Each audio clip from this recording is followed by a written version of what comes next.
Right. Sir.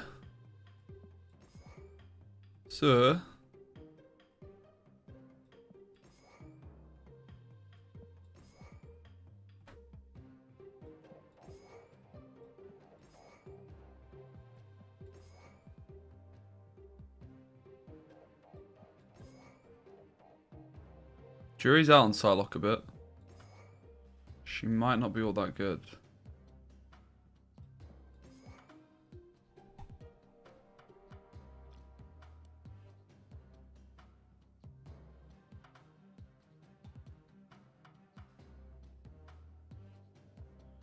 What's up? Hey, Kawa. How are you, mate? I've had a lazy couple of days. It's one of those ones where I had one day off. It feels like it's been longer. Oh my god, that's so good. Oh my god, says that. Oh my god, that's not bad. That's pretty good too. Damn. I also pinned this. I'm not going to buy it, but...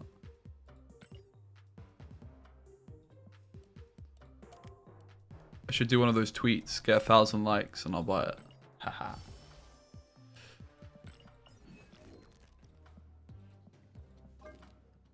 Hi Blaze, hey Harold. How are you, Cal? How's things, mate, as well? Hope you're good. Hope you're doing well, my friend. I've got a couple deck ideas. One is this one. With Absorbing Man and Sarah. It's now 4 PM. Mate, I've had a bad day. I woke up. I've been sipping into... I've had... Am I revealing a card squad? No. I've been sipping into some old habits of like fucking waking up at like 1 PM today, which is the first time I've done that in so long, but it's kind of nice to slip back into some old habits occasionally, but I didn't feel good doing it, you know? Interestingly. Now, I called the title Mr. Negative, but to be honest, I kind of want to just start with this other deck that I built last night, and then we're going to play some Mr. Negative. Forgive me, for I have sinned. Is this even the right list? Wong. Is Wong supposed to be in this? Wong looks quite wonky there. I mean, I guess it's okay. Now, let's start with the Mr. Negative still. So we could put Psylocke in, obviously. The question is, like, how, like, do we still want to play Sarah? Do we still want to play, like, fucking Mysterio? Do we want to play Psylocke? Because kind of how I envisage this deck really being is it's more like a Hitmonkey deck with a Mr. Negative in it that you can play sometimes. Because Zabu gives you Wong and Mr. Negative. You could also play Absorbing Man, right? Bast is just absolutely insane. The idea is, like, you don't actually want to play cards early, right? The more cards you can play later, the better Bast value is. Right, if you play Bast on, like, turn 4, Sarah on 5 or something, you basically don't really want to play anything for the first few turns, right? Hey, Cam. It's going alright, thanks. I'm just, like, not quite feeling my best this past couple of days, but that's alright. I had, like, a super busy day 2 days ago. When was it? Tuesday. The patch. I did like 10 hours of streaming, and then I went boxing and then football, and then hung out with some friends and didn't get back until like 2 AM. So basically yesterday and this morning were a write-off. Isn't Dark Hawk good? It's okay. I don't really want it to be a Dark Hawk deck, Mr. Negative deck. I just want it to be like a deck with a Mr. Negative in it. Does that make sense? But then I'm looking at this build and I'm like, oh, Yellow Jacket and Wasp. That's so saucy. But you don't want to play those with Mr. Negative. But you do get to play Ironheart, for example, which like is amazingly good. We could play Absorbing Man as well. It gets cheaper with Zabu. It also does get a bit cheaper with Mr. Negative. I can see Absorbing Man being just about worth it.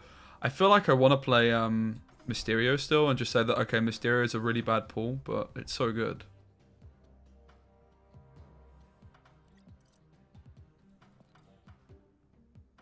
Then you've got obviously Angela Bishop, which you could play still. Like if you're playing Mysterio, you probably want to be playing Bishop, I would guess. I also thought about playing Rogue. Rogue's pretty fucking legit. You know?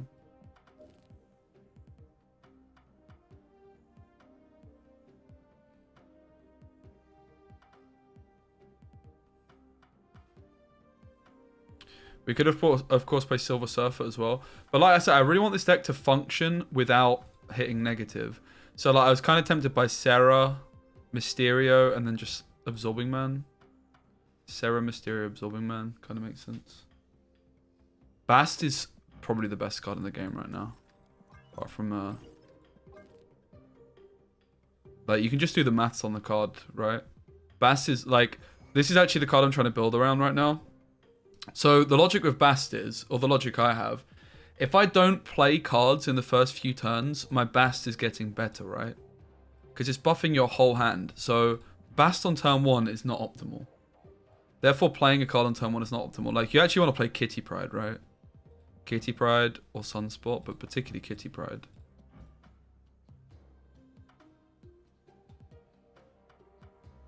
So basically what I want my deck to do is play not many cards early, but then as many cards as possible, like on turn 5 and 6. So I was thinking about playing a deck with Mr. Negative and Sarah. So it's like a hybrid between the two. That's what I really wanted to do. I wanted to build a deck which is like good if you hit negative, but not like all in. So obviously if you're playing negative, you are going to play Iron Man. That's just worth it, right? That's fine. And Ironheart is so good with Bast as well. It's insane. You obviously want Mystique. Now, Wong and Hitmonkey are pretty obvious inclusions as well as Zabu. Zabu gets us Mr. Negative on 3. Also, like, Bast is insane with Mr. Negative as well, right? Like, it's actually insane. So I'm wanting to build a deck with Mr. Negative that's not all in, but at some point you just get a bit baited. So like, Zabu, Wong, both good. Wong gives us like a turn 3 play if we Zabu on 2. It's good with Ironheart. It's good with Wolfsbane, which we're going to want to play.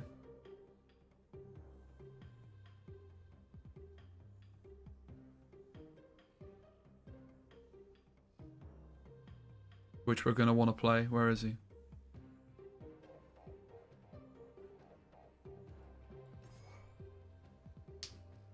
Now the question is, what are the last couple of cards? I really think you have to play Mysterio with Hitmonkey. This is rude not to. But then we could also go, like, we could just go more all in on the negative vibe, right?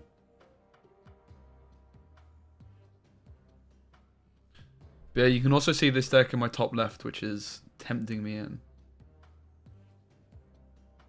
You can ramp into Sarah on 4. That's a good point I hadn't thought of. Alright, let's put Psylocke in.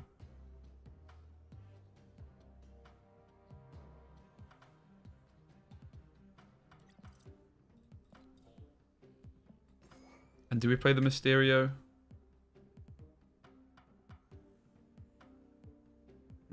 Probably not.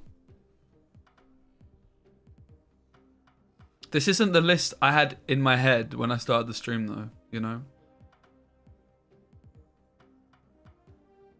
But yeah, Bass is the one, like, look at... Okay, I will actually play a deck with this Wasp deck quickly. I want to show you guys this deck.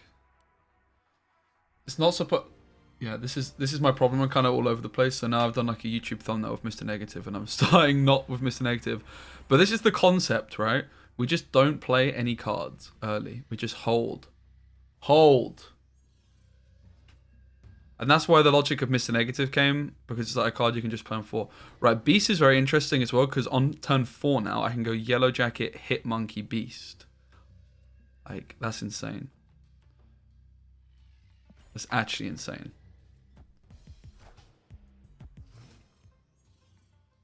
Here's my problem with Bishop. I actually want to play Bast this turn instead of Bishop. I could have gone Bast on the last turn. I guess that's just a mistake I made. I could have gone Bast on 2, Bishop on 3. You lose. You only get 1 extra point by buffing Bishop, though. As it turned out, though, the card that came into my hand, Sarah, is not a good card with the Bast. Pretty much everything else was, though. But yeah, we want our Hitmonkey to be chilling at 3 power when we Bast it, right?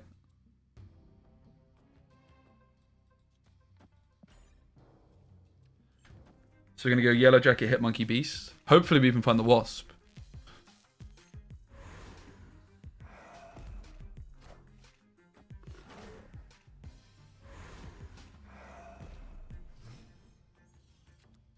Oh my god, look at this chat. Tell me this is an OP. Imagine we had the Bishop down as well. So we learn our lesson, we play the Bast on turn 2 in this situation. And then the Bishop on 3. Because this will be popping off already. This would have been at 1.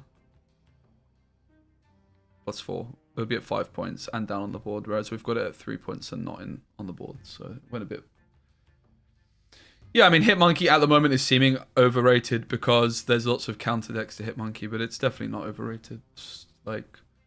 It's just the meta currently is revolving around people playing Hitmonkey because it's the new Season Pass card and it's very fun. So therefore, a big part of the meta has just turned to counter decks.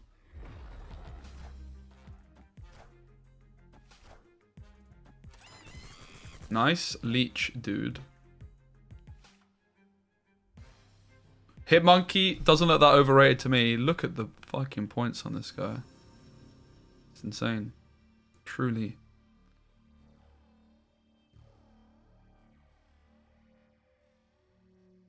Well, the most expensive card that we can draw is going to be 4. In which case I'll be able to play pretty much... Well, let's just go for the Bishop and the Zabu then.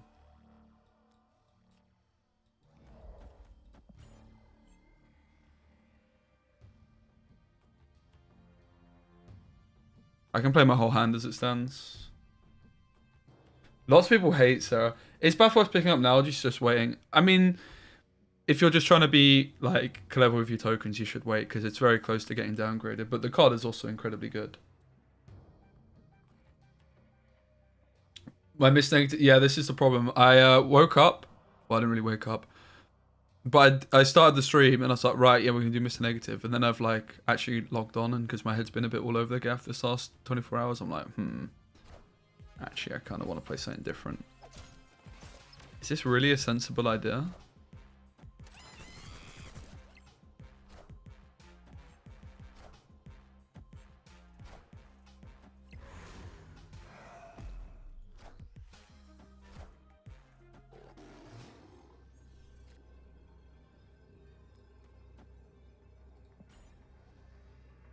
Alright.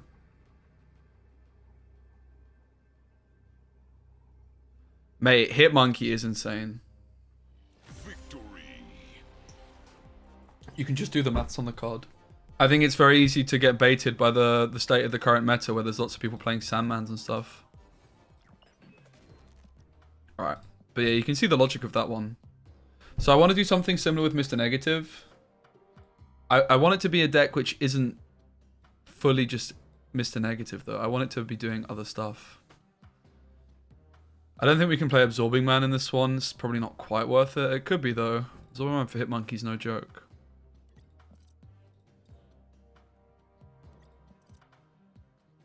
White Tiger could be okay. Like these decks have no way of getting into unrevealed locations.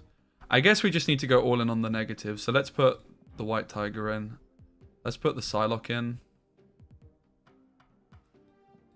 And let's put Kang in. Could also just go Magic, but we'll try this. I still don't feel like this is quite the vibe though. Like, I want the deck to be more functional when we don't hit Mr. Negative. It's like Bishop Angela maybe needs to come in. Mysterio instead of like Kang, White Tiger, Psylocke. But then we also probably want Sarah in the mix. Also Kang, I'm not liking already with the Bast. It's just a waste. I'm also quite liking the Sarah still. Psylocke on 3 into Sarah on 4. Actually sounds legit. So let's put Sarah in. Kick Kang. Go next. I want a functional deck. This is not it. Bear with me, guys. We're going to find it. I was playing some decks last night. I actually played quite a bit off stream last night. And they were feeling quite good. Let me see if I've still got them. Or did I already do the classic thing and delete them? It looks like I deleted the Mr. Negative one. Alright, so Kang, White Tiger out. Psylocke, Jury's still out on. I want to play like Bishop, Angela.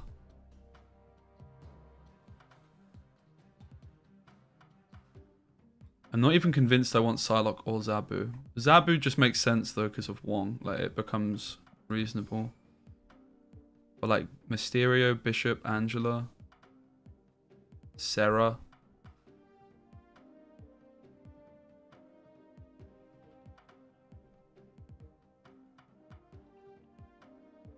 I don't like Jubilee with Mr. Negative usually. It's okay.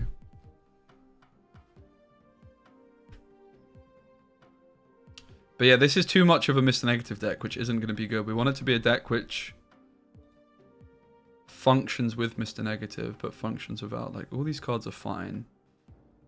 But then, what are my cards to actually play early? Well, Mysterio I don't want to play early. Psylocke, Zabu I can play early, I guess.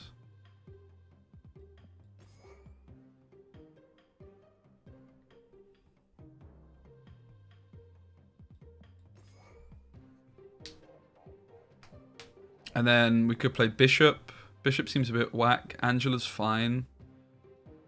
Nothing impressive there, though, with Angela. I could see it being White Tiger still. I'll try this. This is not, again, not really the deck I had envisaged. So we might actually change and just play fucking the Wasp version of the deck. We'll see. Hey Lou, what's up? Hey Bissell.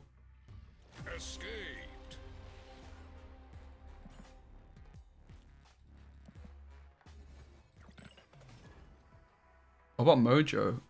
Mojo's no good in this deck. It has no synergy with Mr. Negative, right?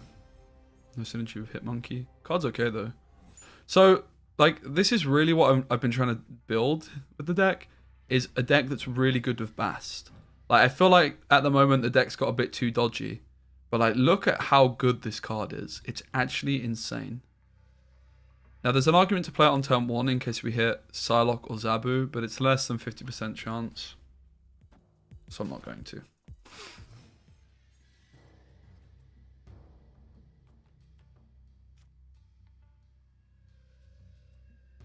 Now the next question is, well, my hand's full, right? 1, 2, 3, 4, 5, 6, 7. Yeah, so this is now a good time to play Bast. I have 6 cards in hand. This is where you actually want to be like playing Bast, right? Obviously with Olympia, I was able to do this earlier, but there's quite a lot of merit at the moment of not playing cards early because you get more buffs with Bast that way. Now this is where we didn't have anything good to play on the next turn. Now it looks like it's a waste because we're not drawing anything, but it's kind of fine. Unfortunately, basically we're playing Mr. Negative and we have Psylocke and Zabu still in the deck. So we could hit Wolfsbane White Tiger though still. Yeah, Bast is absolutely cracked. I think it's like one of the best cards in the game right now. Hey Sam, what's up?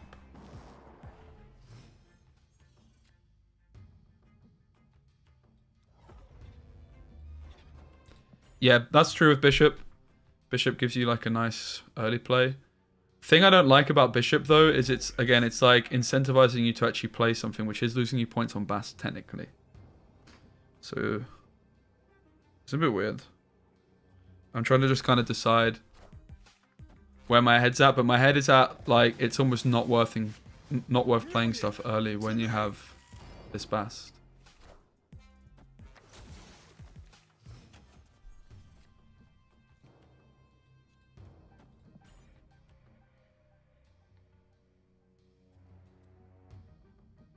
What happens to -1 power card? They just cost 0.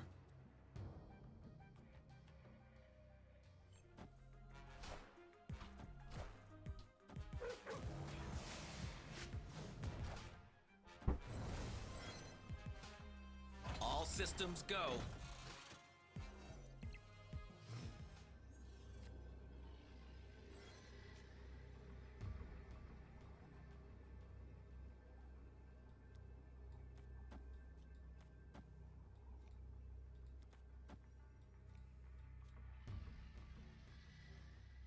Not the most impressive first showing, let's be honest.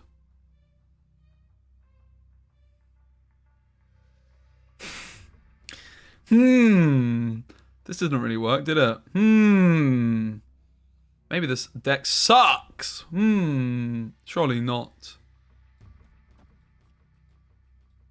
Yeah, this deck kind of sucks. Oops. I don't like it. I want to change what deck I'm playing, but then I have to like redo the titles and thumbnails, guys. Ah! This is why I didn't want to stream today, man. Fuck's sake. Alright. I'm just going to have to put up with all the people roasting me on YouTube saying...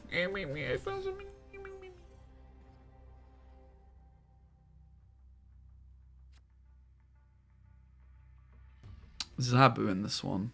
Okay. Hey, Bane. You need like 7 turns. Yeah. Mate, the deck seemed good last night, but I can't remember what I did with it because I accidentally deleted my deck and then started again. It's almost like that's not a good idea.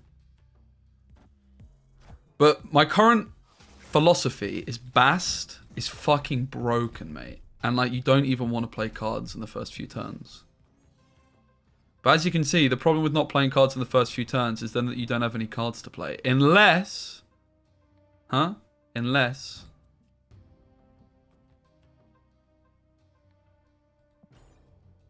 you have a fucking Wasp and a Yellow Jacket, mate. And a Mysterio. You want to snap, do you, boy? You think that's sensible, do you, boy? Alright.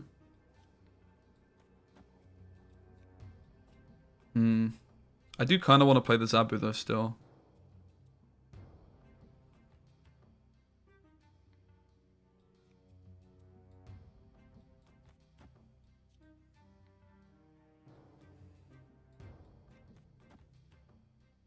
I don't want to play into Vibranium, though.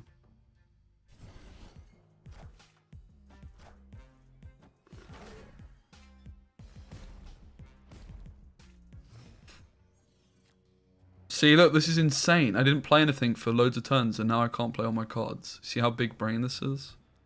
You wouldn't understand, guys. It's too big brain for you, or something like that. Now we're actually popping off. Don't worry. Copium.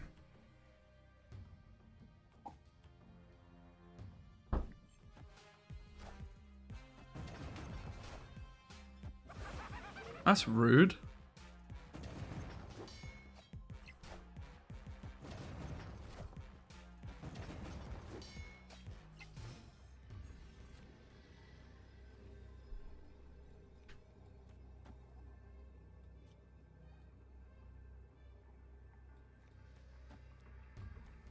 Wait, isn't this actually really good?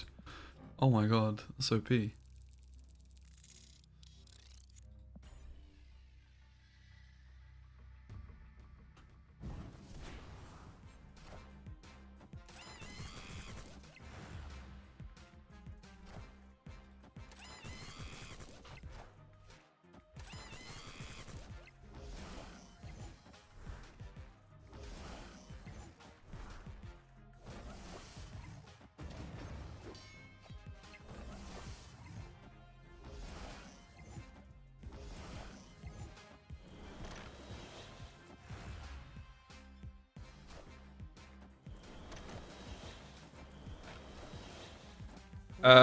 This particular one is basically built around the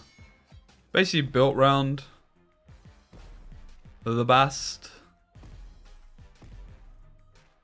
I didn't snap. Oh yeah. Oops. Didn't want them to retreat, mate. Didn't want to retreat. Didn't want them to retreat. Yeah, that's obviously the problem with Hitmonkey. It's so easily counterable, but if it wasn't, it would be very, very OP. Is this deck actually best? No, I just changed my title. Definitely Hitmonkey negative is, but the one I was just trying to build, we'll revisit later. I just want to play this one for the moment. Yeah. I logged on this just now thinking, right, I need to stream. I've been saying for the last like 24 hours I need to do something. I've been lazy as hell. I was like, right, I'm going to stream. What deck should I play? I was like, just negative, I guess. But this is shortly afterwards, I realized actually this is the deck I want to play. So the idea is you just don't play anything for the first few turns. Bast is just fucking really game.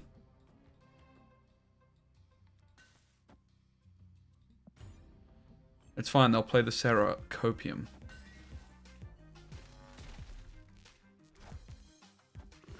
I know they won't, you know they won't, we all fucking know they won't.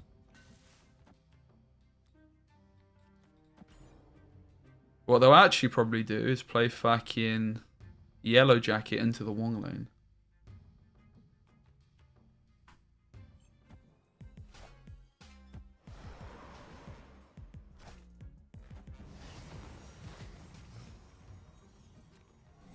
Oh my god. Oh, for fuck's sake. This location is so bad for this deck, it's unbelievable.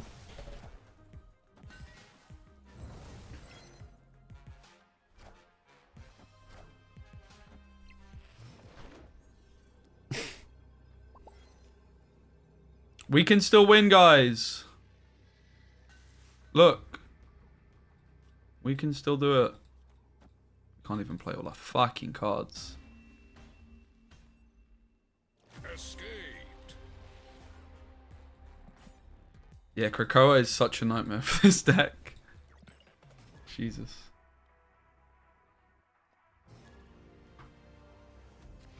Hey, Scorson. What's up when I got to my PC? Thanks so much, mate. That's very kind of you.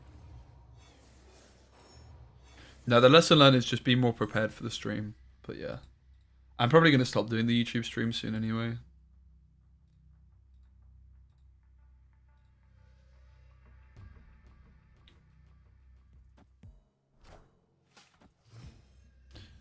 All right.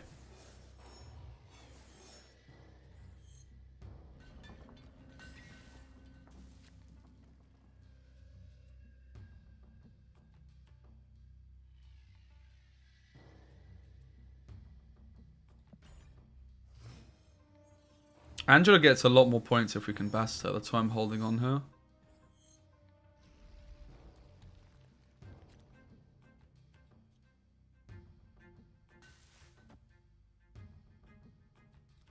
Wong gets +1. But I would also have to play Bast into the lane. I probably want to have my Wong. Friendly neighborhood Spider-Man here. Hey, Robski.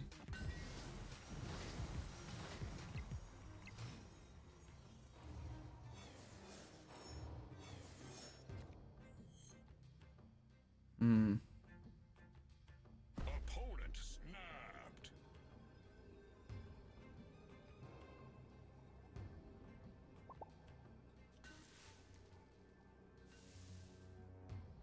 It's a weird one, because if I Bast now, I am losing the super flow. It's possible I could play nothing. But then I'm just losing a lot of points on Bast next turn.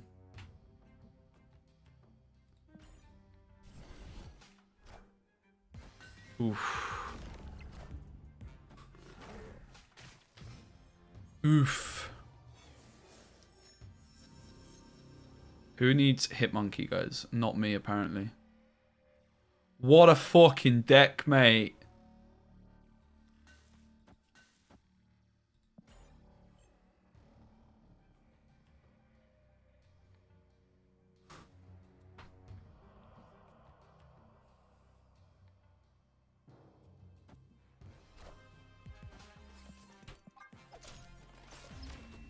I'm not sure I'm ready for this meta. Escaped.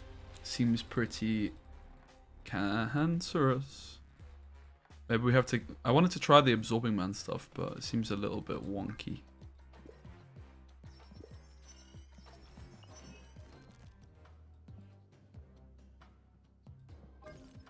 Okay, so what if... Hear me out.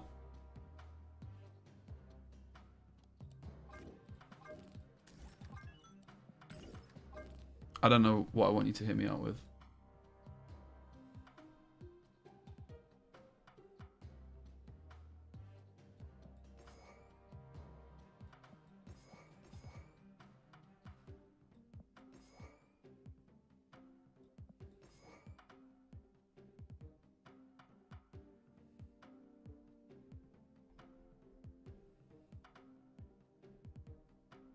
I don't hate this build, but I think it definitely needs like Ironheart, Wolfsbane if we're playing Wong. Absorbing Man's got to go. It's too reliant on hitting the... Like, if we don't draw the Hit Monkey, it's just a dead card, right?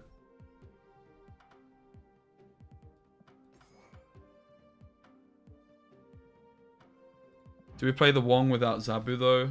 Maybe not.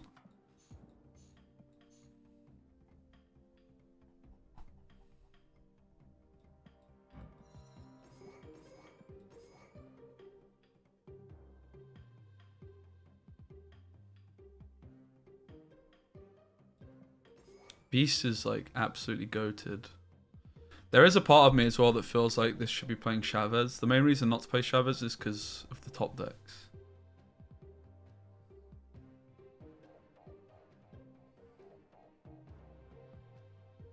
So I'm happy with all of this so far.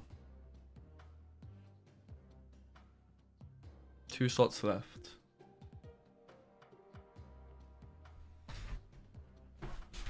Is it Zola Sandman playing like Black Panther and stuff? I haven't seen it, but I used to play that when Sandman was 4 cost. Well, the idea is like we just... This is also why I wanted to play Absorbing Man though. Maybe we could still play Absorbing Man, but... The idea is you get like 2 monkeys, right? But it just feels like we would need to play another on reveal card. Double Thor? I did think about Thor with Jane, yeah, but like it's really bad with Bast, Jane Foster. Kind of kills the idea, right? I had the exact same idea though.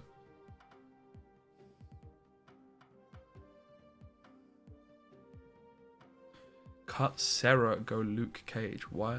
Why? Oh, right. So you play Luke Cage and then the Bast. That's kind of interesting. Is that why Harry was playing Luke Cage in his deck? I was very confused. You play her for the draw, not for the stats. Playing 3... You definitely do play her for the stats. She's 8 stats. You do play her for stats.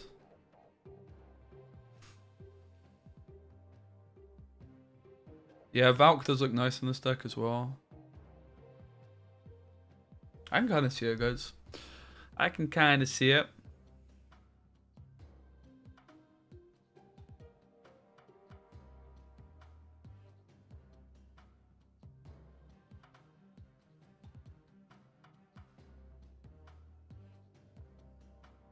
Yo, Harry, what's up, mate? How are you?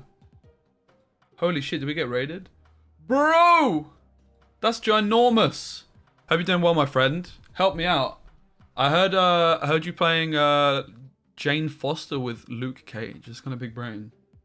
We are just talking about this. How you doing, mate?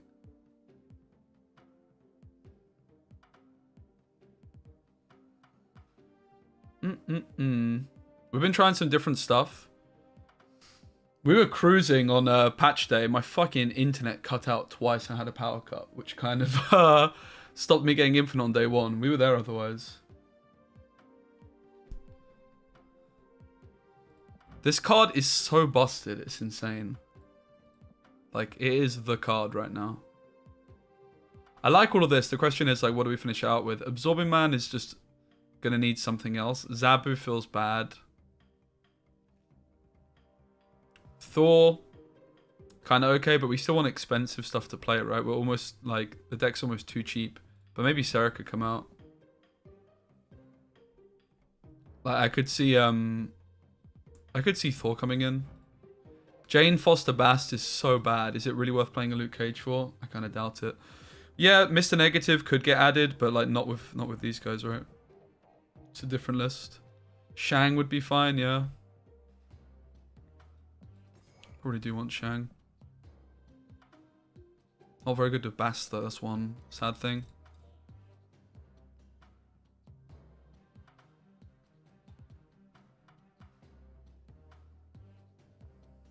We don't want Falcon.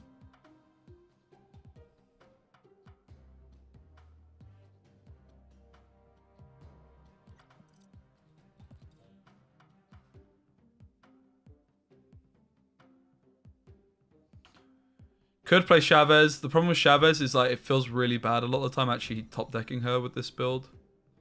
We actually want something that costs like a decent amount of energy, which we can play on the last turn.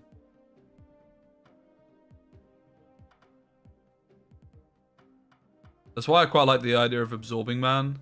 But again, Absorbing Man is just too tied to Hit Monkey then. Could play Wolfsbane. Wolfsbane's kind of fun. Alright, we'll take this for a spin.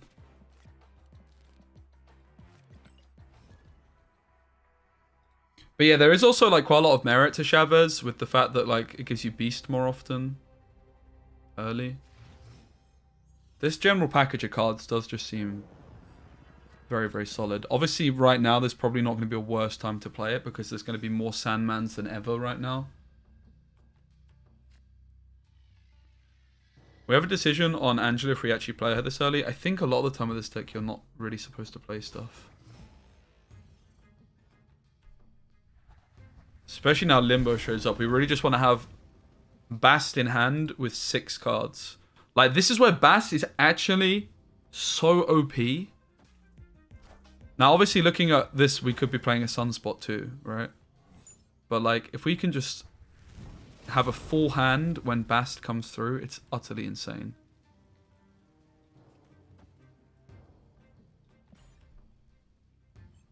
How does the Kingpin in Silver Surfer control? I haven't played it this season, but yeah, it's very good. So, we could go Sarah. We also have the option of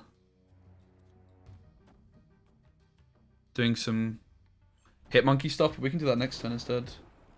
So this is Harry's deck, the Jane Foster Bass that we were just talking about. Such a cool idea. I saw the list and I was like, why the fuck is there a Luke Cage there? Because yeah, I also wanted to play Jane Foster. We find the Bast, beautiful. Slightly later than we would have liked though. So we can go Yellow Jacket, Hit Monkey, Bast Beast.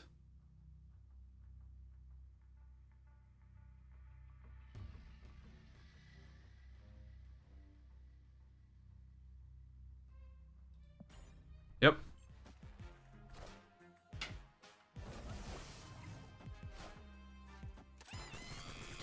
We could have also maybe it was better to play these all onto the Angela. Was I supposed to play these all onto the Angela apart from the Bast perhaps? I think I was, right?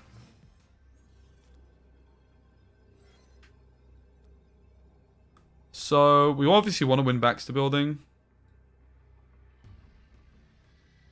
They have 1, 2, 3, 4, 5, 6, 7 slots. 1, 2, 3, 4, 5, 6, 7 slots. So, Shang-Chi should be pretty safe on Bishop.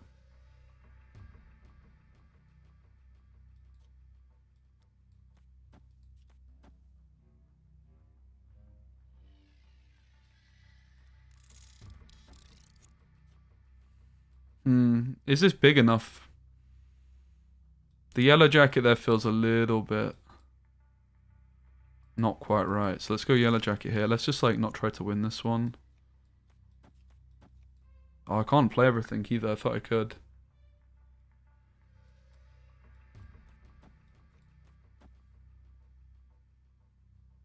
A little bit worried we've put too much here now though.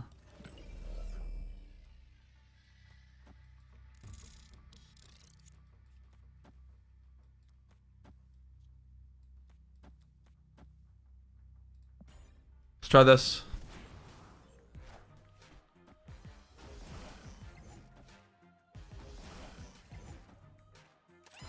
Yeah, I could have gone for Wolfsbane as well. You're right.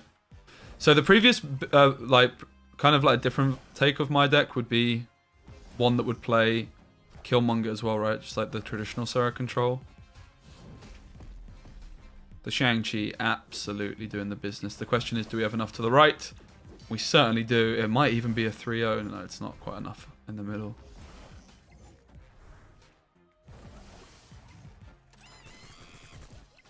Look at that. 20-point geezer right there.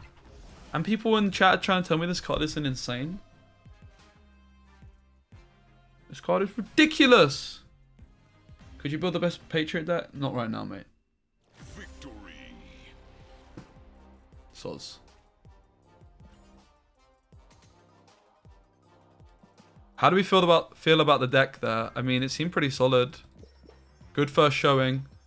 The fact that there was the limbo definitely improved how it felt, no doubt.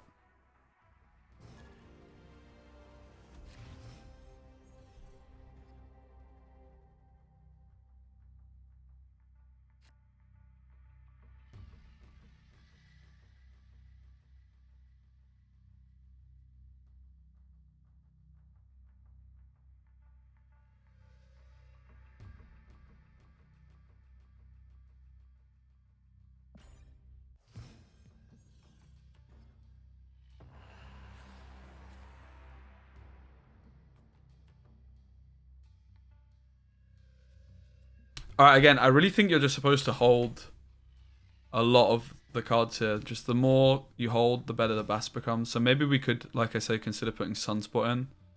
Although that's only going to be good if we find it on exactly turn 1, right? It probably does just make a lot of sense for us to stack the Strange Academy. I think for now we'll just play the Bast here. Yeah, Bast is very, very, very, very, very busted. I think it's in need of a nerf. It's pretty unfortunate.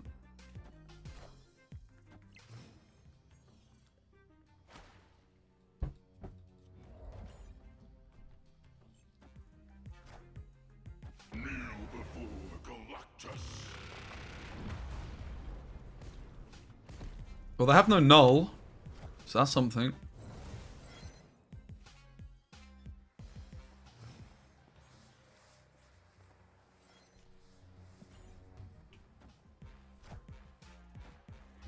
Well, that's rude.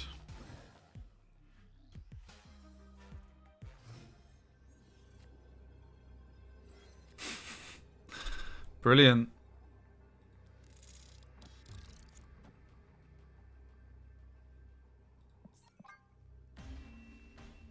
Escaped.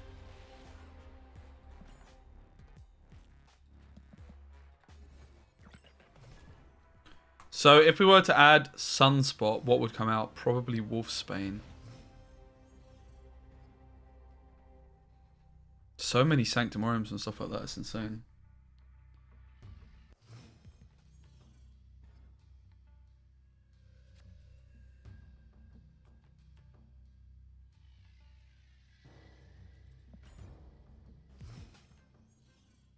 The more we hold, the better the... Ooh. Ooh. Now, Oscult Tower is interesting. I think that changes our line. And we go for something like this. Oh, snap. Such a little board space, and we can clog him a wee bit. Victory.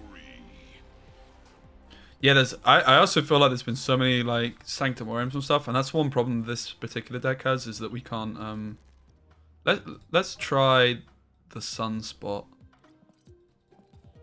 The problem is, like, if we don't find it until later, we're not going to play it. But if we do have it on the first few turns, it really does help us get more value out of Bast.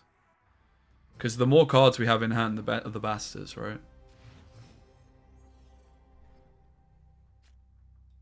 Hmm.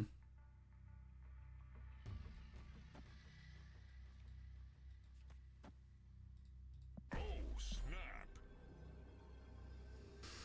I don't think Magic is particularly good. I can see the logic, right? But we want to play Serra on 5, really. They're just kind of clashing and doing the same thing. That also means, like, 1 in 6 games, our top deck will be Magic or Serra. That's, like, the big issue of playing both of them, right?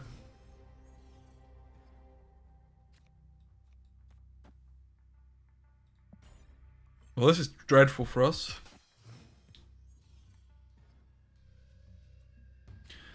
I think the NA server is easier than the EU.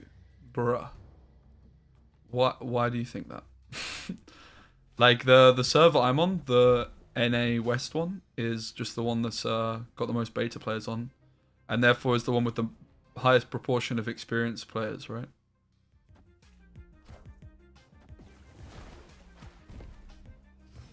So I don't really see how your argument makes sense. But who knows? Maybe you're onto something. Enough said, bub.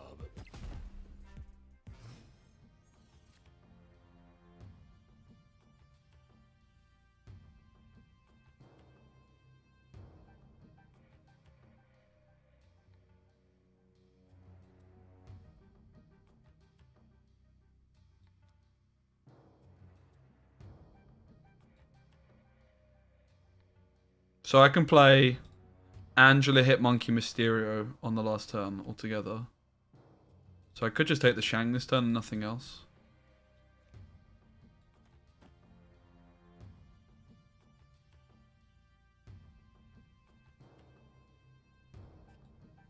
Alternatively, instead of the Angela, which is going to be, what, 4 stats? I could play this, which is also 4 stats, but then I end up with a -2 in one location.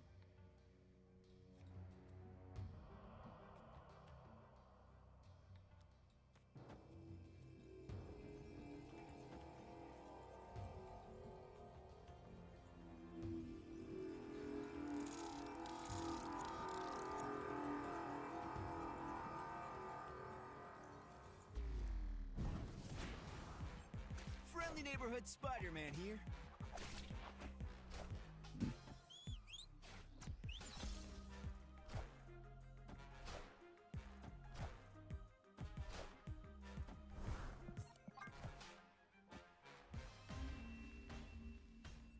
Escaped. Yeah, this location screwed us. It really does, like, I am also feeling the same, though, that at the moment there's so many locations which are restricting positions. Yeah, you need Bast. This whole deck is built around Bast. It's like the main card, really. The concept being the more cards you have in hand, the more points Bast plays for, right? The later you can play the Bast, the better.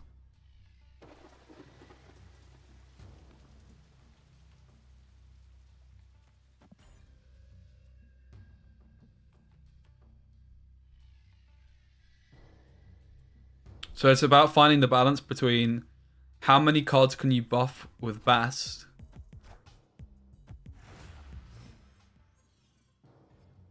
while still being able to play enough cards. We could put the Wasp down now.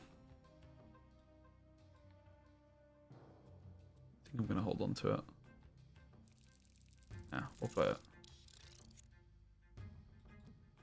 We could... We'll play it. It's kind of got to be worth it.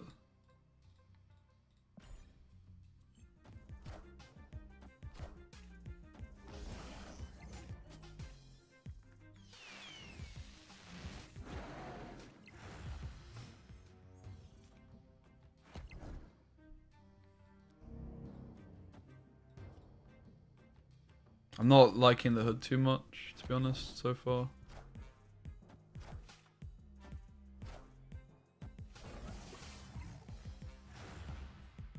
Like, only having one way to deal with it feels a bit off. Bast does show up, but it's a turn too late. I think we're in a fine spot, though. Oops. Yeah, Valk would be nice in this deck. We could play it instead of Shang-Chi, maybe. It would definitely help me feel better about the hood.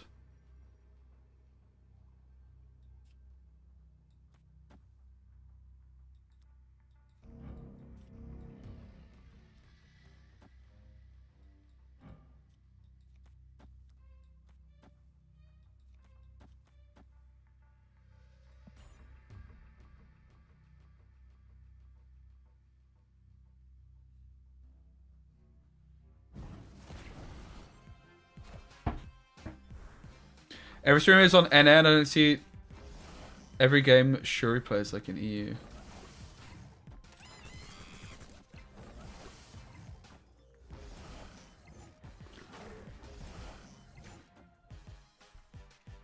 Hey JT. It's alright, mate. I'm not feeling my best, but I'm okay. I am Iron Man. We lose. We lose. We win! We win! Oh, for flipping X8, that was... What a roller coaster. Victory. Are we thinking of Frank Lampard? I mean, honestly, I think it's a pretty good appointment. I must say. Valkyrie, guys. Should we put it in instead of Shang?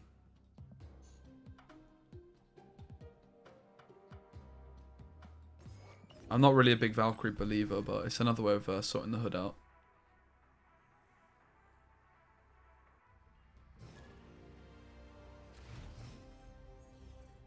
It's only... Yeah, we don't even... We have the sunspot on the hood, which can win the Valkyrie lanes quite easily. Oops. I'm not sure on Valk. But yeah, again, now we've got the sunspot down, we're really incentivized just to play as little as possible. Let the basket juice up. This is why I also want to play the absorbing man for a second hit monkey, because it is that good, but for flip's sake.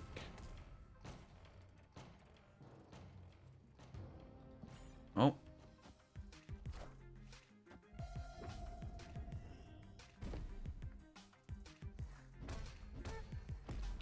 The sunspot's certainly proving its worth so far. I'm not a big believer in Valkyrie, I have to say. But we'll see.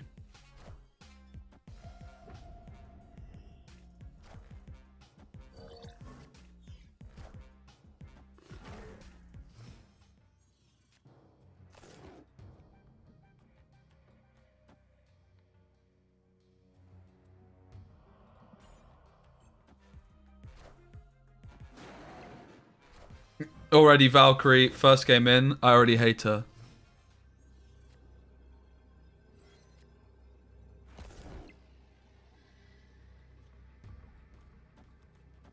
She is winning me this lane, mind you, but possibly the left one.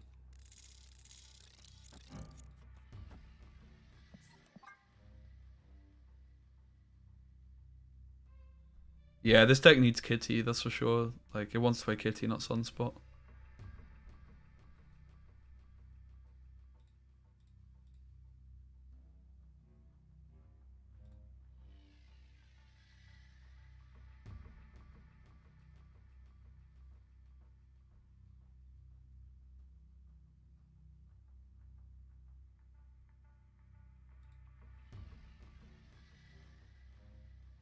Escaped. I'm not a Valkyrie believer. I think she's so average. I actually think she's below average. Anyone else? Let's put the Absorbing Man back in. It's the spice. The hood. Are you good? Lean towards meh. Absorbing Man, very dodgy because there's like only one target for it. But it really can pop off. Valk is awesome. It's fun. But it's not that good, in my opinion. Zabu, Wong, Absorbing Man, Hit Monkey. That's what we had before, yeah. We have to keep the Sunspot. We can't really kick it. I think we have to keep the Shang. I think there's only really one spot available here. I think Valk is very overrated. It doesn't really fuck up Shuri decks though. They just have a Cosmo. Like, sure, you can do it in the armor lane. But then you're still spending 5 energy to do that, right? Like, it's better than it should be. Like, it's better now than it usually should be. Because of the Shuri decks. But it's still not even that good. And it should never really be better. They never have Cosmo. Yeah. But bear in mind, this is someone that's saying that's played with Valkyrie a lot. I just don't think she's... I think she's very overrated.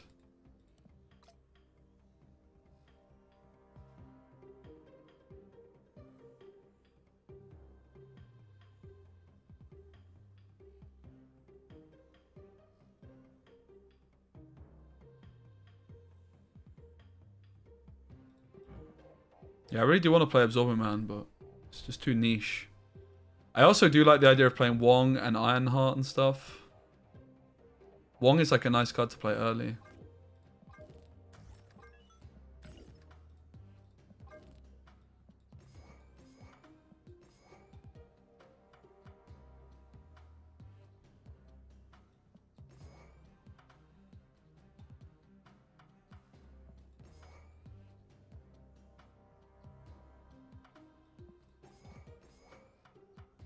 So I'm just looking at like what the non-negotiable cards are, and it's these, right? We basically have 3 slots available for other cards.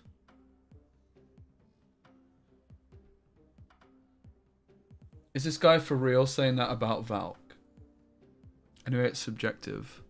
I mean, yeah, of course, it's just my opinion, but you guys aren't exactly saying anything which convinces me. Like, has there ever been a deck that's actually good that uses this card? Has there ever been like a top tier deck that uses this card? When Shuri is the meta right now. And again, Valk should be better against Shuri than it, you know, against the average deck.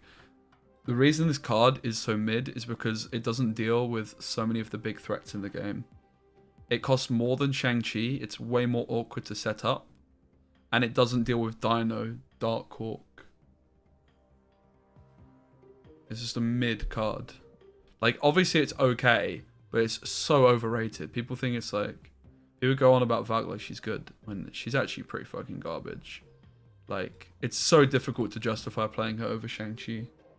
Just look at Freddy in this Infinity Gauntlet tournament. If he just had Shang-Chi in his deck instead of Valk, he would have had a chance against Dara, but he couldn't touch Dara's fucking Ronin or Darkhawk with this. She's... Valkyrie relatives work right now simply because Shuri is so popular, but she doesn't even work that well against them. Like, if they play the stuff into the Cosmo lane, she's just a dud card, right? Just like a Shang-Chi would be.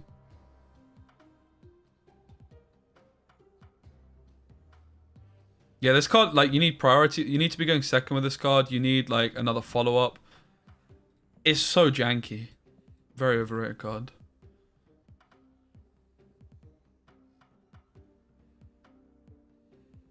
Alright, so we have 2 slots.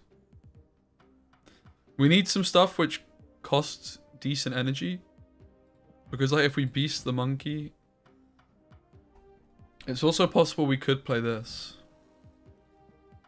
But honestly, top decking this sounds pretty horrible. Oh, we need Sunspot.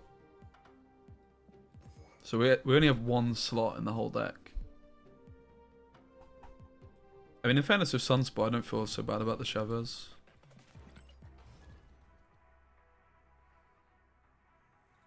We'll see. I'm not so sure it's correct. But yeah, so far, like, no one's actually come up with, like, a reasonable argument of why Valkyrie is not mid. I think she's so overrated. Maybe the most overrated card in the game. I was saying Bishop was the most overrated card in the game before, but Bishop's actually kind of grown on me. Thor... I don't hate the idea of Thor. I don't love it though. Thinning is winning.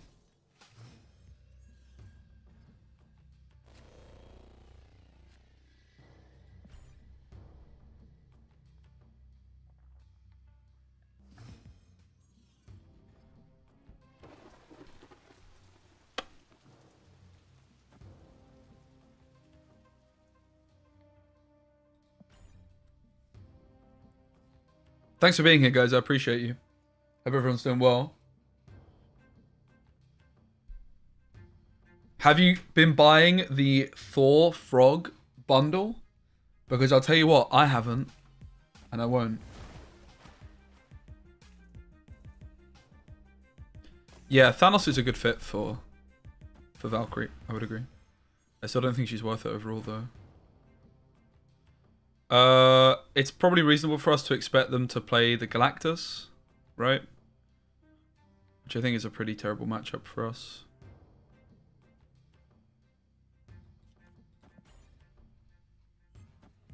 Not really sure Sarah's even doing much, but it gets the Mer Island value. Kneel before Galactus.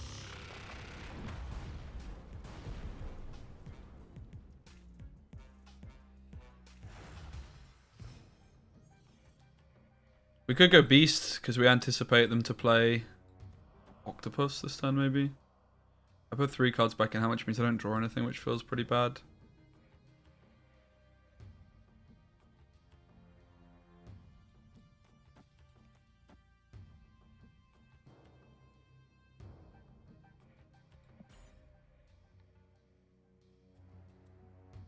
Probably should have played the Angela then instead of the Sarah. The Sarah was a misplay.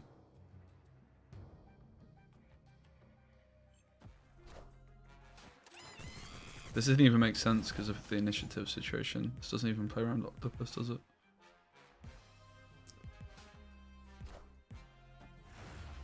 Well, we lost initiative, so now that they're scared of the Shang-Chi that we don't have.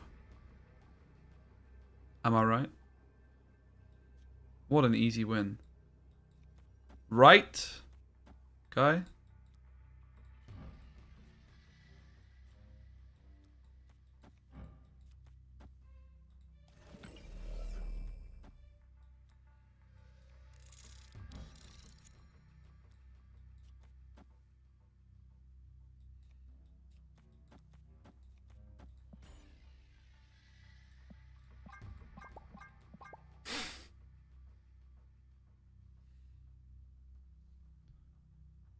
Why do I feel like they're going to watch my stream right now, guys?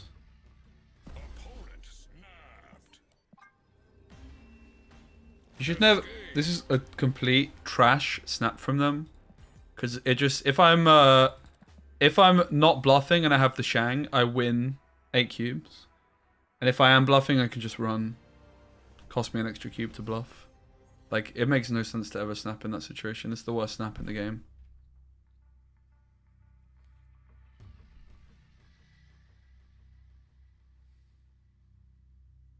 Unless it's Kang, that's true.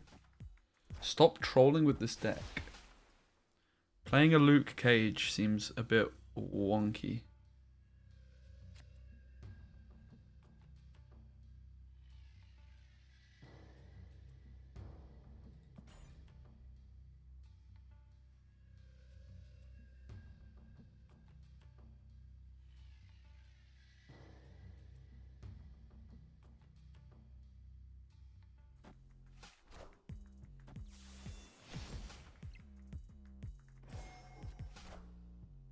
I do miss the Absorbing Man though, man. This is like the deck for Absorbing Man Hit Monkey. 1, 2, 3, 4, 5, 6. So you have 7 in hand, so we should probably take the Bass this turn. Turn 4, we're likely to go like Beast Hit Monkey, but...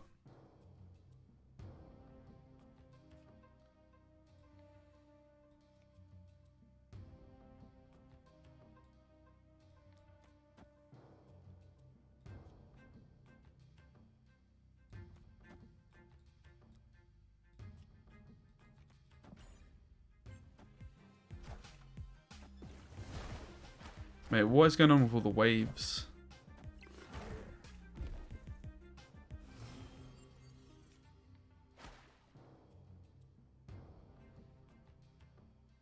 Opponent snapped. I feel like I don't even want to play a card here, bruv. So rude. Probably was better to play... Oh, for fuck's sake, man. I don't really know if I can be asked playing this deck. Escaped. Missed the window. No, it's just anti-hit monkey players, right?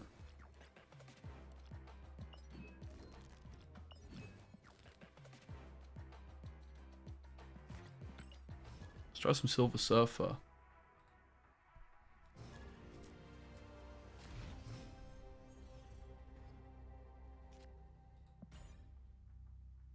This one, unfortunately, will also struggle against Sandman. Love the content, keep up the great work. Had a lot of sex with your Clunkers and Kingpin self decks. Thanks, Carl.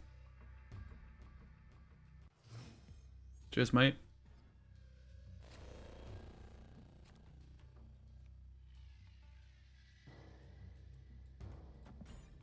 This could go very badly for us, but hopefully we hit Chavez or Storm. Ooh, hello. Alright, looks like we're up against the Hit Monkey deck, so Storm would be really good for us.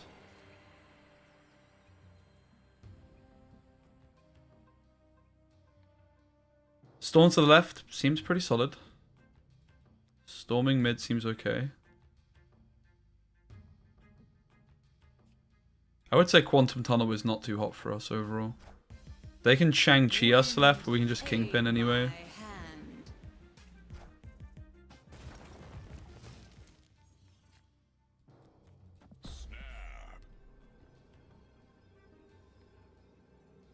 What is this deck? We've never seen it. This is the best and optimized Silver Surfer deck. No Serra. Serra is a massive bait in Silver Surfer decks. And Kingpin is absolutely juiced. Chavez is my queen. He lost to her in a tournament. Nice one. Moon Girl, pretty exciting. I've been wanting to see some Moon Girl action.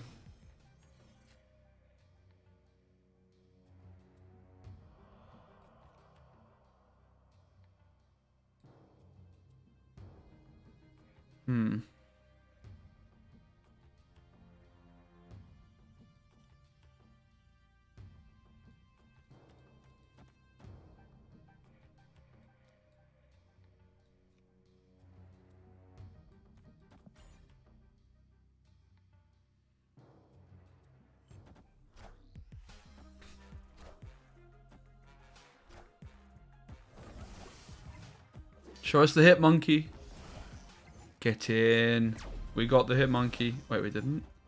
They double Mysterio'd and didn't play a single Hit Monkey. Bit weird that one, mate. Oh, wow. I forgot the fact that I wasn't hitting Chavez here. The Cosmo actually pretty sad. Jug. Maximus. Could do it. But it depends on the real Mysterio. Most likely it's not doing it. We kind of just have to go like this.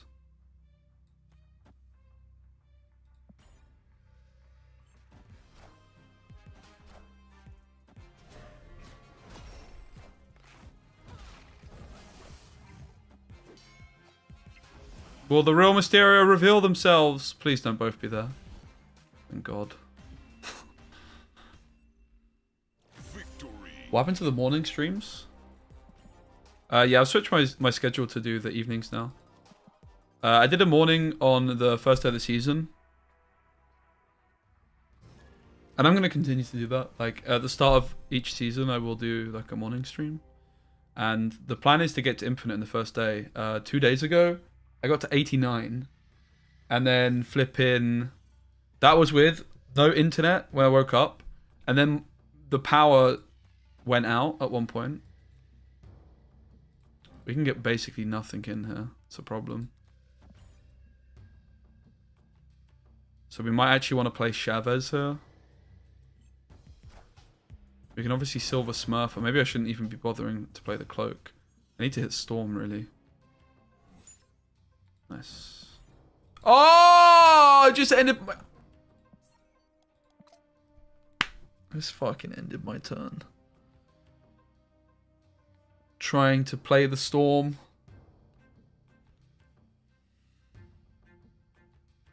So yeah, I am now streaming at this time all the time. This is the new schedule.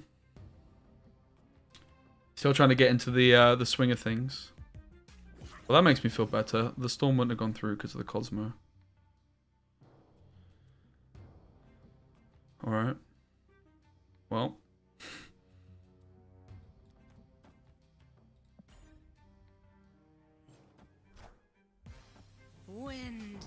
This is the last thing I've got, really. Oh, God.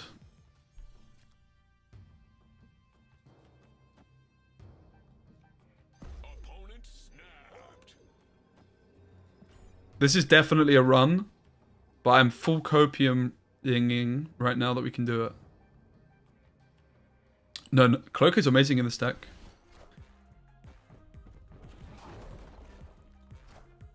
I think that's not so good. I think we wanted it to go elsewhere. Yeah, we wanted it to go mid, because then they can't Taskmaster her, right? 50-50. escape. Excuse me. Yeah, you can just play Cloak on turn 2 for 4 points like we did here. It's a nice curve. Or you can play it on turn 5 and do some cool stuff with Kingpin, yeah. So if you have initiative, your Kingpin will kill anything moved. Whether you move the Kingpin to the Cloak lane yourself or you just play it from hand into the Cloak lane. If you have initiative going into 6, your Kingpin kills stuff. Because yeah, Goose really you want to be playing on turn 5. You often don't have the information on turn 2 where you actually want to play Goose. This game's slightly different. We kind of do have the information.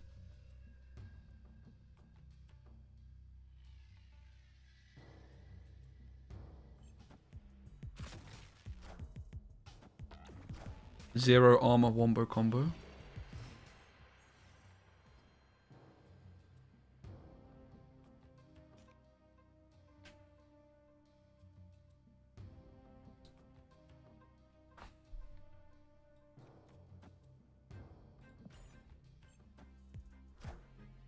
Oof. Ouch. They're most likely...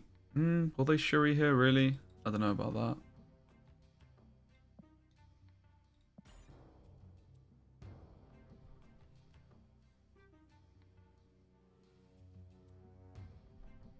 Opponent snap. I mean, I'm supposed to run, but I'm just going to stay in just to see if we can bring it back.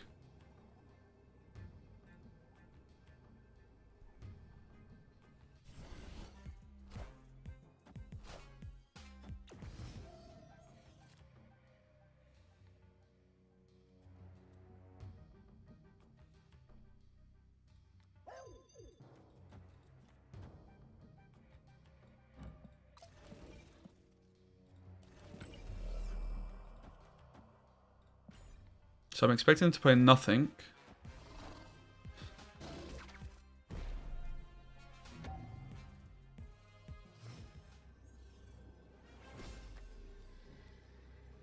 But then there's a chance that Jug does it for us, depending on where we play the Jug though.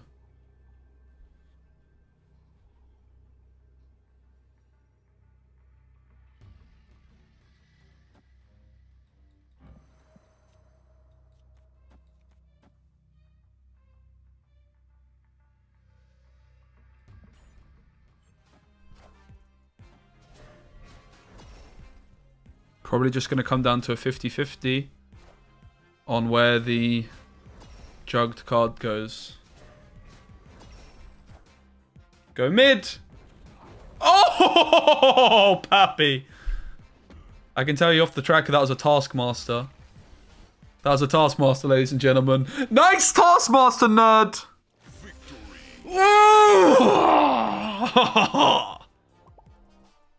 Suck it, Shuri.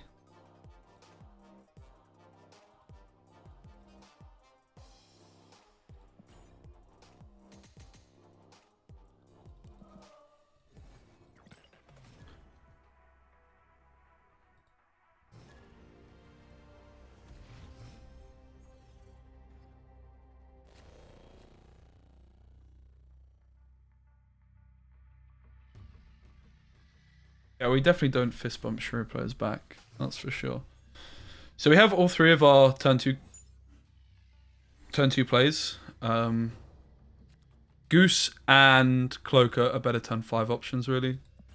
Like, Goose on 5 is so nice. That's why I really don't like playing Goose in a lot of other decks where, like, you play Black Widow or something. Where you really just want to be playing certain cards on 5. We could play... Oh, God. We could play Brood to the left. We just do this. This one's pretty much a concede because of Dark Hawk just being 1,000,000 points. Storm is nice. We probably don't want to storm the Brood lane, but something different. So let's go here. We are also drawing Chavez, which is nice. Wind, aid my hand. You wouldn't be too surprised if they actually end up going for the Dark Hawk left here. So a different approach that we could do is we could go like... We could just give this lane up and just say they're going to Dark Hawk it. But then we need to secure another lane. We have the Chavez. So it maybe just makes more sense to Goose the right. and Kingpin the mid. And then just say Chavez is winning mid, but it's only not that many points compared to their Dark Hawk, right? So it's kind of a sticky one. Compared to their Rock side rather, not the Dark Hawk. So they hit the Dark Hawk. The question is then, is 9 points enough? They only need 8, sorry 7. But they did have a bunch of rocks in deck. You would wager it's probably not going to be enough. There could be a Mystique. Let's go next, right? Yo, Scrawson with the Prime. Thank you so much, mate. Appreciate it, man.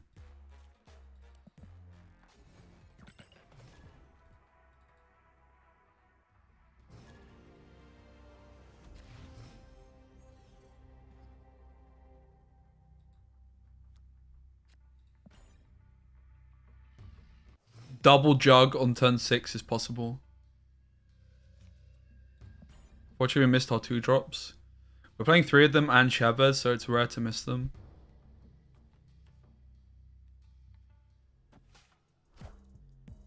Okay, we could storm the armor lane. No sign of Kingpin just yet, so that does make a decent amount of sense. It also might make sense to storm the Baxter building, though. I think let's storm the armor lane. We have now the option of going Jug or the Brood.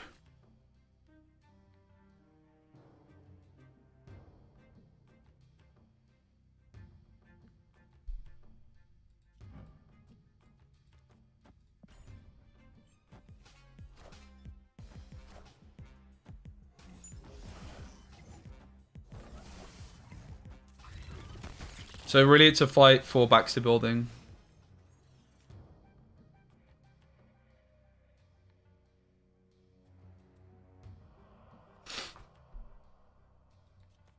Goose seems like a bit of a no-brainer. I'm not really sure it's helping. We have to play it. I'm not really sure it's helping us too much, but we might as well just play it here. Kingpin, perhaps. Jug Surfer, most likely last turn. We could, of course, also go Surfer into Cloning Vats.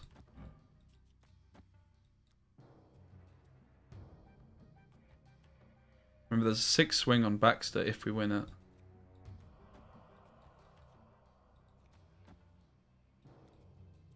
We're definitely going to Jug the next turn here. Let's do this. It's possible their lanes are actually going to be full, so the Jug might not even do anything. So we could instead go Maximus. I do have initiative, so we probably want a Cosmo, right? We want to go Cosmo Maximus, most likely.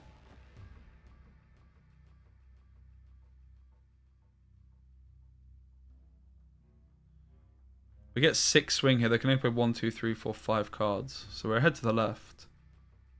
Should do the trick.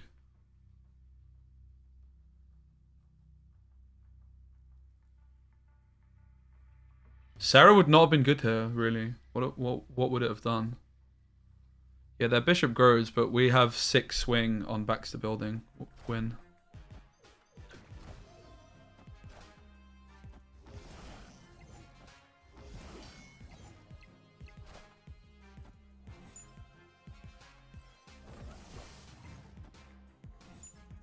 Nice.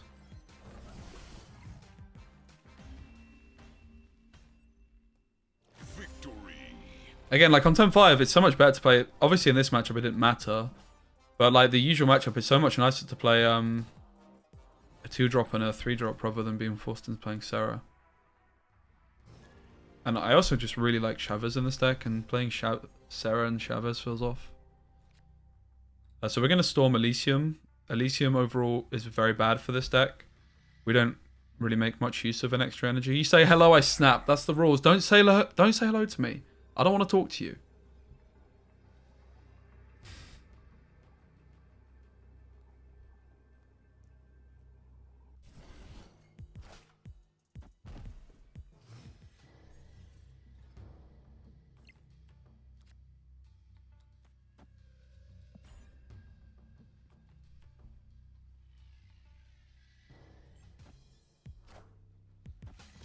Really nice that they armor this lane. Just means if we top deck the Kingpin, we definitely don't play it. We just want to go for stats here, really.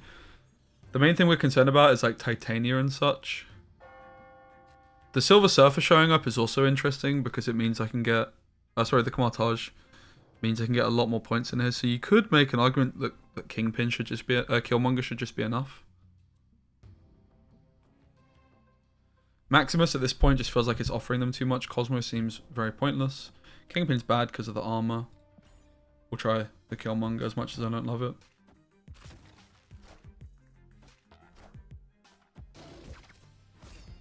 So we're ahead off the Silver Surfer because of Camartage. Unfortunately, they can get the Shuri through on Camartage. I don't have initiative. Maybe that's what I was supposed to try and do though, is just get the initiative. We're obviously supposed to concede here, but I really just want to try and win somehow still.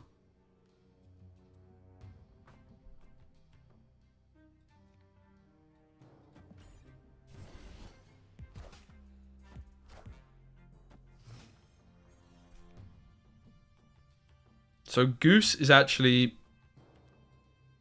Cloak can do some stuff. Like, we can do some shenanigans if we have initiative, but that would rely on them not playing anything, which is quite possible they play nothing. I think we just do this.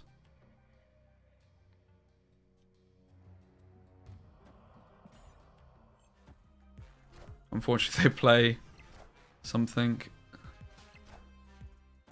Which means I don't get initiative, which means I can't Cosmo them, which means I lose. Rip.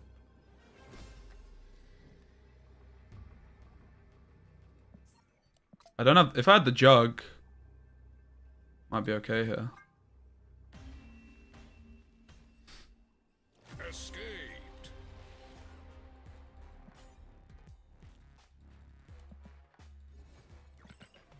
You just need to, like, to climb, we just need to be a bit more reasonable with our concedes and stuff, right?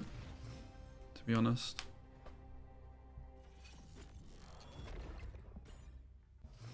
Definitely tend to prefer Lizard on 2 over Goose. I keep saying I really like that surprise value.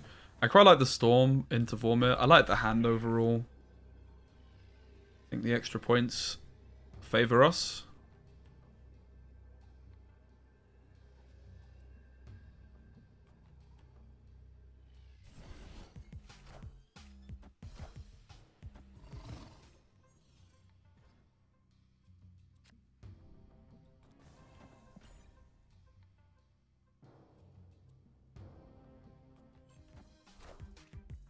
Wind, aid my hand.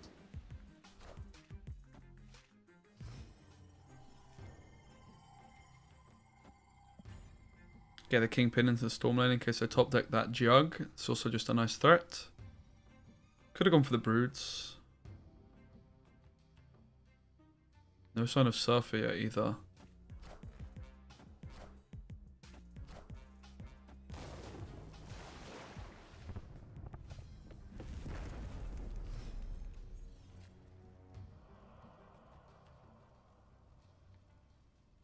So, because I have initiative going into the last turn, we can be pretty convinced that if we Goose here, then the Cosmo here is hitting the Ultron. So let's do that. Or the Doom.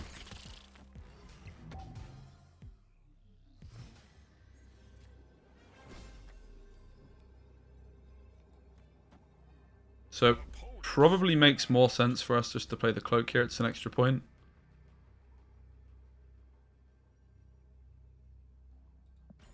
Should be an 8 cuber.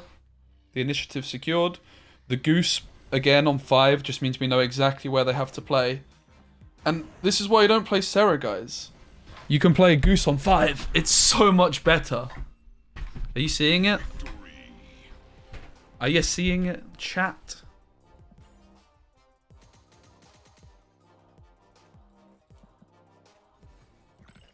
So, what we noticed from this game and the Shuri game is, like, it's really important to be getting initiative, right? So if you're going in behind on that storm lane, so actually it turned out their armor on the storm lane was really good for them because it allowed them to win it and have initiative because I couldn't killmonger their stuff.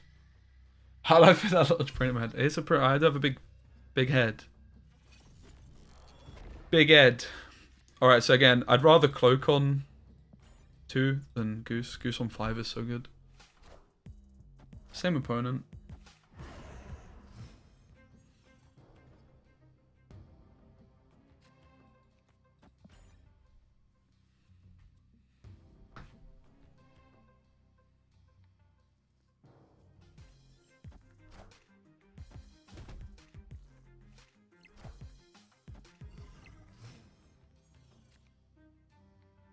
Quite happy to concede this one, is my early impression.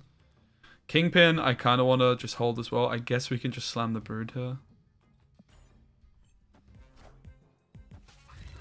It's very unlikely they're going to want to Ultron the right.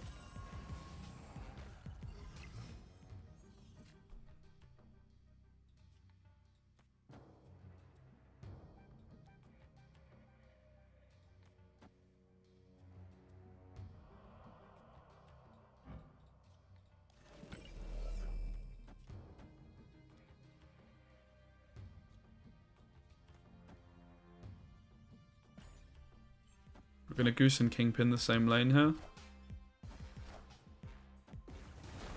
That's a nice play.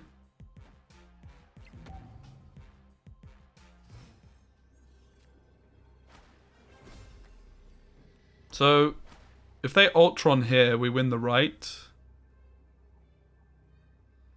And there's a concern for them that they would lose the left. I guess there's not a huge concern. So, my prediction is they Ultron right. Ultron right is the logical play. Means they lose the right, but they would win the left because their bot is worth, their thing is worth 5 points. And I can't actually get the stats in there, right, to compete with that. I can Silver Surfer, but I only get +2, so I'm at 12. I'll just run. The wave screwed us. They got it off Camp Lehigh, did they? Yeah.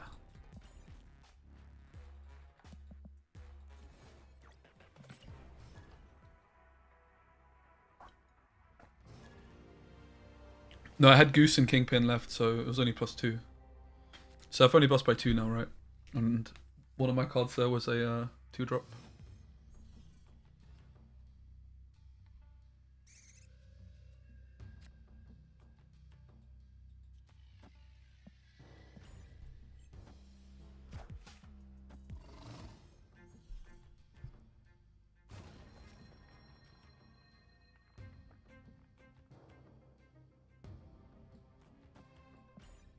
Quite like the spotter in. Is this some kind of like 2-cost card? Or 1-cost card? It's a 1-cost card, right? Wind, aid my hand.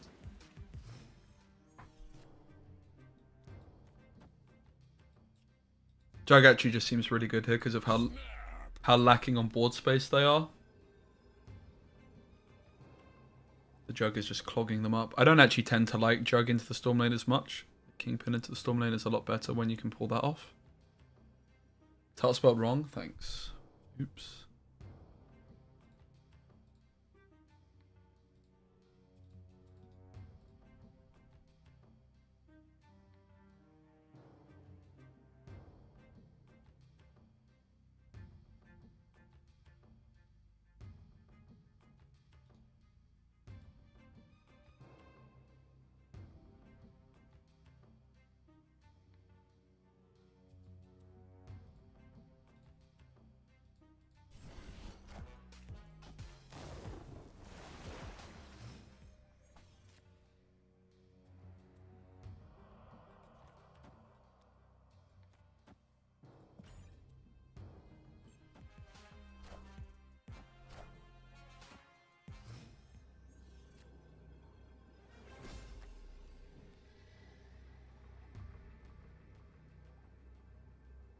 Vision is scary, but the Surfer puts more stats in there anyway.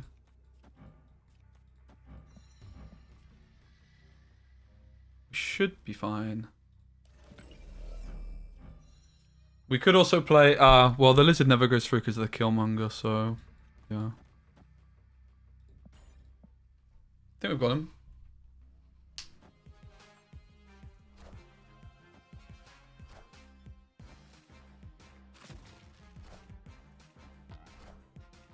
Oh, the Cosmo, mate. The Cosmo is a big problem. Fuck. So Surfer Mid was winning still. Well. GG. Didn't see that one coming, I have to say. Probably should have.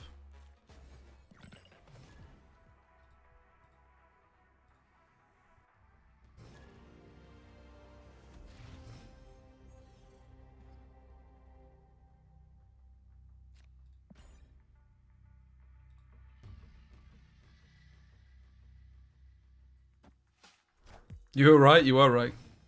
Mate, so many Shuris. It's insane, the amount of Shuris we're getting right now. We find the goose. We certainly don't want a goose. Let's just goose here, I think.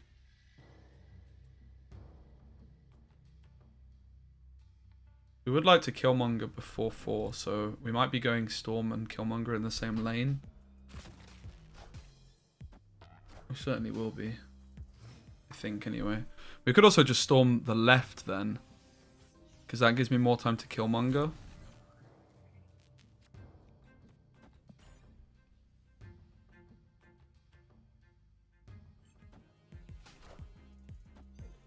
So this is their turn to Shuri. Wind, aid So if they play Shuri, they don't have that much. So let's go for the Kingpin.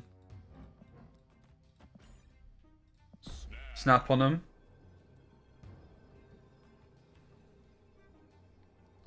The main concern is that they sneak like She-Hulk into the goose lane.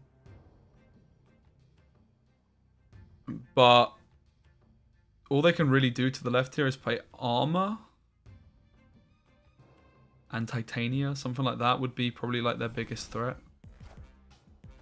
Lizard's not bad, but we're beating it. And the Kingpin is what probably catches them off guard, because they most likely have vision or something here, right?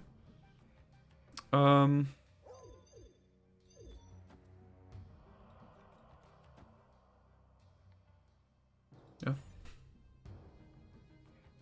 We want to get ahead here for the Cosmo play, potentially. They can't sneak She-Hulk into the right, which was the main concern before. I can't jug the right because of the Cosmo. So it is still a weird spot to be in. But I'm guessing we just do this. This is actually the most points I can get into the right. Should be enough.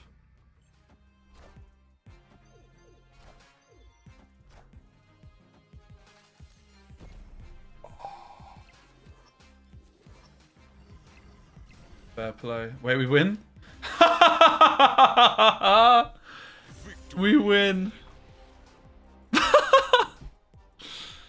Wrecked? Uh-huh. I've always found it weird Shuri players not playing Zola, actually. I always put Zola in my tournament versions of this deck. Oh, baby. Yeah, as you can see, we actually have a pretty good matchup into Shuri. It's not easy, but it's very doable. So we can consider storming Limbo.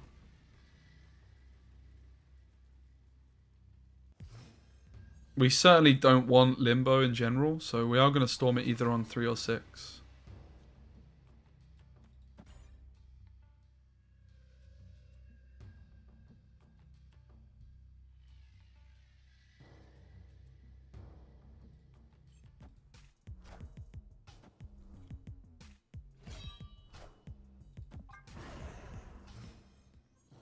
They discarded Hela. GG. Mindskip.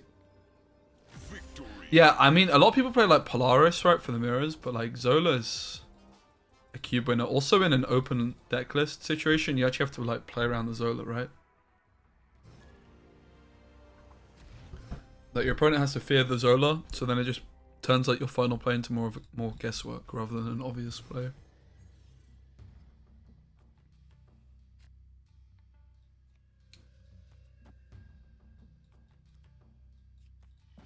As I've said many times, Goose is better on 5, but it's our only option. The Chavez doing the work to give us that curve. Usually I run Zola because I use Cosmo armor to protect Skull. Yeah, that's fair.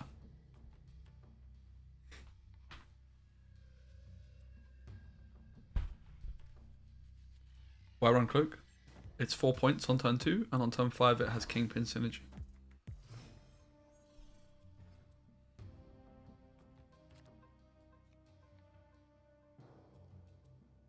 We want to be able to play a 2-drop on turn 2 and turn 5, which is why I have 3 of them, and a Chavez to also increase the consistency overall.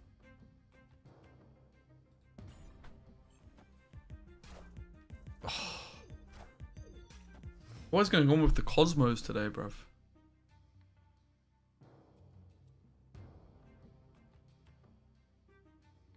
Honestly, it almost feels like a kind of concede moment right here. Well, I mean, this is weird because they can't Shuri me now. They can only Shuri in Dark Dimension. So if we can get initiative... So maybe I should have saved the Cosmo till 6. That's not Shuri.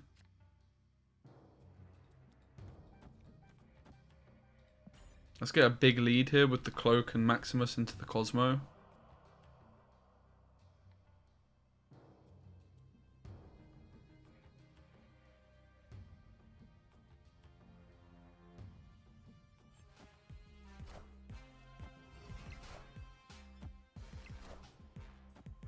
All systems go.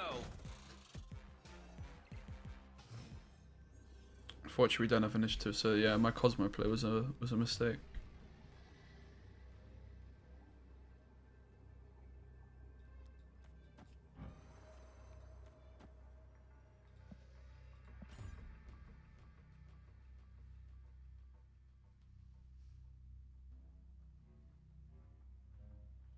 If you play Jug with Professor X in play, does he always move the cards in the remaining lane? Yep.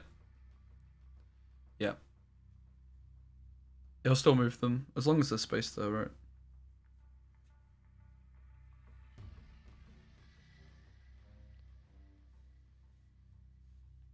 So if there's like one spot open, and there's a Professor X on the other lane, it'll just move one of them, and the other will stay put. They actually run. Interesting. Victory. I guess they feared like Silver Surfer mid or something.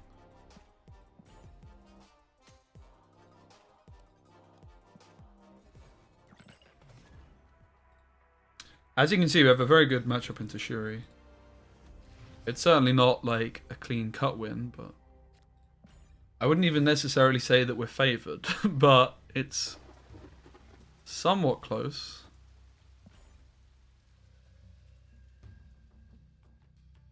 Snap. It's not the best for us, but it's certainly not bad. My rank's 86. I got to 89 on patch day. Let's just go for that.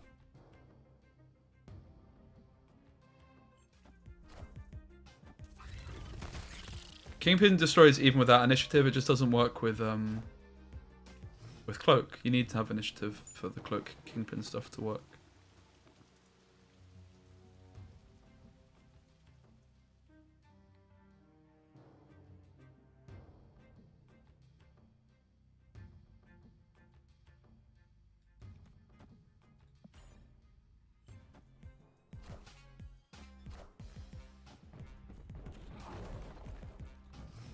My opponent is definitely not a bot, guys, alright? Trust, I would never lie to you.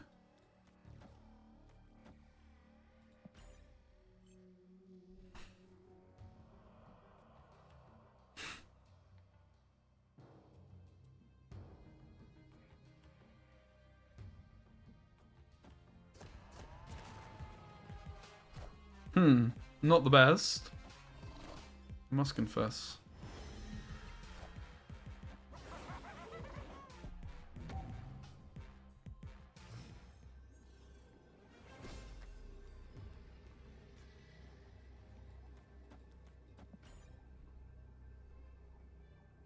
Victory. Surfer's pretty solid. I liked Surfer a lot last patch.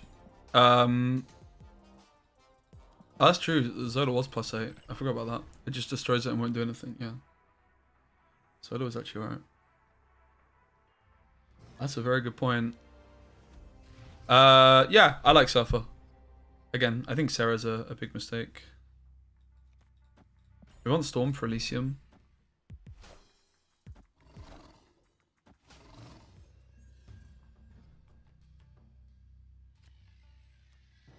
Kind of early to be Maximusing.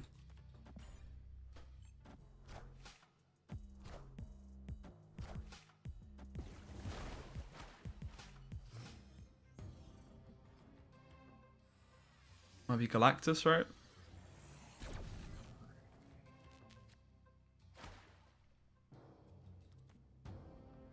Oh, snap. Copium! It's gonna work, guys. Sandman? Oh, yeah. Oh, oh, oh, oh! Oh. That's disappointing.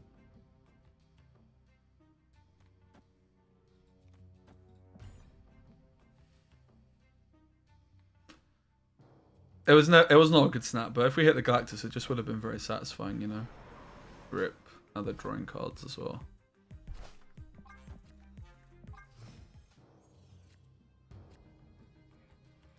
Da. Da. Da, that's hot. No, I'm out. Peace.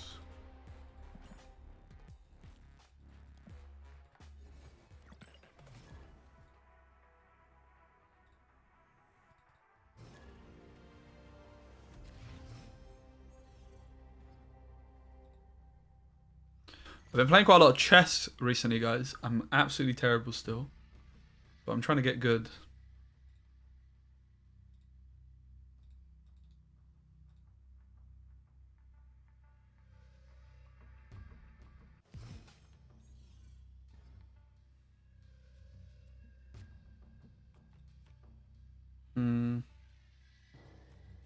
Got a lizard over here. It's my rank. It's like not even 200, mate. That's how bad I am. But I'm improving. Thoughts? I feel like I'm very good for someone who's as bad as I am. Does that make sense? We need Storm.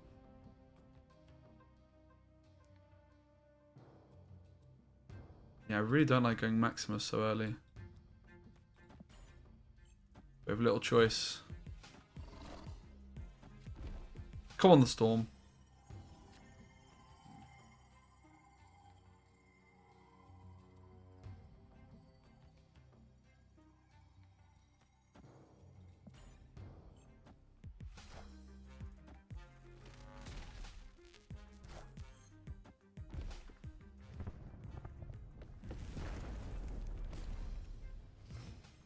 Storm.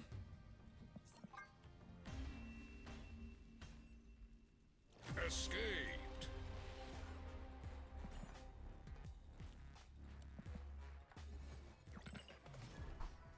Pretty bad matchup for us, this one. Very winnable, but this location that was protecting the 1-drops did not help me. At all. Kind of made it a little bit unwinnable. We're going to Storm Superflow. We're definitely not going to snap. Because they can Electro this turn.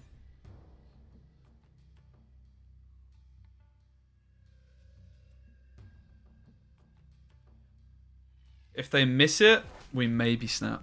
Wind, aid my hand. Okay, so 4 energy. I don't exactly fear that much. I'm more worried about...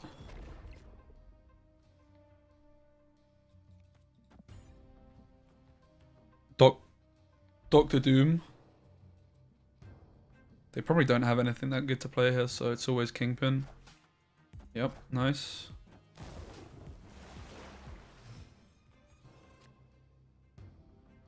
So we definitely want a Goose on 5. We could get Sandman on though. In which case you could argue we just should play it now. There's also an argument to just play Shanna here. Shanna's kind of good. This is their Sandman turn, right? And I think the Goose is actually, like, bare important. Maybe we just want to Brood. But then if we Goose, we need to be able to jug the Goose lane. So we definitely don't go Brood. We definitely don't go Jug or Surfer. So either Shanna. I think I quite like the Shanna. Oh, the more mid. The Mantis draw! Is this like the best flipping Shanna of all time? They didn't Sandman us yet either. So we obviously Goose. We just have to predict where they play the Doom. We would predict more likely here.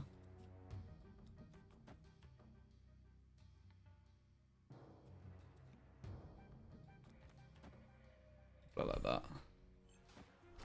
Okay, so we got the Doom prediction wrong, but then we can Jug. Oh, we can't, because I don't have initiative. I do. I do have initiative. Well, moreover, they can't Odin here. So, we got him.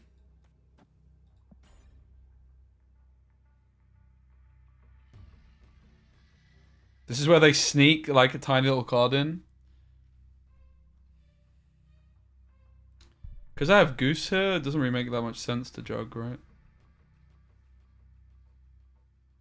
Nice. Shanna actually popped off. In fairness, if the Shanna was worse, we were still fine. We might have just got more cubes from them. Because we had the Surfer buffing stuff mid. The main thing is they missed the Sandman. And yeah, they also didn't leech us. Emma, or is it? Who knows? Kinda's bad. We probably... Meh. We want to storm it, really.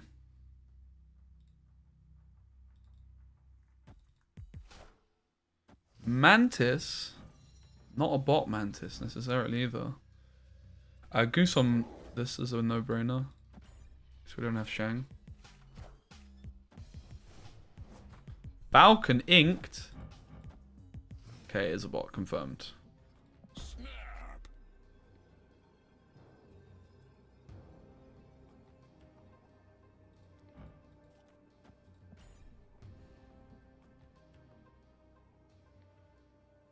This is another example of why Goose would be really nice.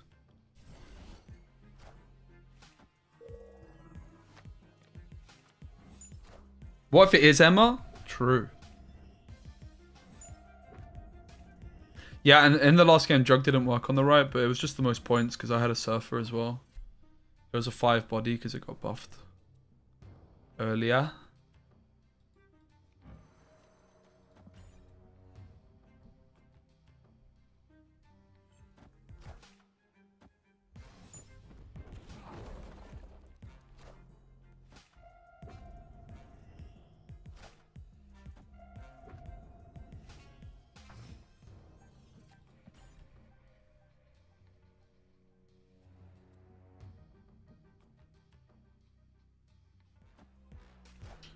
I played nothing here because I was trying to give them the first say so they would snap on us.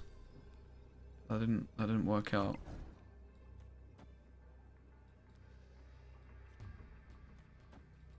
Kind of feels like this is the play. Meh.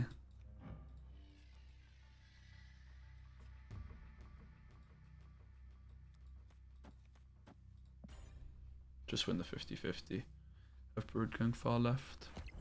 I might be in trouble here, honestly, it's possible.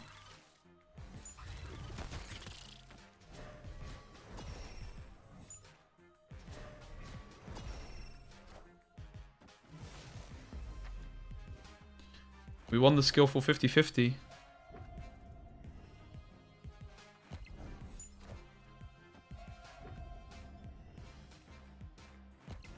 I think we confirmed it is not Emma. It is a bot. Emma, or is it? No. Maximus versus Polaris? Yeah, I mean, Maximus is a sticky one because you don't want to play it so early, right?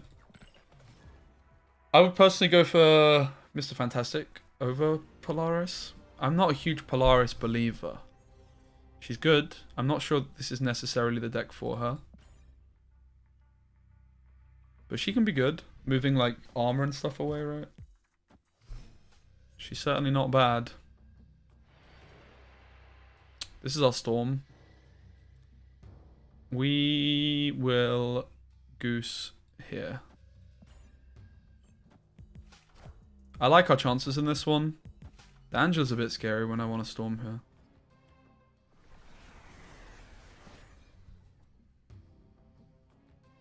It's also quite scary because I hit Monkey. We're probably going to end up Cosmoing the Goose lane. It's definitely a snappable board state, but their deck is quite scary. Looks like it's Harry's Jane Foster pile. Sorry to call it pile, Harry. I love you. It's a cool deck. I really do like the concept. Luke Cage Bast. Certainly got an attitude about it, you know. So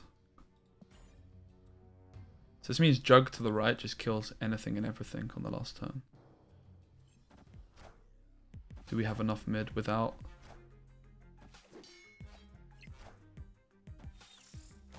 Tying mid at worst.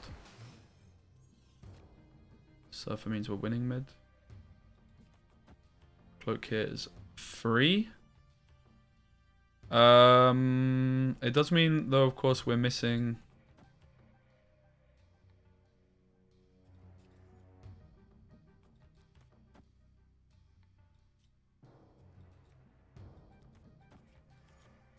the Jug.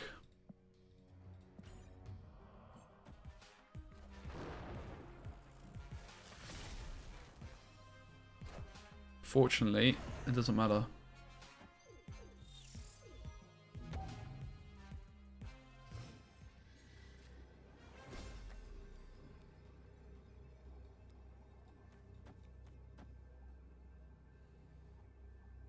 Victory.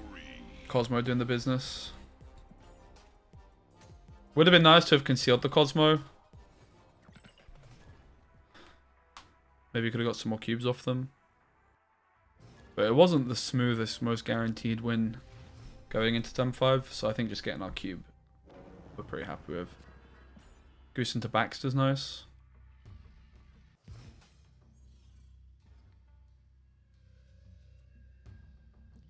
Kingpin New York can be disgusting if we get initiative and play Kingpin on 6.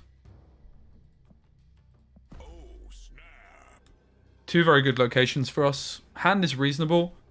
This is one of those situations where like people were talking, who was it earlier that asked about Polaris? Gambler Tuber. This is where like a card like Polaris or Mr. Fantastic would be quite nice, right? Just as like an early card to play. Oh look, Camp Lehigh sorts us out. Brood's alright as well. We could play the Brood into the Goose lane. I'll probably just play it here instead.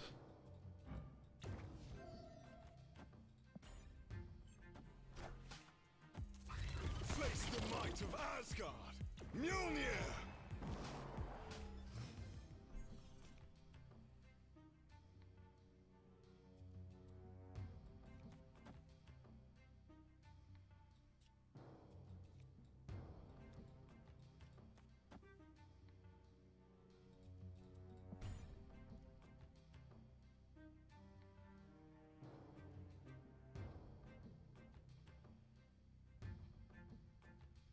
Yeah, it looks like Harry's Valk deck, yeah.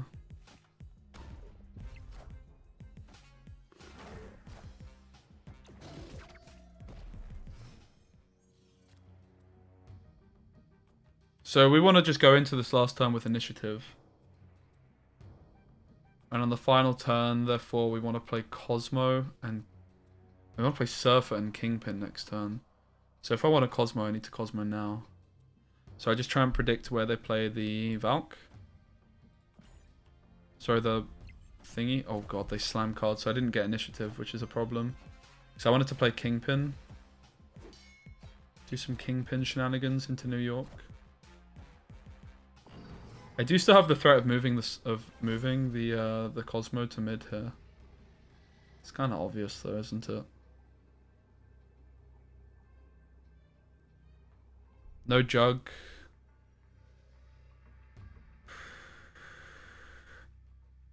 We can just try and win, but kind of doubting it. We'll play it out. I think it's a concede, but...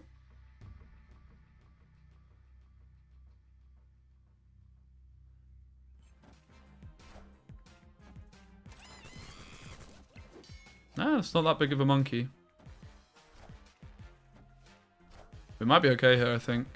It's tight. Ah, we'll just lose. 4 points.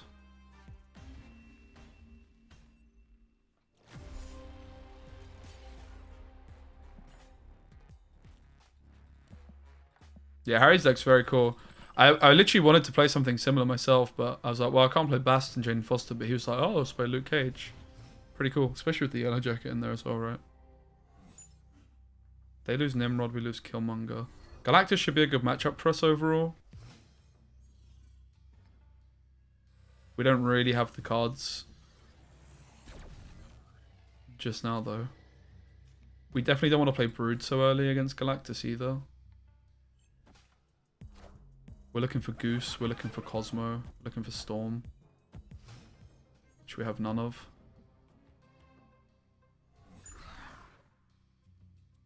Okay.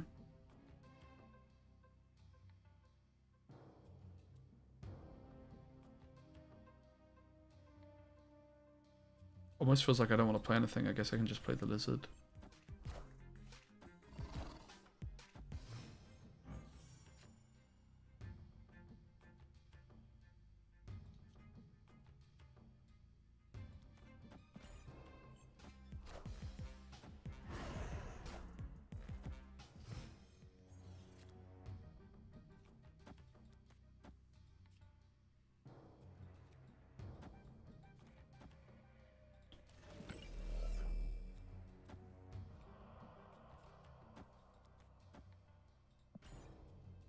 No, they went with it mid still. Rip. I thought they were going to big brain it and move the Raptors over and then Hobgoblin. The cloak actually screwed me. Yeah, it was a little quick bot check, you're not wrong.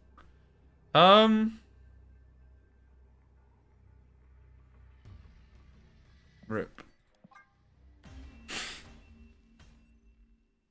Escaped.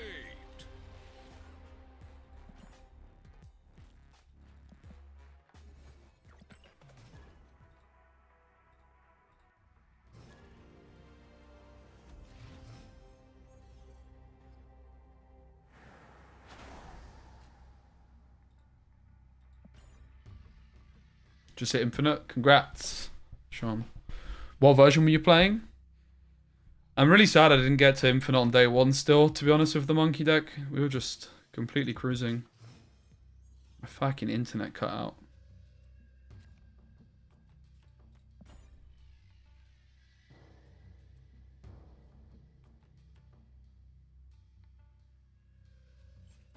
I posted a YouTube video on it as well. What a lad.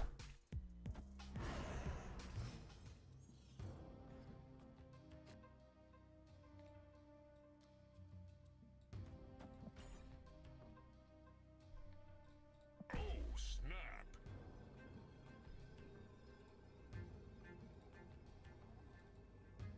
Victory.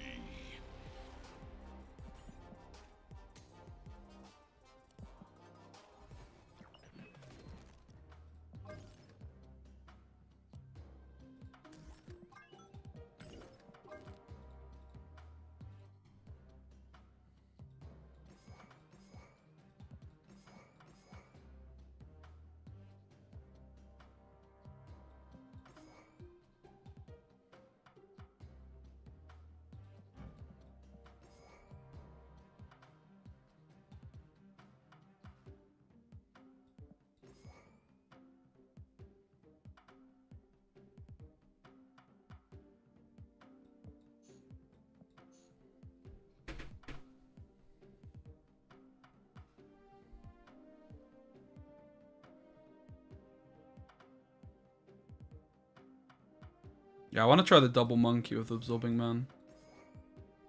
We'll just put negative in there too.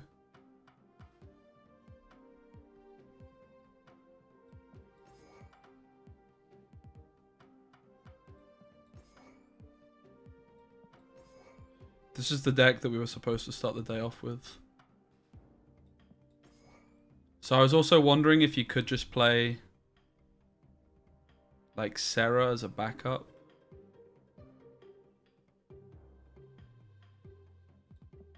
Let's take it for a spin.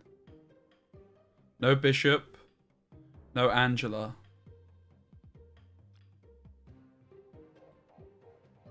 There's no Mr. Negative yet either, so something has to go for negative. Yellow Jacket and Wasp and negative, also very controversial.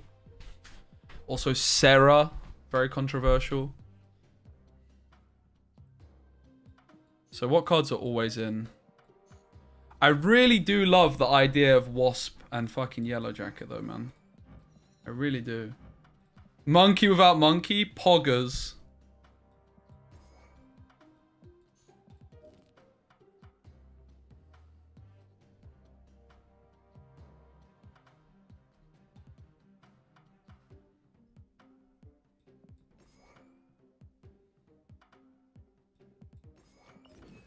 Right, I think this is what I want.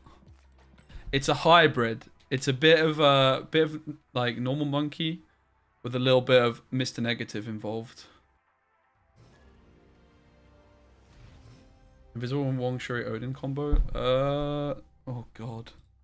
Really? No Dark Hawk? We could play Dark Hawk. It's okay. It's not setting the world alight though.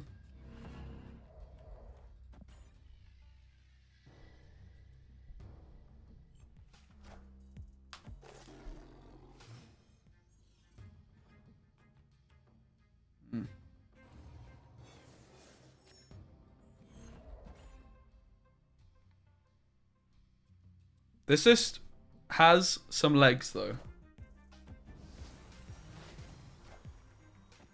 You think... Okay, you don't think it looks good? Alright, we'll see. Opponent snapped.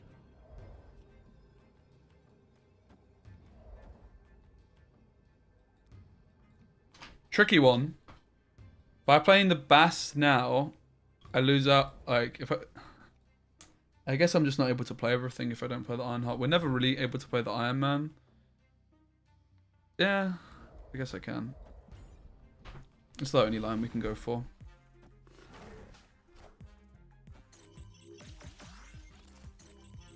We're not playing the Sarah, it looks like. Okay. Looks like we're in a pretty good spot.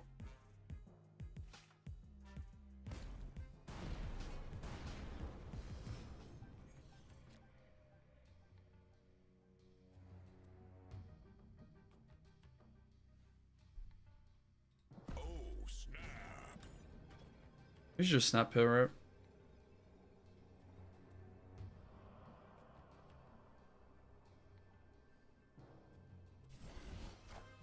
Expecting the octopus. Iron Man.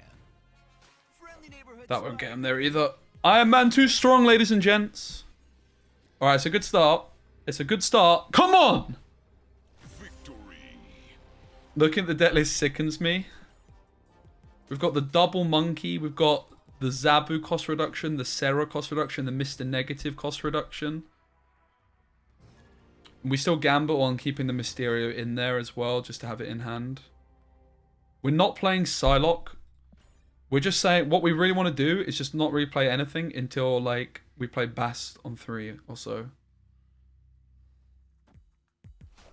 The more cards we have in hand, the better value the Bast gets. So the less cards we play early, the better the Bast is. So we're all about late game cost reduction. Which cards am I still missing? Galactus is the most noticeable one. Notable.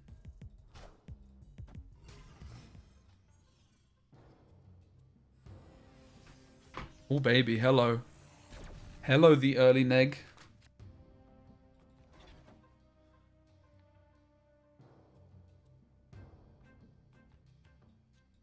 Morbius and Sunspot is quite a commitment, so let's just put our negative over here and accept we're not winning the same.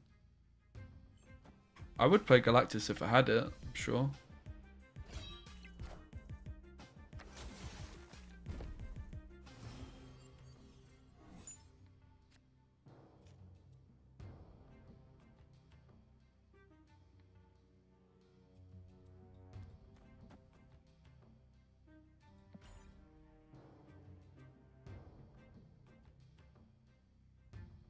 Maybe we should have just taken the Wolfsbane too. You can kind of see the issues of the deck though, right? Like it does all fall down a lot of the time. Like, when am I actually going to play a lot of my cards?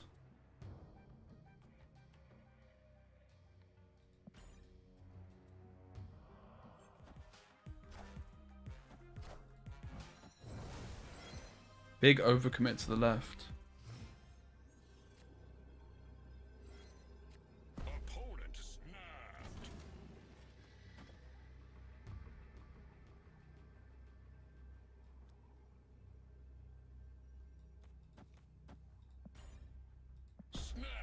Oh, snap! Let's have it. Oh, it's only for 4? What? My snap didn't go through, ladies and gents. Rip. I am Iron Man. Yeah, Sarah basically replaces Magic. I am. Maybe we should just play Magic instead of Sarah, though. But I think Sarah's better.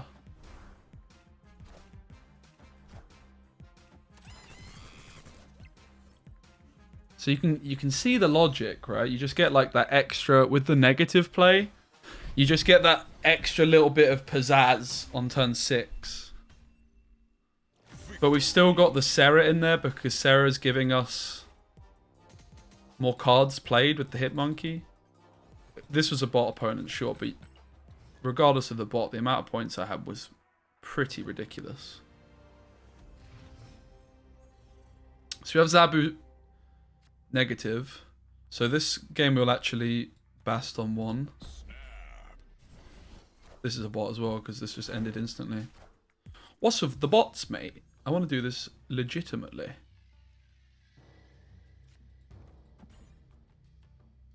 And yeah, like Zabu also reduces the cost of Wong and Absorbing Man, right? So we can do double Hitmonkey. The main controversial thing with this one is including the Mysteria, which is really bad with negative. Like, you don't want to get a Mr. Negative Mysteria. It's basically unplayable. But I think it's worth it still. Especially with the Mysterio synergy, right? Oh, with the Hitmonkey synergy, rather. Turn 4 Sarah.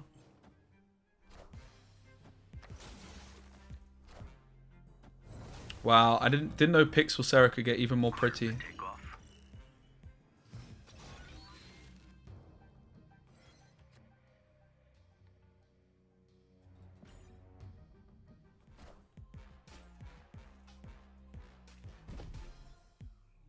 Sorry, I ever doubted you.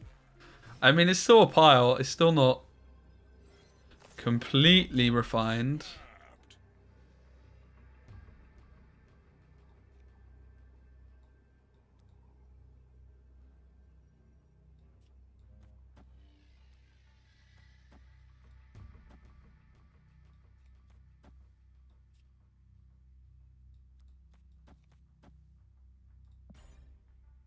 It's quite a lot of points. If you get Sandman, you just retreat? Yeah.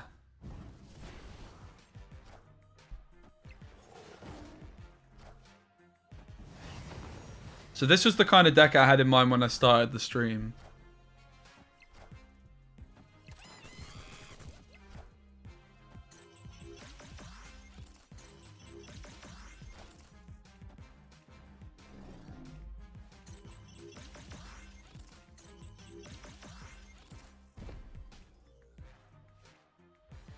I'm actually of the opinion that Ironheart is super underrated as well.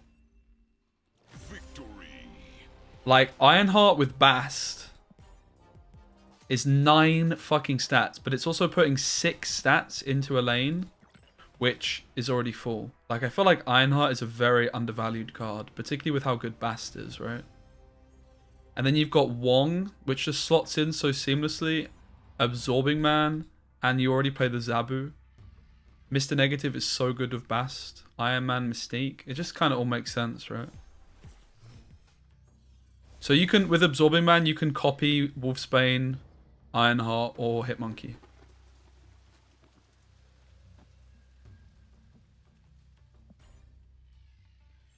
How does this deck do if you don't get negative on 3? Well, that's the idea. It should do okay. Like, that's why we've still got Sarah in here.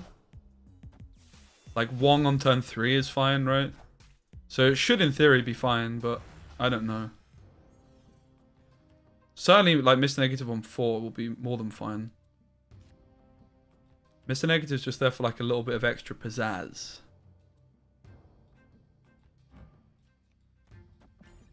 We have little choice but to play the Wong here.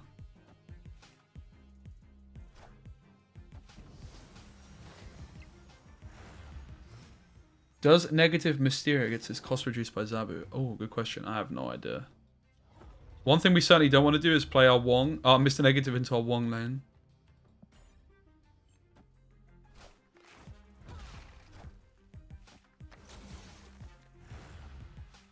It's probably safe to assume we're just giving them Absorbing Man, Mysterio, Iron Man. I mean, I do want to play... I guess we just do this then, right? Yeah. We can also move these cards out, right? Into New York. We're giving them an Iron Man. I'm going to stay in it just to sort of see what happens, really. We're drawing like one card for free. Hopefully it's Ironheart or Hitmonkey. The other two are pretty garbage. I would imagine we're losing here. I would just retreat in like a competitive kind of game here. It's a weak turn from them though.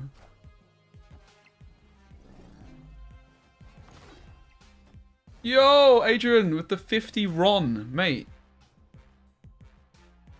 Run for the hills.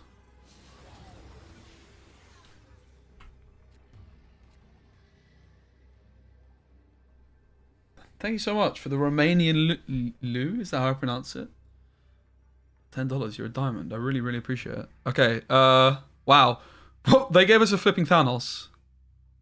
Sorry, a flipping Odin. So I can go Odin, Hitmonkey into the Wong. Maybe we just leave these guys where they are. Or we could...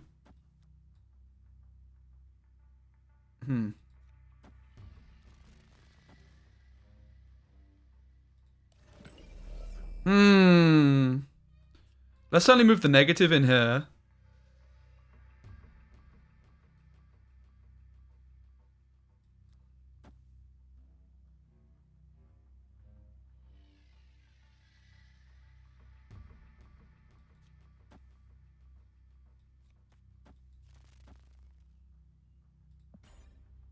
Let's try this.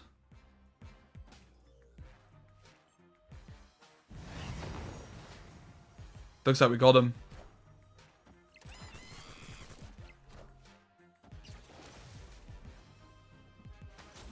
It's one big Wolfsbane, ladies and gents.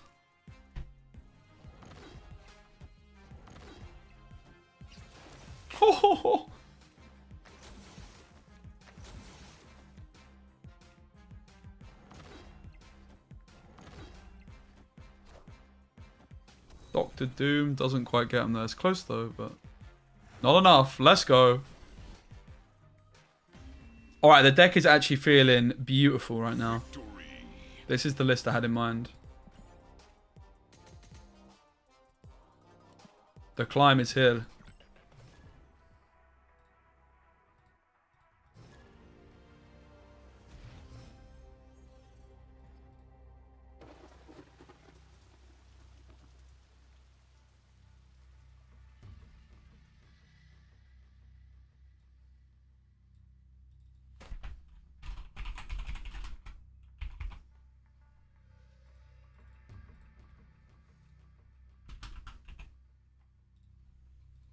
Alright.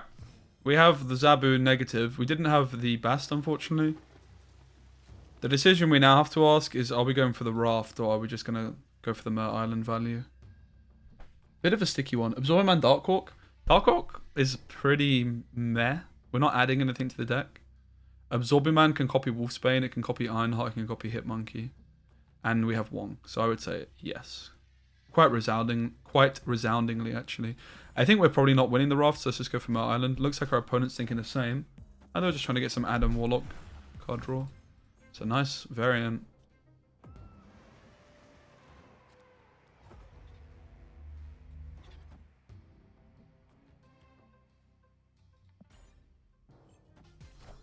Could have snapped. Probably should have snapped. Bass isn't mandatory, but yeah, Bass is like just one of the centerpiece cards. This deck is kind of built around Bast in a lot of ways. I've just been trying to find like decks which get the most Bast value almost.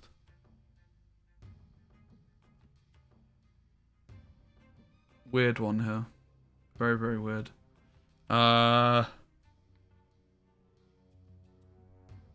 guess we're just kind of forced into doing this. Cerebro with my island. Yeah, Mysterio is awkward for sure with the Mr. Negative. But if you have it in hand already, right, I'm trying to find like the hybrid mix, right? Like here it's garbage. Of course it is. But we're trying to find that like hybrid mix between two decks, basically. Why no Magic since the draw benefits more us if we... Yeah, I mean, I'm not sold on the list. I just think Sarah's better with Hitmonkey overall. And you don't want to play Sarah and Magic. Again, I'm trying to find like a hybrid. I'm not trying to go all in on negative. And Magic is a card which is all in on negative, right? It's going to be really bad for us if we don't have negative.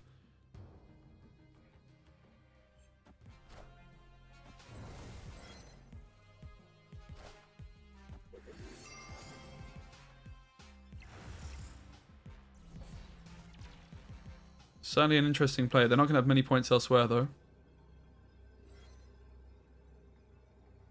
Hard to see how we lose.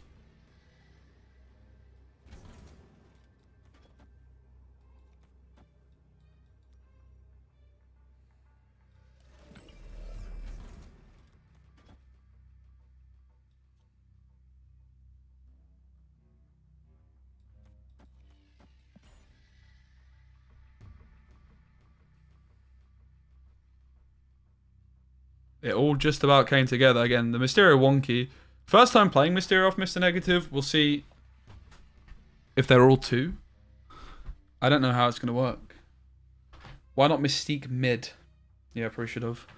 I was being a bit dim and thinking I didn't have enough mid, but their Cerebro is like... Yeah, I mean, I think this is probably not the best line, but whatever. They have like no points in the other lanes. That's my logic.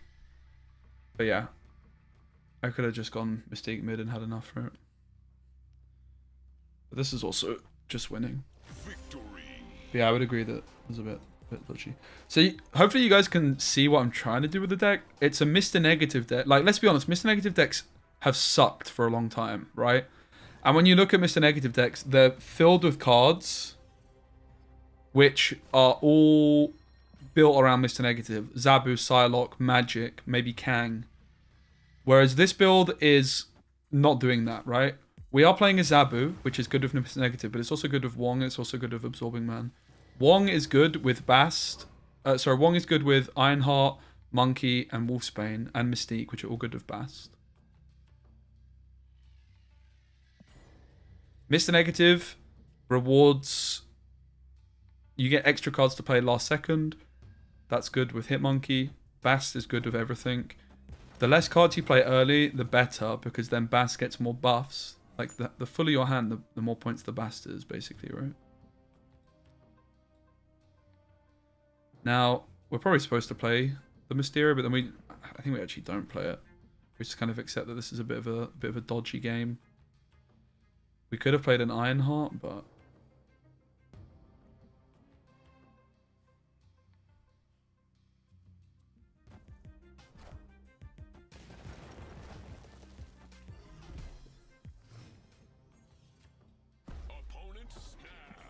I'm not going to run.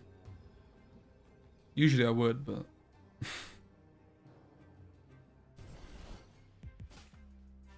A rock! Surely.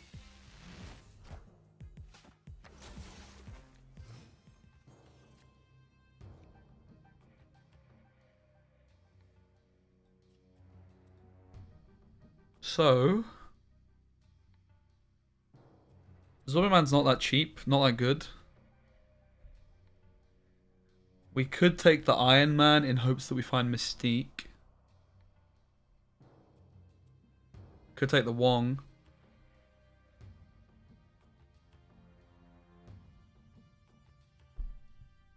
We could also go Mysterio Hitmonkey, but then we play into Lechigula.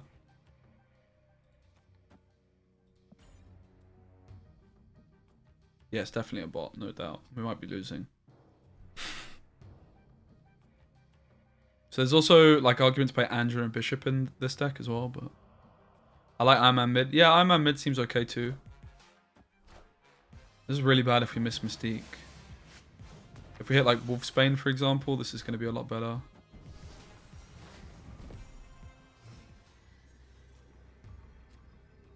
We drew so badly this game.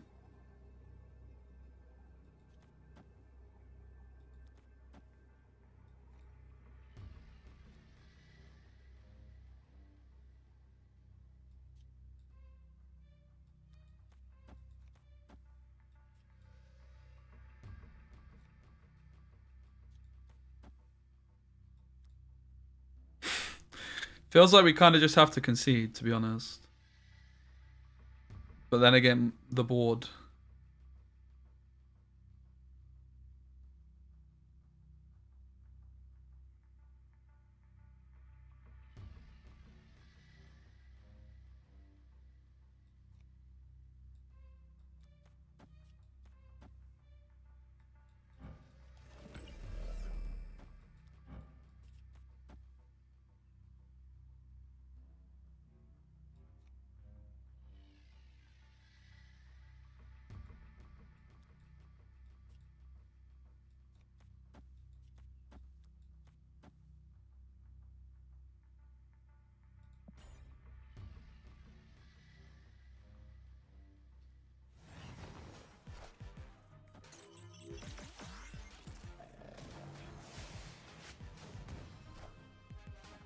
Oof.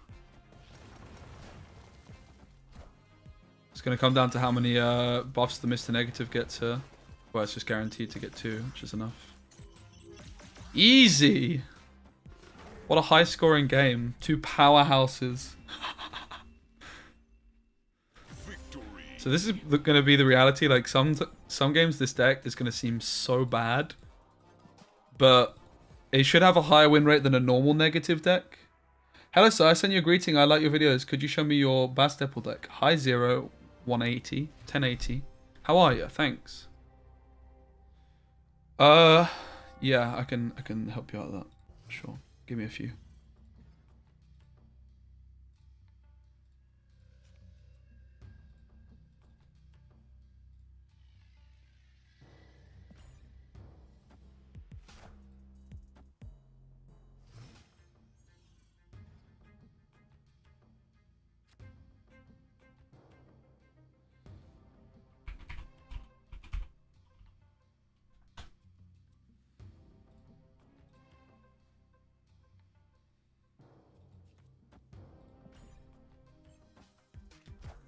It's looking pretty good for us, isn't it? Bast on 3 seems around the perfect time to get like a lot of value from it while also still having stuff to play.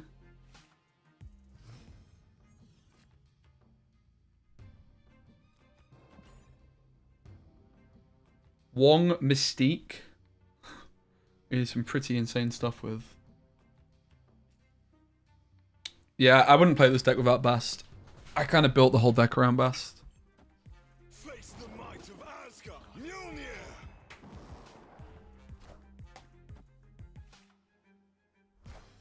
Yeah, I wasn't playing against any bots on patch day, but today there's loads.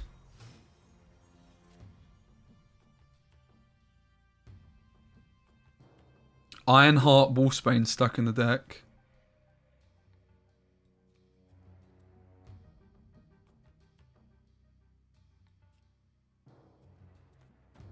Mystique Zabu just seems a bit too good not to go for. It makes the Absorbing Man cost less. Maybe it's just better to go for Sarah though and bin off the Mystique. Mystique is so good though. It's like very easy to underestimate how good this Mystique. Oh, for flip's sake. Well, Ironheart off the top saves us. Ironheart off the top is OP. Ironheart off the top is the truth!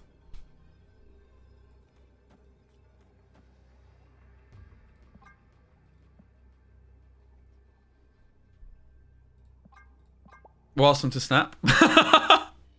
Come on, work. I want them to snap before we snap.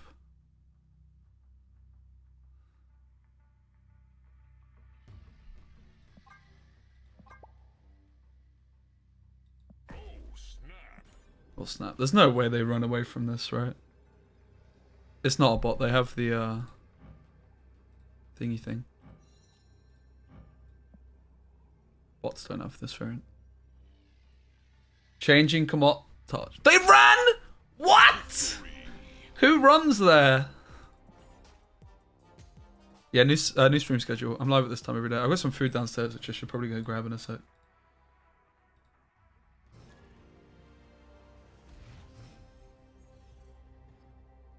Opponent snapped. Mind game them out. Yeah, we should try that more often. You could definitely add Negasonic. I don't own Negasonic, so yeah, it makes sense to play Negasonic.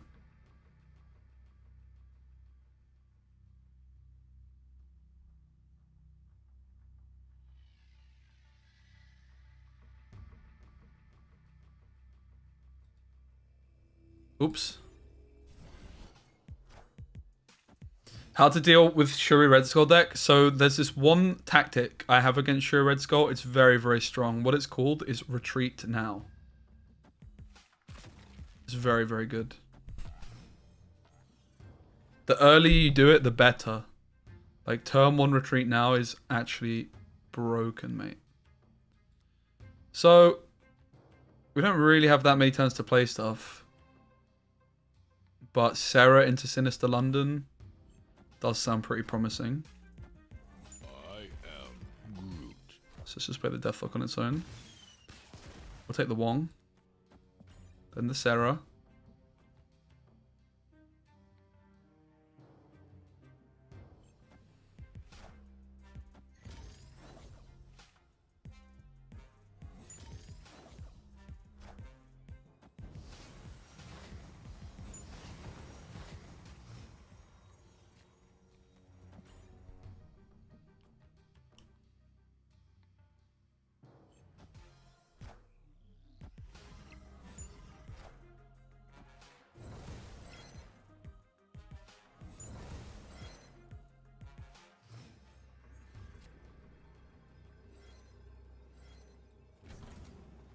Maybe the Wong shouldn't have gone here, huh? I guess this is a tricky one. We could like Ironheart here, for example.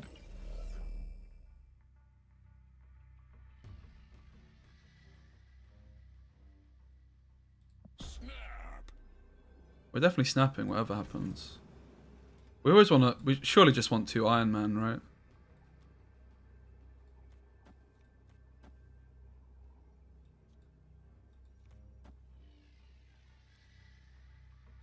But then I'm not winning the left lane when it's so winnable.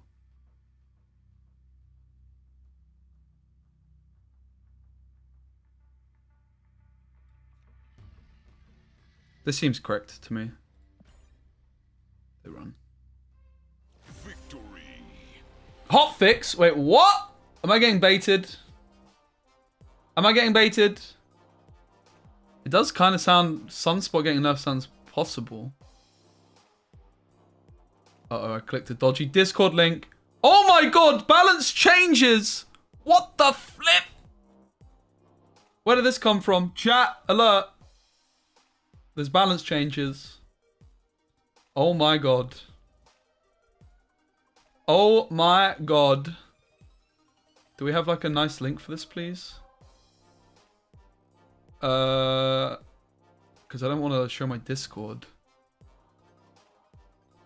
Guys. Alert, alert, alert. Balance changes. Has anyone got like a nice link for me for the balance changes that doesn't use Discord? I'll check Reddit and I'm checking the official website. Nothing on the website.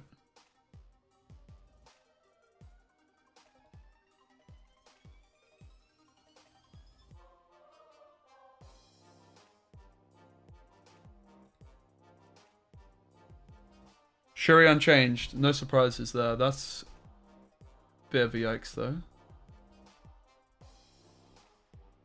Alright. I should get a link here. Oh, man. Guys, has anyone got one? I just don't want to share my Discord. That's a bit monk-esque. Alright. I'll take a screenshot from Discord.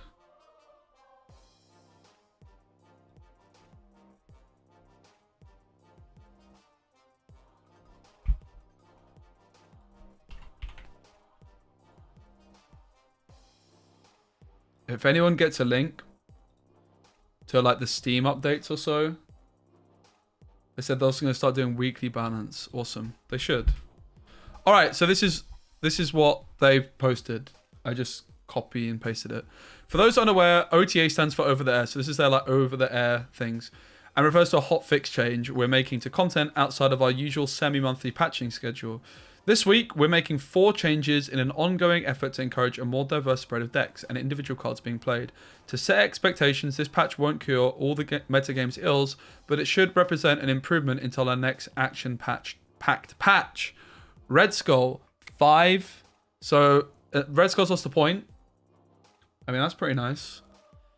As our previous patch notes discussed, we last adjusted Red Skull to weaken specifically his interactions with Shuri and Taskmaster. Our goal was to keep his strength otherwise flat or even slightly improved and see how things settle once we've softened Thanos' grip on the metagame.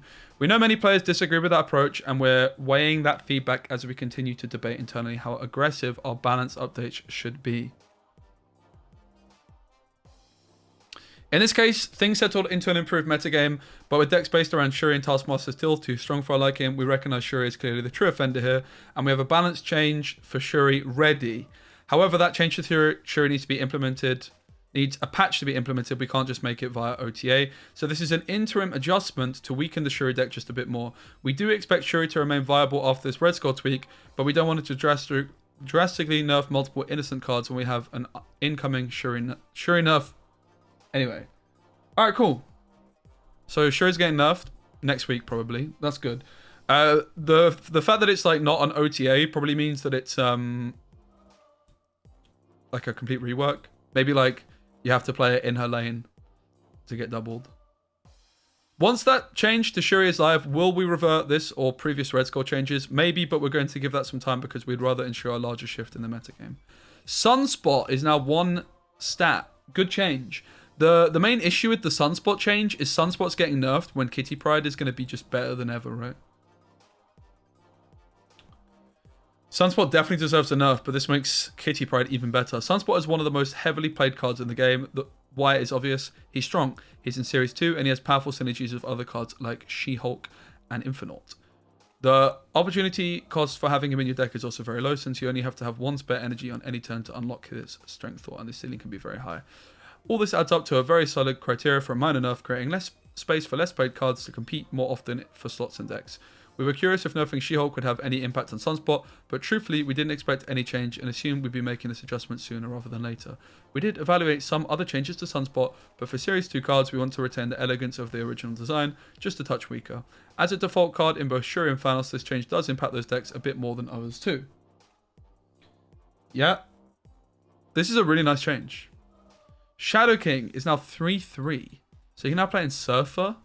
Shadow King's whole purpose is to fight back against exactly the kind of thing that Shuri is doing, but this card's simply released too weak to be in consideration for most decks.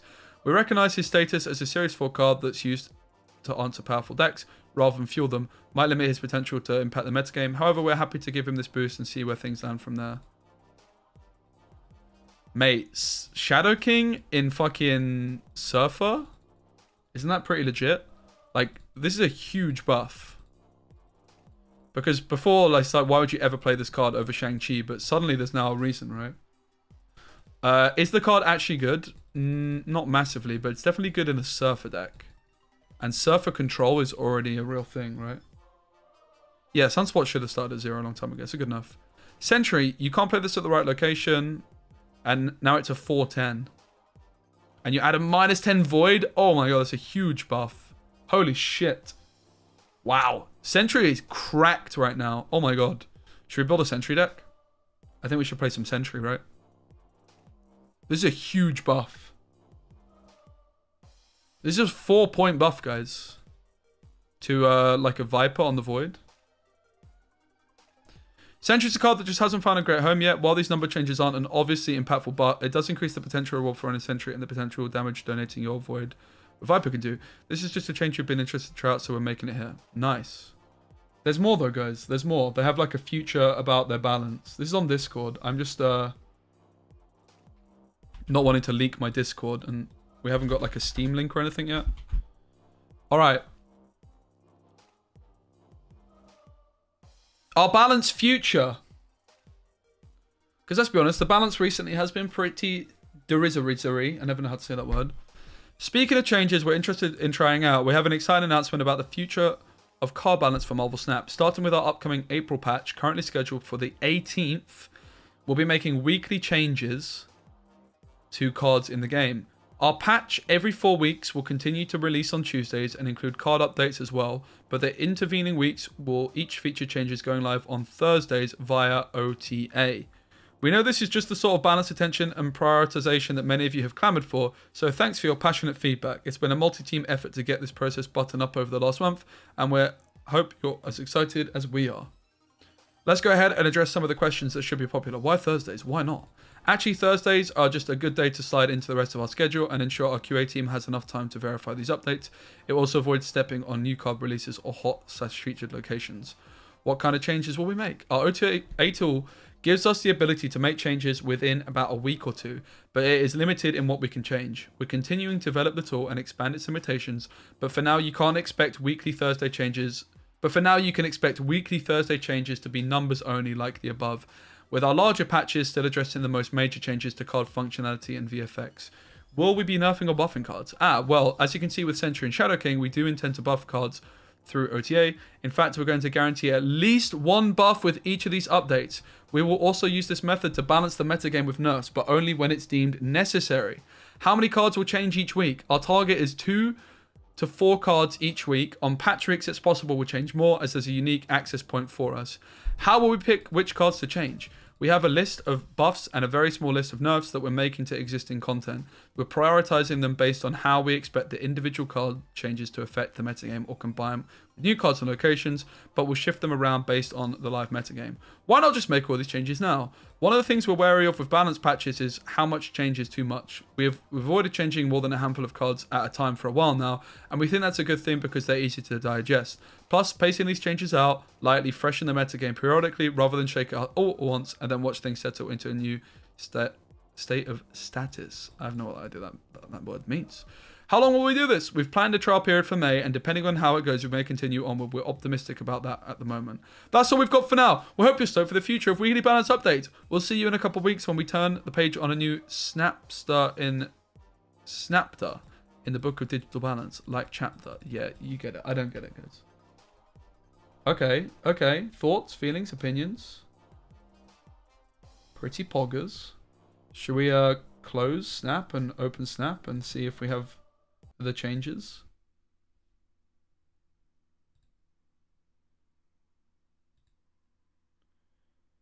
Sentry buffed.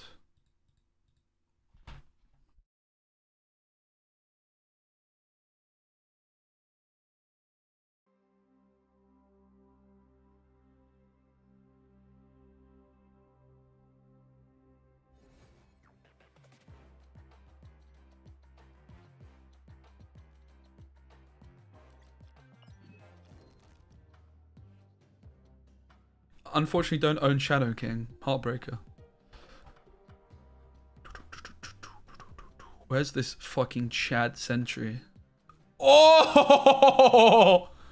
Oh, baby. Oh, baby.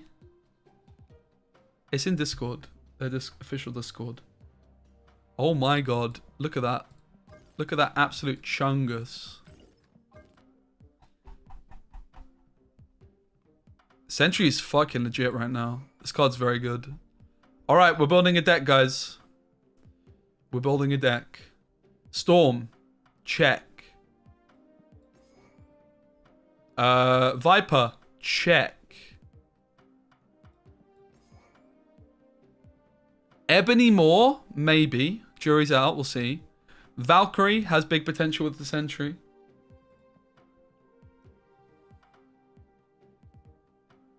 Zabu, I mean, Zabu's an interesting point with Sentry, yeah. Sentry's actually so good now. No cap. Like, the amount of... This just got so many more points. 4 points, guys. It just got extra with the Viper combo. Oh, Daredevil's really good. Spider-Man's good. Titania's good. Oh, mate, this is my kind of deck right here. Ladies and gentlemen. We could play the Hood as well. We're playing Viper. We're going to play Valk. What did I say is good? Titania. Valkyrie's in. 4 slots left, ladies and gents. So for our Sentry, we have the Valkyrie or we have the Viper. So that's enough. We have Daredevil to see if we're getting Cosmode on. The problem with Debris is Debris actually quite bad with the Sentry because it puts a rock in your Sentry lane. Kind of bad. We could play Mysterio though and Hitmonkey. It's possible. Bad with Storm though.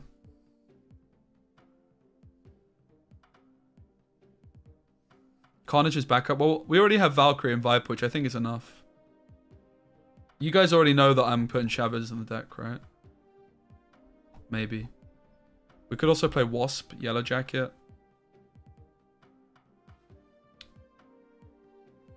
Could play Professor X. We maybe just want like another way of winning the Storm lane. We have Sentry. So maybe just like another card to win Storm. Thor's pretty legit as well. I could actually see us going like Thor, Jane Foster.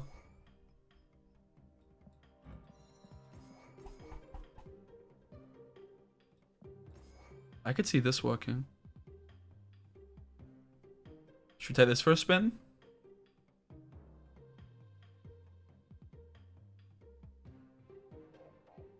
It feels a bit bad to play Yellow Jacket Wasp and not play Hitmonkey though. I don't think we want Jug, to be honest.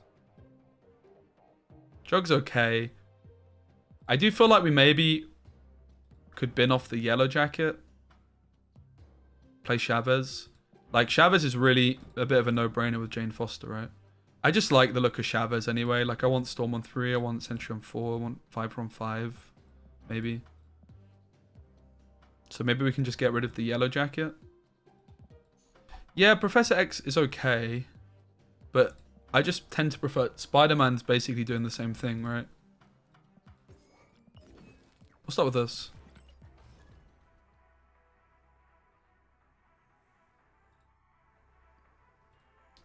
So the reason I like Spider-Man over Professor X is because you can play Spider-Man and Titania together on 5, right? It's so much better.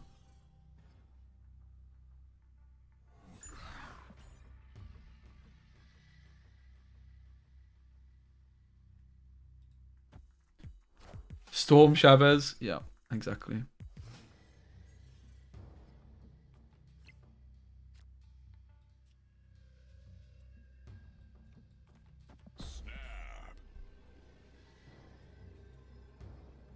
Should make a command? Yeah, I mean, the problem is that they haven't shared a way that's not Discord yet. I don't have a link to anything which isn't just Discord. As soon as I do, I will link it. Like, literally the only way I've been able to read these is through Discord so far. Rip Daredevil, feels bad.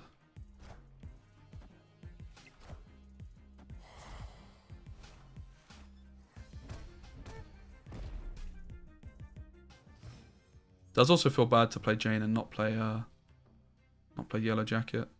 Oof. Very little to do this turn. Well, actually, that's not true. We can clog them with Titania. Easy.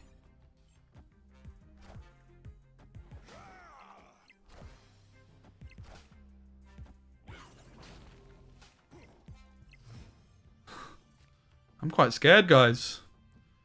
So, we could just give up on the right lane, yeah.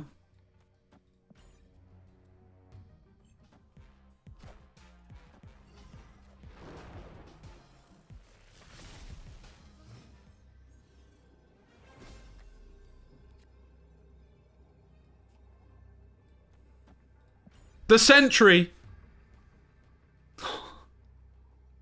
Victory. So guys, the balance patch is Sunspot is now 1 stat. The Sentry is now 10 stats with a 10-point void. Thanks, KD. Let me add a com.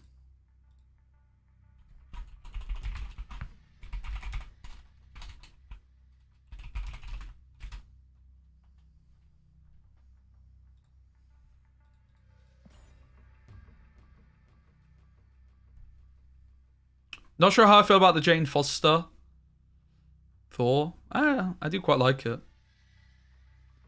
But Yellow Jacket might be a nice addition. Yellow Jacket's just nice with Storm in general as well. Sunspot, 0 stats, guys. Look at that. What is this madness? This is crazy, mate.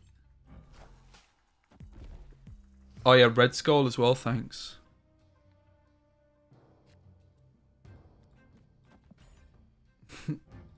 Not the best location for Sentry, unless we intentionally lose it. Wind, aid my hand. Which does seem quite reasonable. We could Sentry here. Feels almost like it's a bit overkill, but we have a Valkyrie, so it should be fine. 10 points!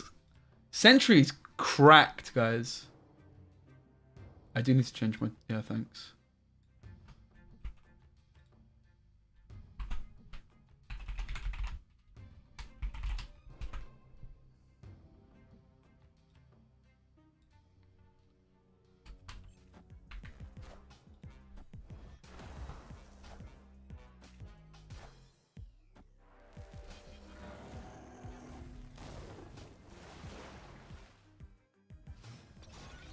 Alright. Loosey goosey. Flip. We got goosed on, guys. See the power of the goose. We'll just go next. We can't beat the goose. We got goose. Doesn't Sentry fit in Shuri now? Not really. Is Sentry Destroyer viable? Might be. I'm definitely just a big believer in... we'll probably put Professor X in this one as well for the extra lockdown. Maybe get rid of, like, the Jane, perhaps? I don't know. Could also get rid of old Chavez.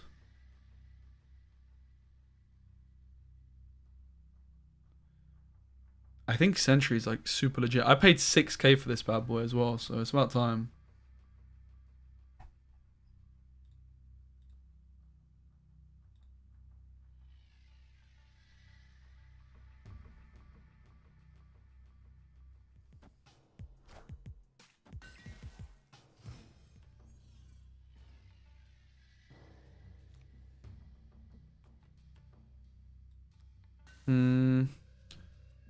The curve so far has been a little bit lackluster early on. Almost like we need a sunspot. I don't want to be forced to play the Viper here, but I feel like I have little choice.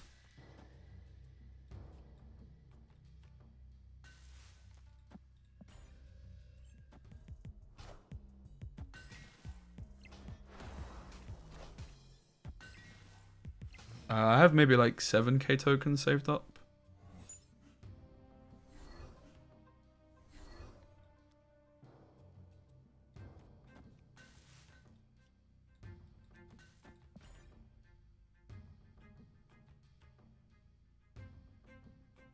Titania is basically ready to clog them if they don't play a card here. Then if they play a card into this location, they get clogged. Wind, aid my hand.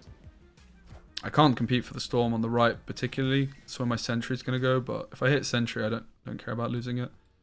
The curve's just been really, really awkward the whole time here. We're going to put Professor X in.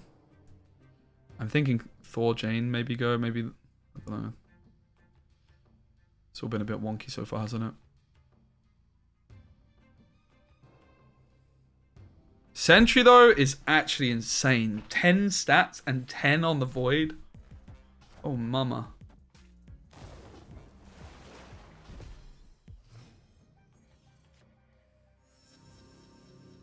This is the problem with Jane, right? Like, I want to be Spider-Manning or Professor Xing on 5.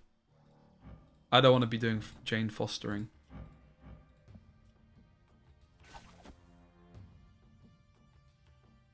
The problem is Titania goes to their bloody side, mate. Oh, jeez!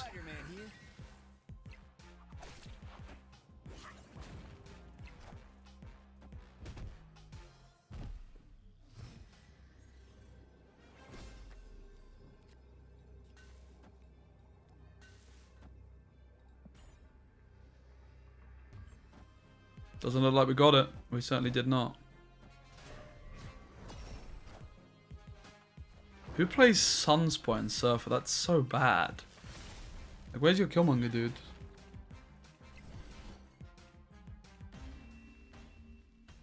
Right, back to the drawing board with the Sentry.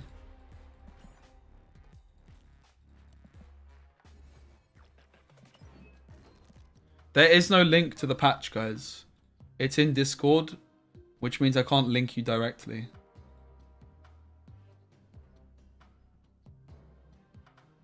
Is there a Reddit thread yet for it?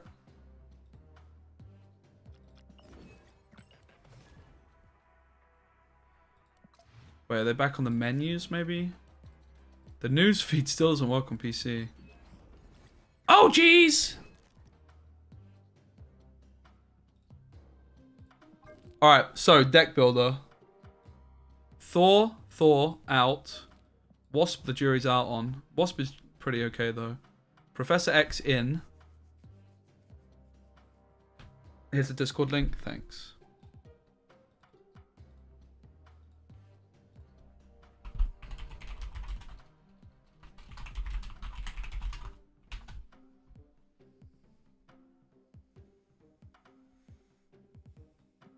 Alright, we want all these cards. These cards are all must-haves. What else do we want in here, ladies and gents?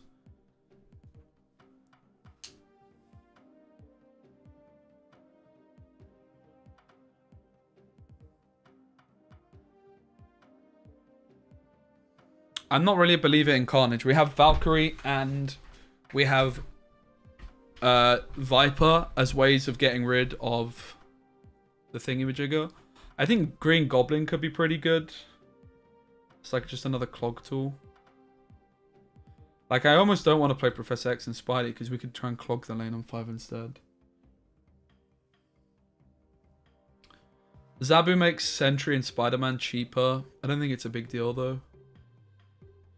Is there more 4-drops that we particularly want to play? I'm going to go ahead and say no.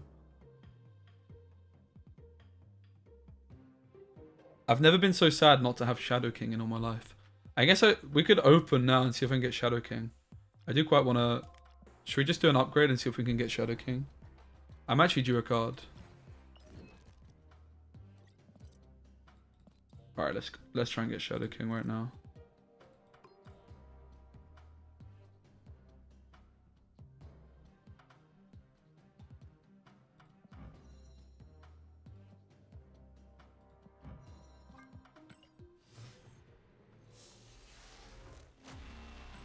Guys, if you read the thing, they make it quite clear they couldn't nerf Shuri because she's getting a rework. The Sunspot nerf definitely needs to be happening. Oh, baby. Hello. Poggers. Ooh. Not bad start, that.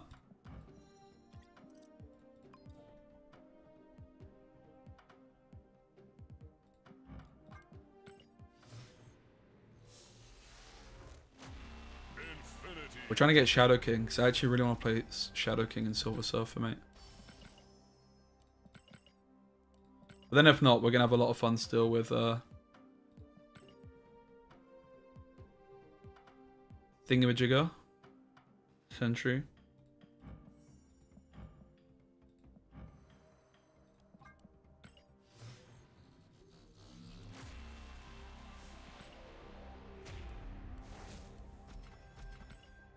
We'll open all of these at the end.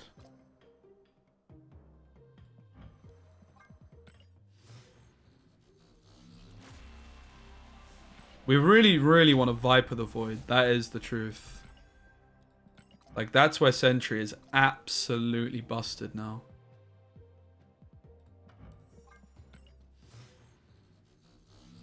So Shadow King just got buffed. He's now a 3-3, and I really want to try him out with Silver Surfer.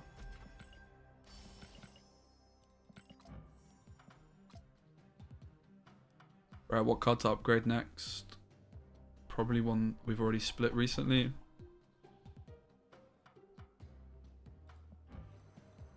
Don't have enough on either of those. This Shang-Chi we'll go for. I think you need 155 boosters, right, to split.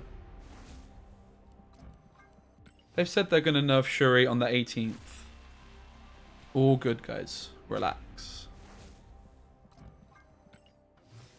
When did this happen? Like 30 minutes ago.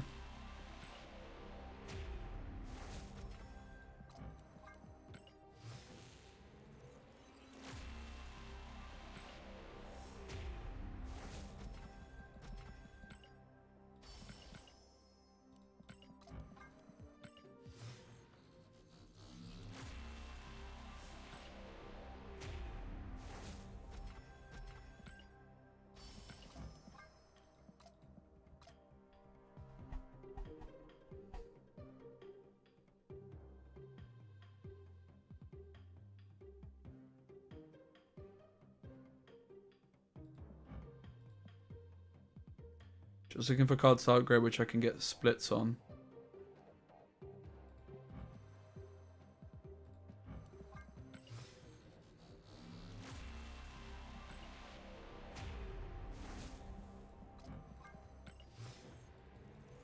Yeah, I really forget that you can do the 2 like farm boosters. So if you have cards which are low on boosters, you can get more boosters on them, right, by playing lots with them.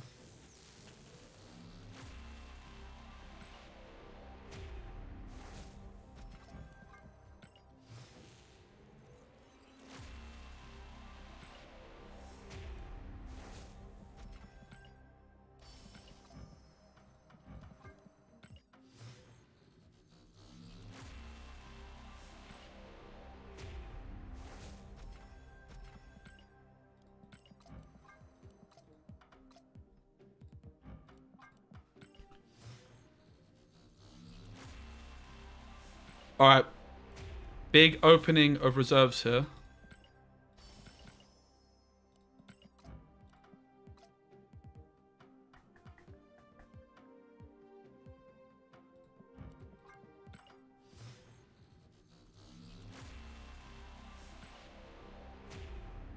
Alright, here we go. Pray for the Shadow King. Said no one ever, but I just did. The first man who's ever wanted a Shadow King. Oh! Oh. Baited. Come on. Shadow King. Oh, Shadow King. We are due one. We're due one. Get one more. I expect nothing, and yet I'm still disappointed. The King of Shadows! Boo!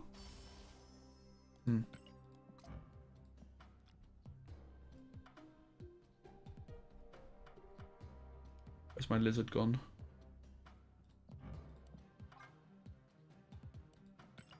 Rip.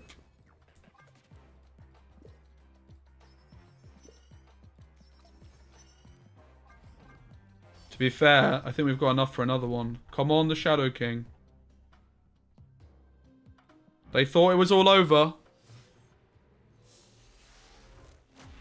Infinity. But the dream is still alive for the King of Shadows.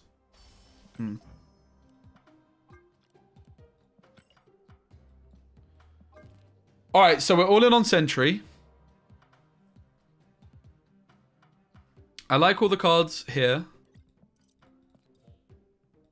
Valkyrie often does need like Wasp to help her out. We could still play Thor without Jane Foster. I do quite like the Thor. Thor's bad with Chavez. I think Valkyrie in general is kind of bad with Chavez. Thor is another good card for the Storm. We probably just want some other early game cards because Viper's not really a 2-drop. So what else can we play early on here?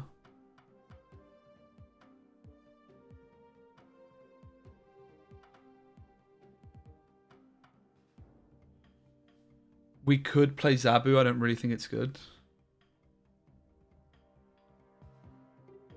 We could play Ant-Man. Well, we can Viper the Hood and we can Valkyrie the Sentry and we can just lose that lane. So there's three lanes there. Debris really bad with the Sentry Viper, unfortunately. I wouldn't be against adding some more clog stuff though, for sure. Like Green Goblin. Zero's not a bad shout. Zero's pretty good with the Sentry. It's pretty good with Titania. Zero Lizard actually sounds pretty okay. Lizard's also good with Storm. Let's try that. Also, like, Ebony Moore's kind of legit in this deck with Viper. Oh. What?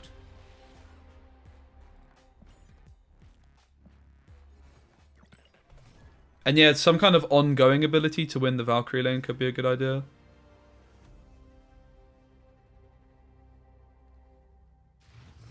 At the moment, we're forced into playing like the Hood or the Titania into the Valkyrie lane or Thor's Hammer.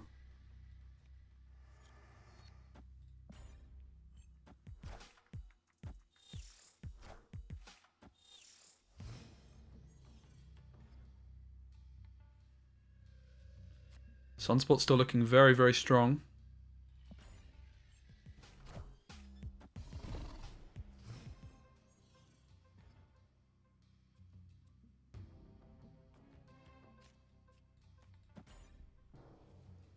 The problem here is I'm going to be going first, which means my Titania can switch sides. Oh, I can zero her. Beautiful.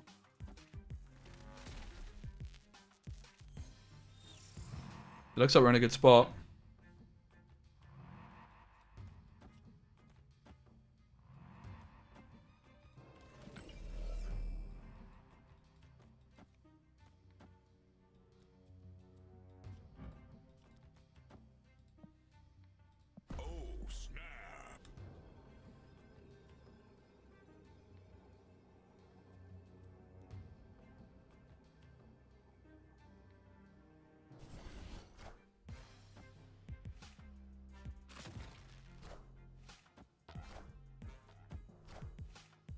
Not the Viper!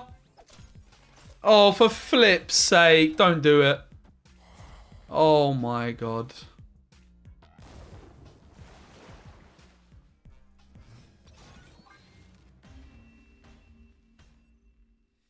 Escaped. Snap. Snap, dude? Did you just snap, dude? I think Kitty Pride's probably a better purchase than Kang.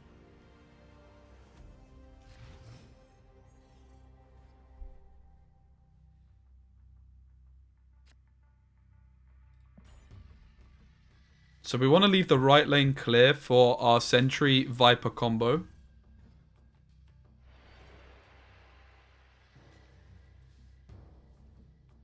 Well, this is curious. I guess we're just playing Thor into Bar Sinister. It's a bit of a no-brainer, right?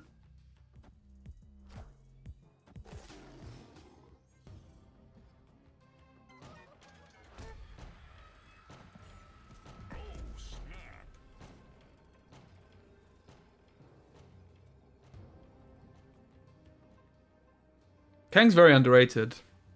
A big thing with Kang at the moment, I think, is how powerful Bast is as well.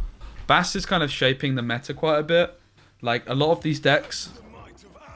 Not all the decks, but there's a lot of decks where you just want to have, like, a bunch of cards in hand for your Bast. So many of the top decks are using Bast right now. Shuri being the big exception, right? Face the might of Asgard. Mjolnir. Face the might of Asgard. Mjolnir. Shuri doesn't really need Kang because it's just so good. Like, it would normally if because you've got such a tall deck. Like, it's the kind of deck it makes a lot of sense in, really.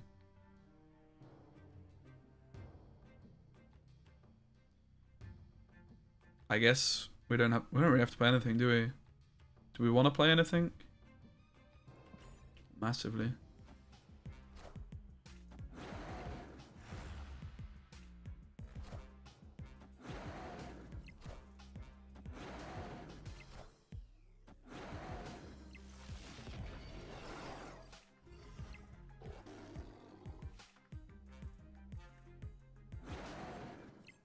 The play here is quite clear. It's hammer plus spider.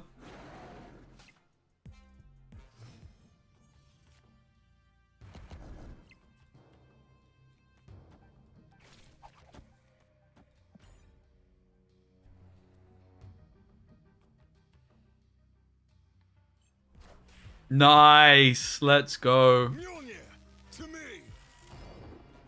Mjolnir to me. Yeah, was the done off Coulson? It was. To me. Mjolnir to me. That's quite a lot of hammers. Mjolnir to me. Mjolnir to me. Mjolnir to me.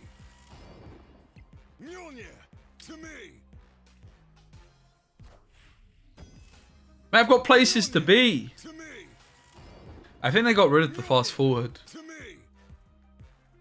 Mjolnir to me. But yeah, this is a perfect moment for it. To me. Ah! And then they see the spinner. Sheesh. Sheesh.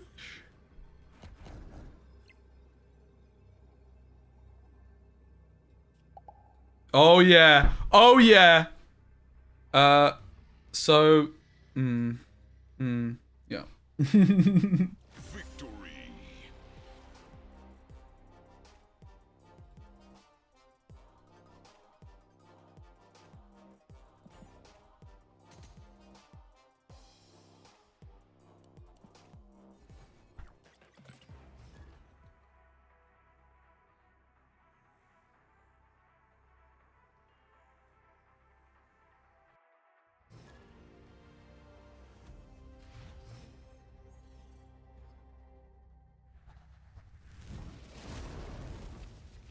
Alright then, Limbo. Kind of okay for us. I have a feeling that fast forward doesn't exist. I haven't seen it in a long time. Oh my god, the Viper ×2. So yeah, of course we want to leave the third lane open for our Void.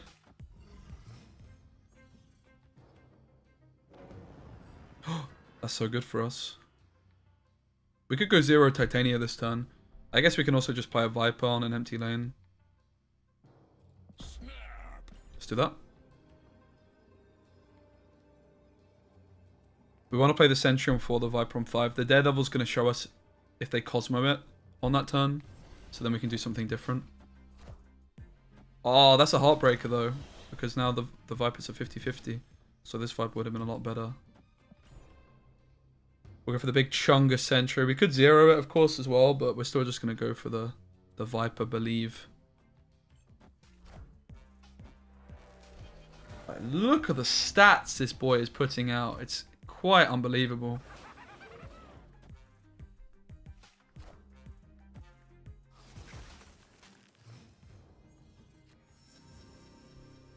So, if they don't play to the right here, we could just take the Professor X to the left.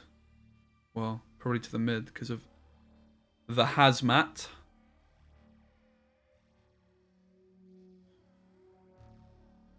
If they go to clog us, of course, we can just take the Viper.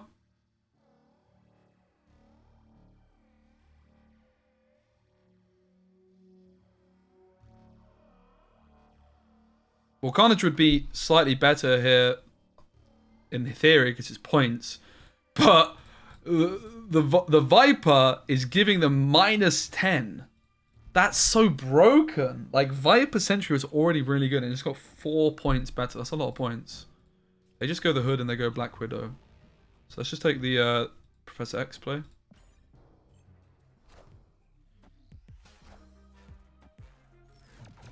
We're probably just not going to play the Widow's Bite.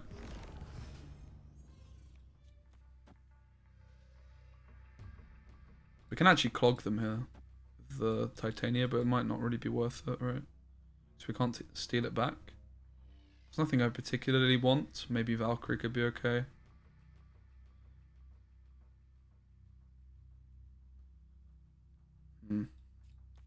Let's go for the clog line. And hope they play one card here and then they just can't play anything on the last turn. Probably shouldn't have... I played the Widow's Bite in case it hit Valkyrie, but it's very copium. Oh! Are you crazy, mate? What the heck was that? There's no way that just happened. Oh my goodness. Holy mackerel, Batman. The Viper, the Void is so OP. That's ridiculous.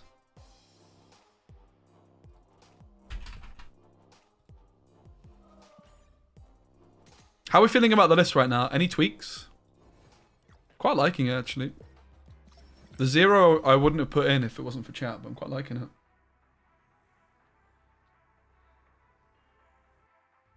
Like, guys, Sentry is a serious card now. I always thought the Sentry was quite harshly judged. It was just jank. It just felt like it was almost good in a lot of decks, but just never quite good enough. Now, however...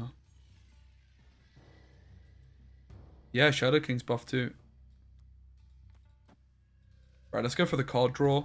It's important. He's still bad, Smile W. Buffed by 4 points, but still bad. Interesting.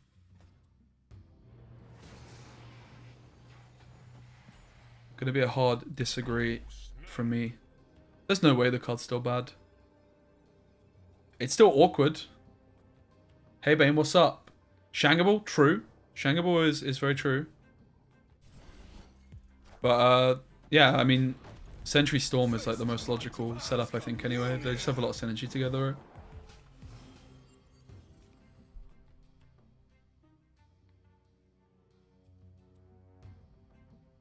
Well, I'd love to get some card draw.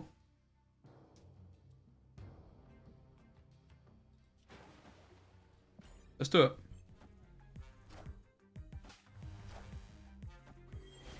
Makes more sense than just playing the Rocket Raccoon on its own. Oh, hello, Sentry. Not even in my start. This was the District X. It just came to me.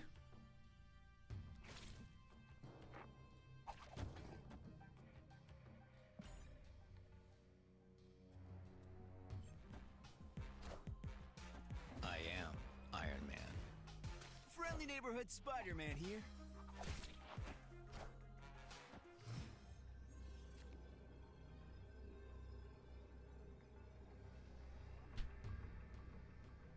What an interesting situation to be in. We can't go Sentry to the right. We can go Heli to the right and then Hammer's not enough.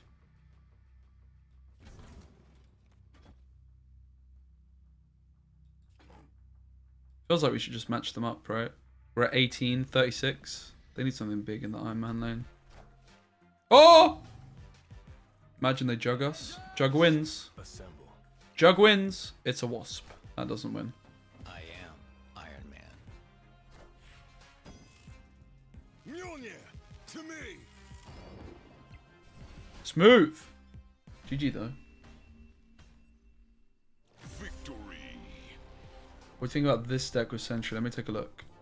Cerebro 10. Wow, that sounds very OP. Oh my god, please nerf this. Very broken. New meta breaker. Good job. Rank 90 with Sentry. Confirmed Sentry broken.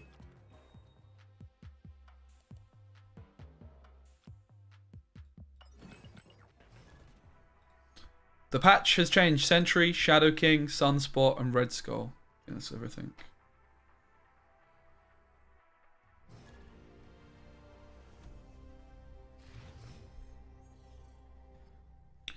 Alright, we have the Sentry available.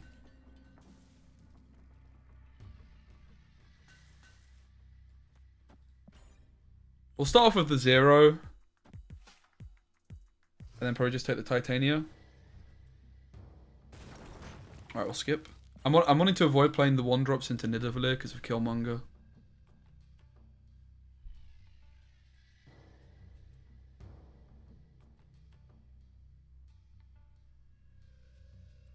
ban him for that deck.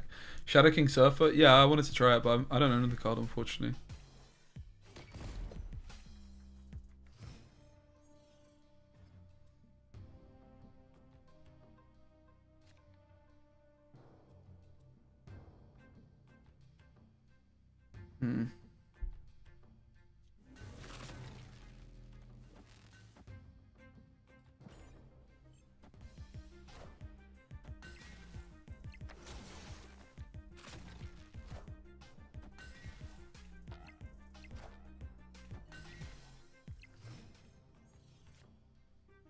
Hmm. This is a sticky one.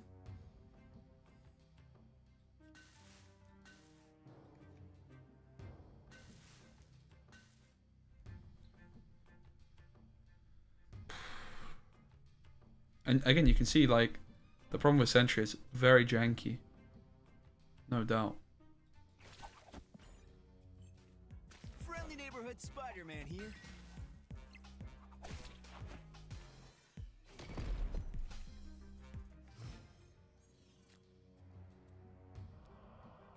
Kinda do feel the need to do this. I wanted to Professor X this turn, though. I don't think we're winning.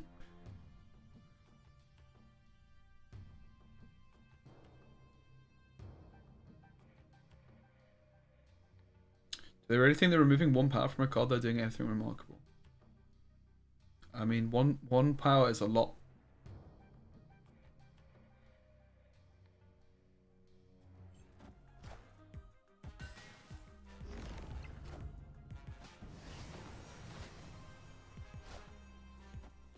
Looks like we maybe should have got him on the mid instead.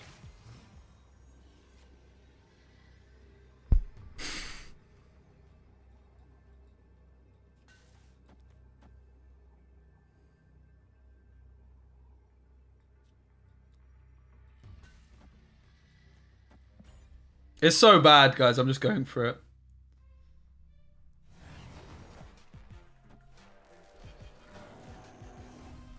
Oh! Hopefully they're Iron Man the right, you know?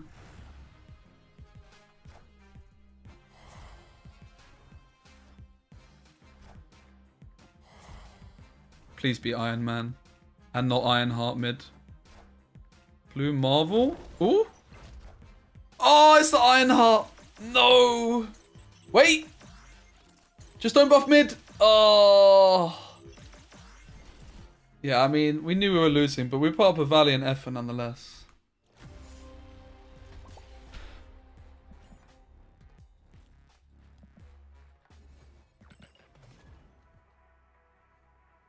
Bane, any thoughts on the deck? So far, Valkyrie has popped off exactly never.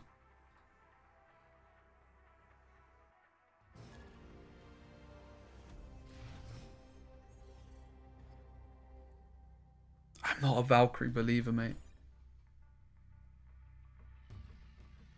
Never pulled her. We haven't played it yet. This is a Valkyrie deck, though, still.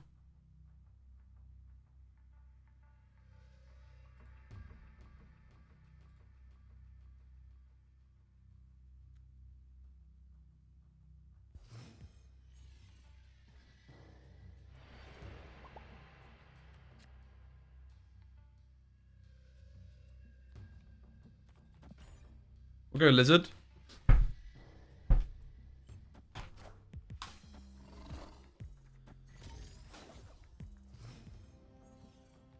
Isn't this like the deck for Valk though? Like you secure a lane with Storm or something, or Professor X, and then you get one with Valk. Isn't that like where she's best? That's my feeling. I mean, we have the enablers though in like Titania, Demon.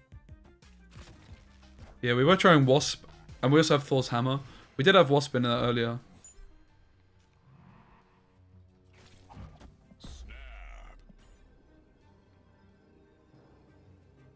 Get fucking snapped on, mate. So we can Pro X the left.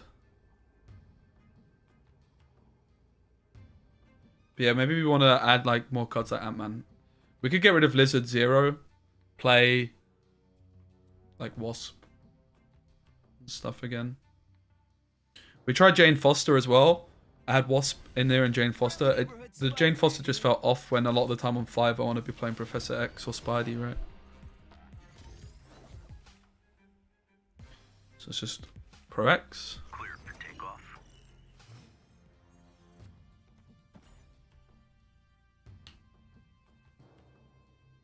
Spider-Man is so good. Sheesh.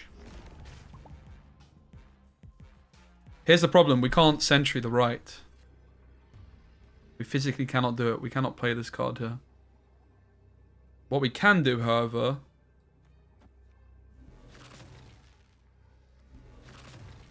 is this.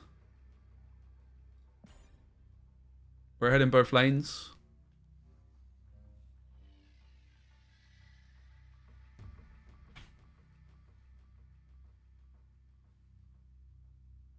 Zero is feeling very good. Let's go with Lizard, let's go with Sentry, let's go with Titania.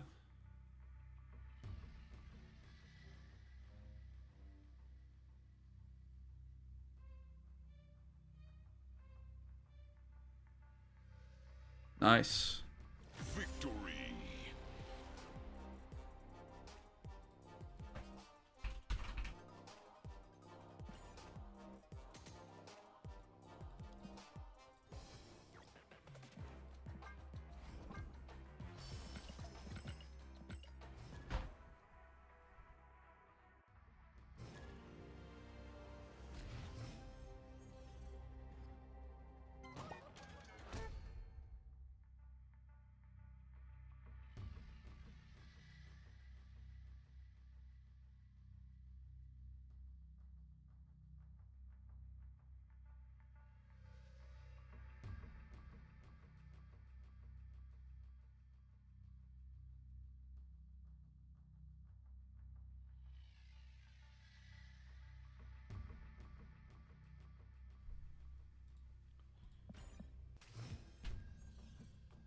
Valk useless.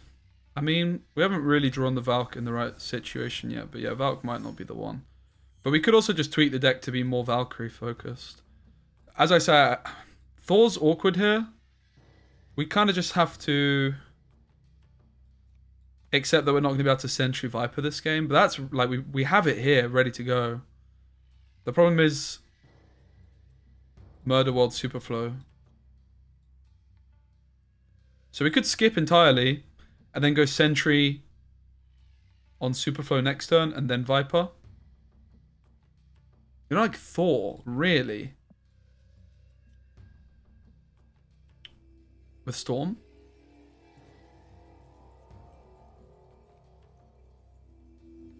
Let's go for the Sentry Viper line. Okay, we can actually Sentry the Murder one now, which is really good. Because then I can still Professor X on 4. Oh, no! No!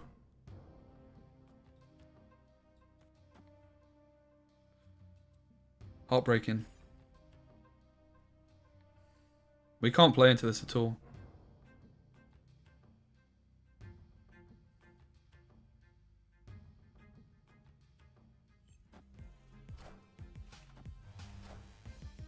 Face the might of Asgard. Mjolnir. Titania can clog them to the left here. Professor X on this turn feels very, very hopeful. So I can see us just clogging them with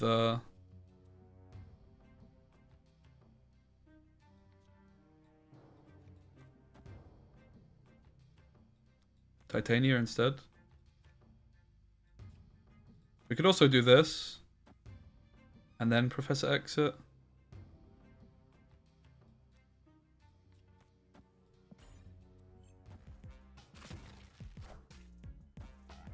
Weird decision from them. The question is now, do we have enough points? I mean, Valkyrie does it, right? We just have to find the Valk and this all come together. The hammer will help us as well, but we're struggling otherwise.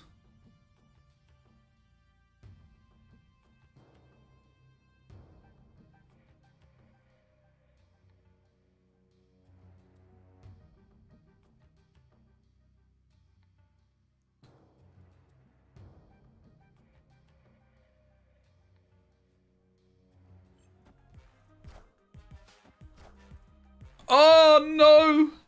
The sunspot. The sunspot nerf actually being important here though. The fact of the matter is we've lost, unfortunately. If we had Valk, we'd be fine though, I think. Is that even true? Valk would only tie the left, we're probably still losing. Zola the Void. Wow, OP combo. Alright, let's go into the deck again. And just try and tweak it and improve it a bit. It does feel a little bit off. It's close to being nice though. We can do a classic specky deck build of just building from scratch.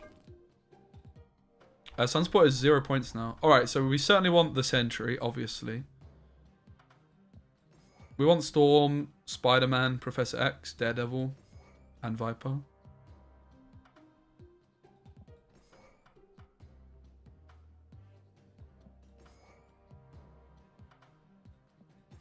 We could play Jug for like that extra overwinning Storm lane. We could play Chavez. We want Daredevil.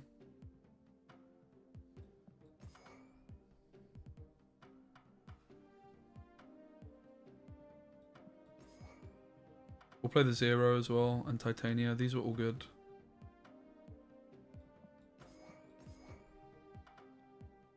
It does kind of feel like we could just add Chavez in, to be honest. I think Chavez is actually pretty legit if we're not worried about Valkyrie.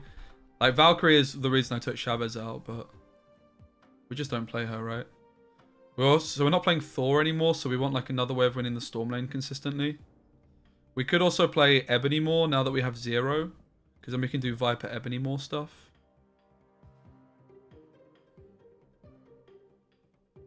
But then we'd be incentivized to play Killmonger, which we definitely don't want to do.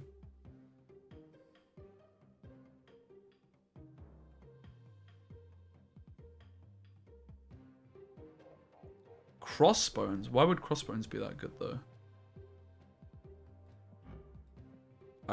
I've never like why? What's the point? Oh yeah, Lizard is good. Crossbones seems so dodgy because you're not always ahead in the Storm lane. Most of the time you are. We could just put a Shang-Chi in instead of the Valkyrie, right? This seems kind of smooth. The main concern here is that we don't have that many ways of winning the Storm lane. But you could argue like Titania Zero and stuff are enough, but maybe they're not. So instead of Shang, we could play like a Crossbones or a JJ or a Jug. I would just play JJ over Crossbones, I think, right? It's the same card, really, but I think JJ is just a better version of it.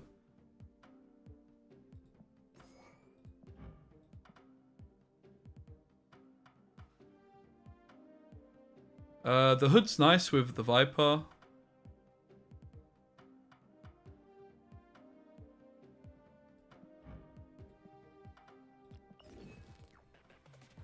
We could kick the hood, but the Viper's very dodgy otherwise. Maybe it's fine. Maybe we don't want the hood.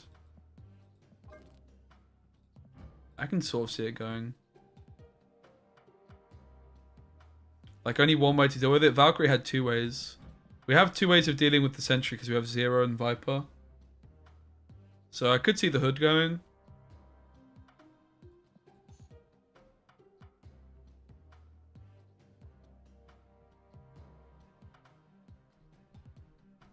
Some kind of other early game card.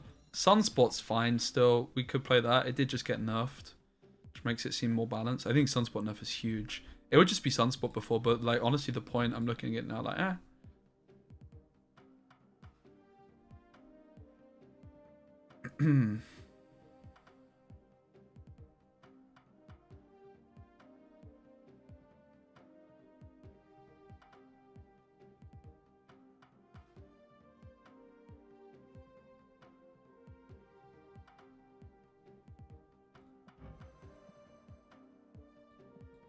Let's put Jug in.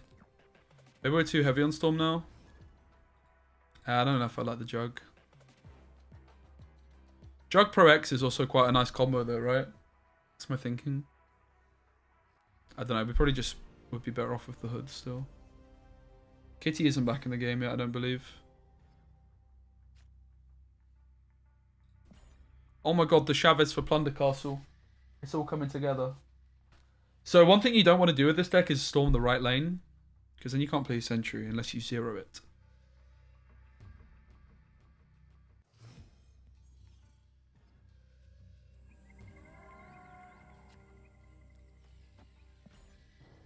We have the 0, so now I'm not so worried about storming the right, and just playing Lizard into the unrevealed location just makes sense. Just works out to be correct on average. Snap.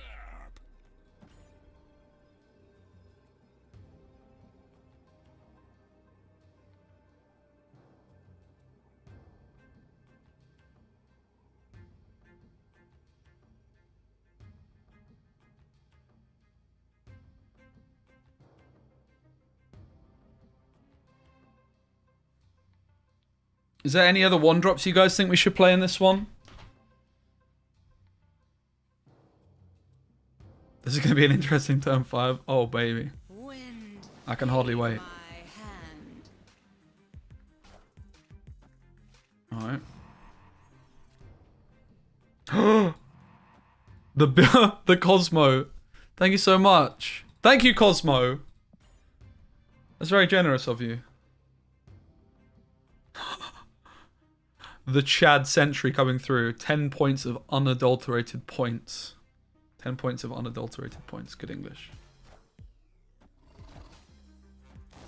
Alright, that is a lead for us. But not by much. Fortunately, we have the best card in the game off the top. The Queen. Is she beating their 6-drop? What 6-drop do they even have? Do they even have one? She-Hulk can't be played. Zola, gonna be pretty bad. They might have a Chavez themselves, which we beat.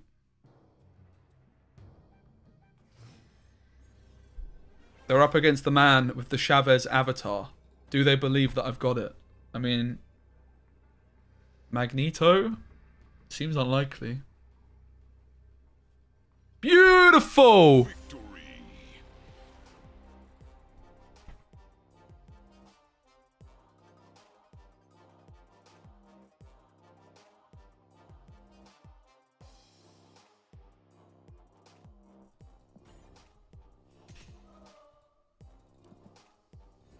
My collection level is 7,500.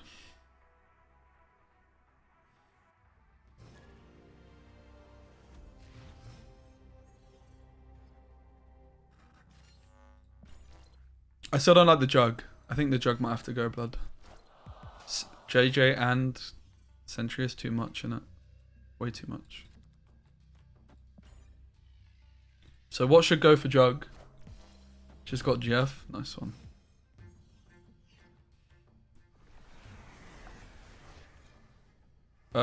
Storming Quantum Realm is pretty bad with Sentry. JJ is alright in Quantum Realm, I guess. Alright. We could go Sentry into X Mansion and then just hope for the Viper. We only have one turn to draw it though. So we're probably better off just taking the JJ here and being sensible. Yeah, Jug's got to go, mate. We could lose this. We certainly could. But we have the intel. The big, bad, daredevil ting. So yeah, already a nice little 1-drop to pair with Spider-Man. It's got to be another 1-drop. The hood, could still play the demon. But the hood does feel a little bit wonky now. You can't really go wrong with the Viper. The hood though. It's a lot of points. So they're magicking. That's a pretty big problem for us actually, to be fair.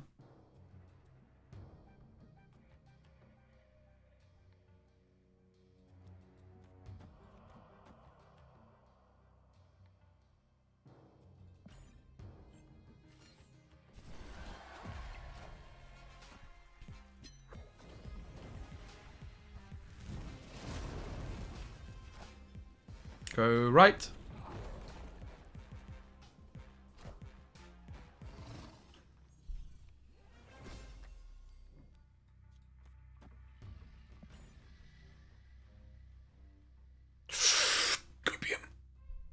If they can't empty their hand though, there's a good chance the Drac doesn't get big enough.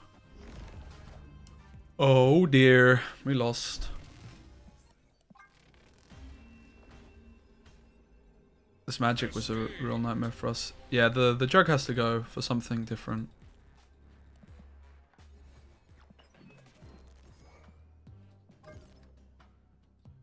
Do we just put the hood back in? I think so. We have Viper.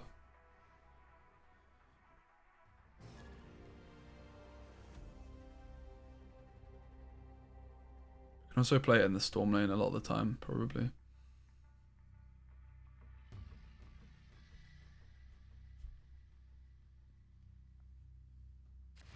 Yeah, Iceman wouldn't be too bad either, that's true. Easy to underestimate how good Iceman is, I think. But the Hood Viper, I mean, I know we have the Sentry, which is what we really want to be Vipering, but it's hard to say no to this. It's insanely powerful. We're going to snap on this. We're going to Storm and JJ together. Where's Shadow King? I don't own Shadow King, unfortunately, mate.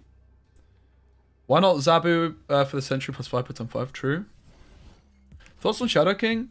Yeah, he might make the cut in Silver Surfer. It could be alright. It's definitely not an auto include, but it should be pretty solid, I think.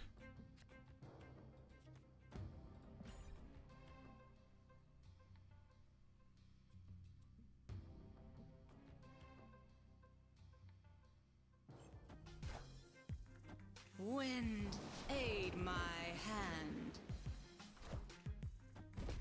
Been a while since we played Jessica Jones. Oh! Do we go for it? I mean, I don't really see how we can win with the Goose there, to be fair.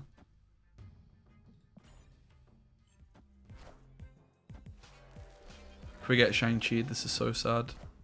Oh! Oh! Sentry absolutely popping off, guys. What a card.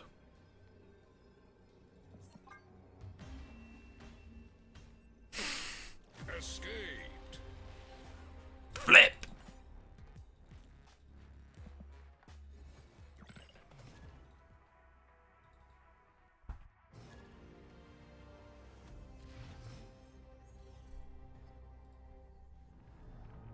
Okay.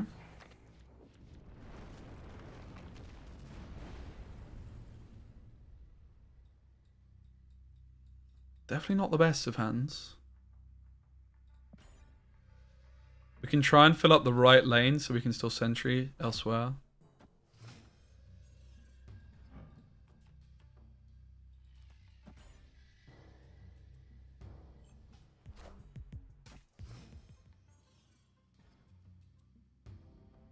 Oh, that's actually so good.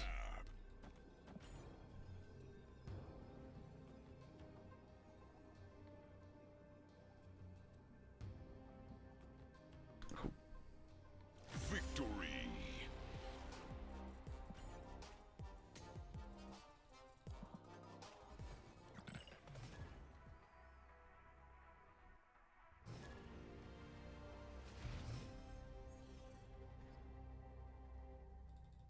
Insom, I was supposed to get day 1 infinite, so don't worry about it. I was grinding it out on day 1. Hey Kate, what's up? Hey Dundee. Well, Sentry's pretty bad, it just got buffed today though.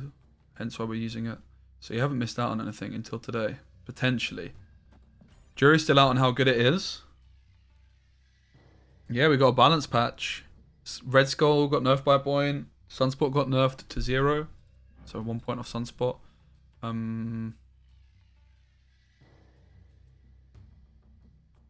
Sentry buff. Shadow King buff.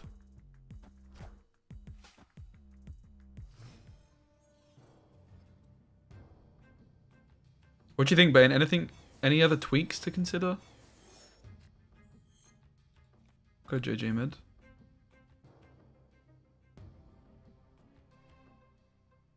You're not using Lizard?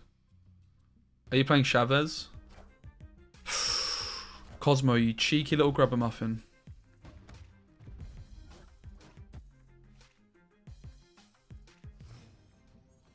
Means I can Captain Marvel mid though this turn.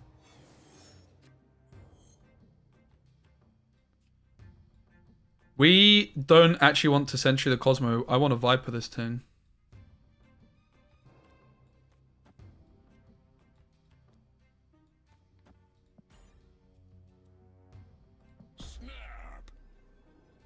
Green Goblin instead of Lizard.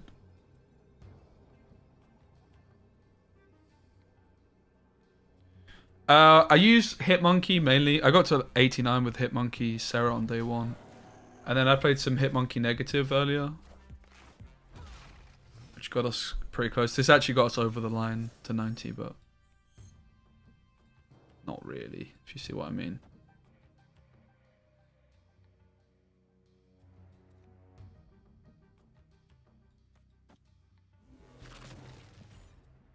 Looks like a pretty secure win. Maybe we overcommitted somewhat to the right here. It is insane how many points Sentry is. 23 points with Viper for 6 energy. That is insane, guys. That really is. Captain Marvel seems pretty safe here.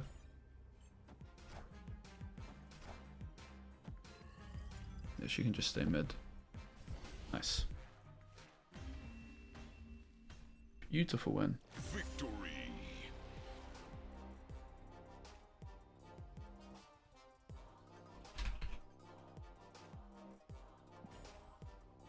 Yeah, Sentry was 8 and the Void was also 8.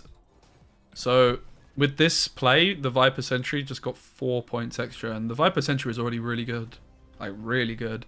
It's like not consistently good, right? Which it still isn't, but suddenly the payoff being that much higher is a big deal. Probably hold on to the 0 and Lizard, and we'll just play the Daredevil on 2 instead. This is our Sentry lane.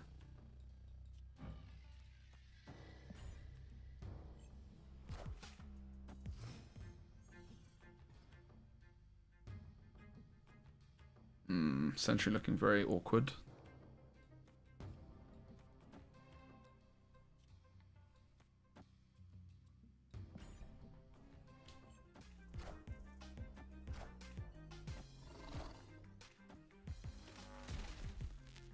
Do I think Shuri's still the best? Yeah, probably. It's hard to see why she wouldn't be, really. We'll take the Storm. Will we play any of these?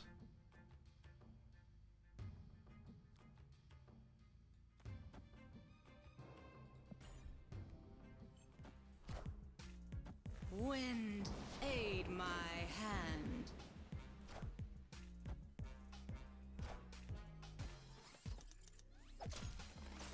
Rip my Storm lane. Oh! Sentry, why? Why, dude? Why would you do this to me, mate? Ah! Opponent snapped. That is a 10 power Void as well, yes. Alright, well, let's see you play then, son.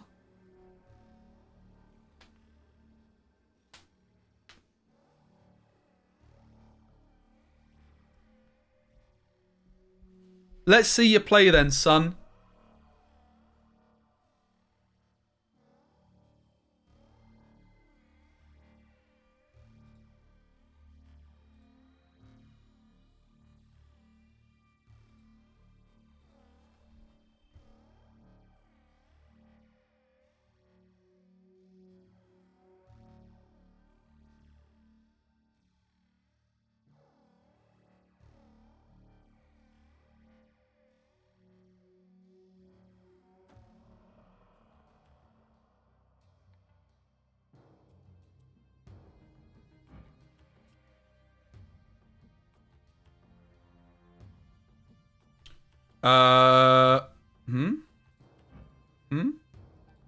What? I'm gonna assume we're losing, but I'm just getting Shang-Chi'd mid, aren't I? But what if they don't have it, guys? What if they don't have it? They never have it.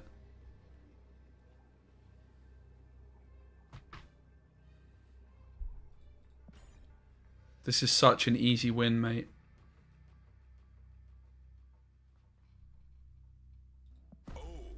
Snap with confidence!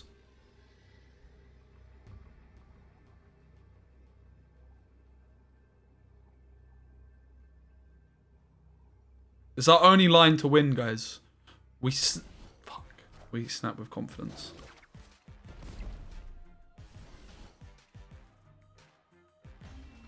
Okay. I've lost my head on this one, I confess. Don't respect me! Flip. Kind of missed the Valkyrie, guys. Feels like this is the deck for Valkyrie, man. Lane secure and then big powerhouse play and another lane to win it. I feel like the Valkyrie has to come back, you know. Chavez out, Valkyrie in. Lizard out, maybe. Lizard's been pretty good, though. I definitely don't like the idea of playing Viper on 2. We have nothing else to play.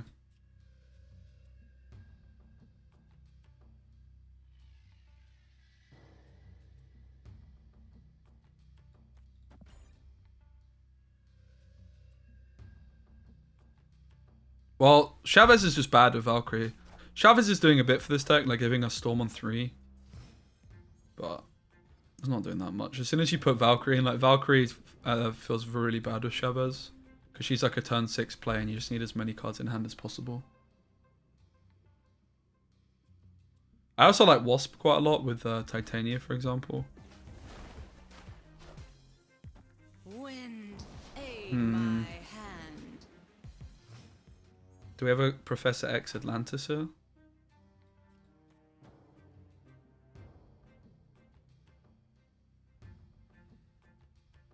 Oh, snap. Seems kind of good. We Spidey Mojo World next turn.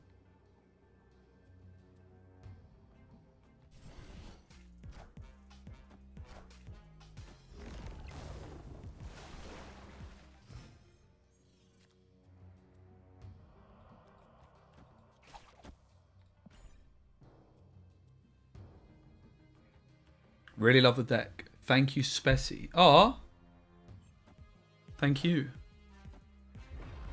Nice leech, nerd! Wouldn't it be a shame if you got double clogged, mate? Oh my god. This guy got clogged so flipping hard right now.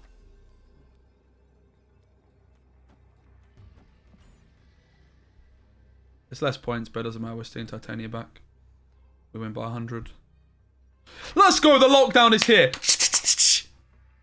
Alright, we're going to tweak it slightly, but we're basically there.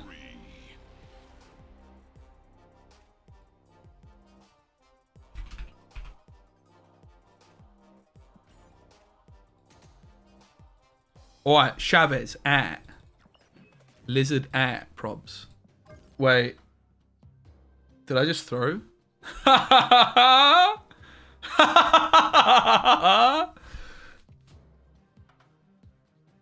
Oops. All under control, guys. I know what I'm doing. I really fucking do this. Alright, Valkyrie back in. Lizard out, maybe. What is the money card that slots into this deck like butter? Support from Switzerland. Hey, Dr. Herbs. I'm actually going to be going to Switzerland in a couple weeks. Casting a Marvel Snap tournament. Is it Wasp? Zabu. I mean, in fairness, Zabu now does look a bit better. I'm not really sure it is Zabu, though. I can kind of see it. With Spitter, JJ, Sentry. I don't really care about playing any of these on 3, though. We want something that puts, like, cards. It could just be Nightcrawler. Nightcrawler's pretty good with Storm and with Valk. I can see it being Nightcrawler. Oh, Zuka agrees. So the idea of Nightcrawler is that we can just move the Nightcrawler to the Valk lane. It's serving a similar purpose to like a Debris, which is putting cards in every lane, or a Mysterio, but it's not messing up our Viper onto Sentry play, which is the big problem with Mysterio and Debris when you're trying to play Sentry. Nightcrawler also just nice with Valkyrie. It's a nice early curve card, but you just play it out. Bang. Sneak it into some locations. Seems like a good addition. I'm really glad that the Sunspot nerf has come through because realistically we would just be putting Sunspot in the slot before. I still think Sunspot's like really fucking good even at its current rating. Play Nimrod deck? No thanks, not right now.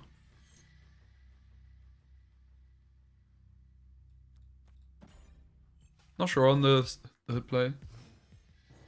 What tournament is it? I can't remember. It's called Frame Break. I'm very excited. Maybe we just storm over here and then... Oh, we can't even JJ though, can we? Let's storm the right. We just say this isn't a... Sentry kind of game.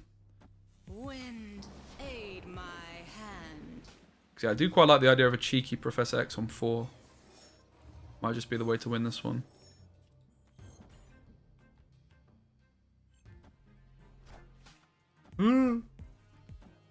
Thanos is a better buy, I think. Do we go for it?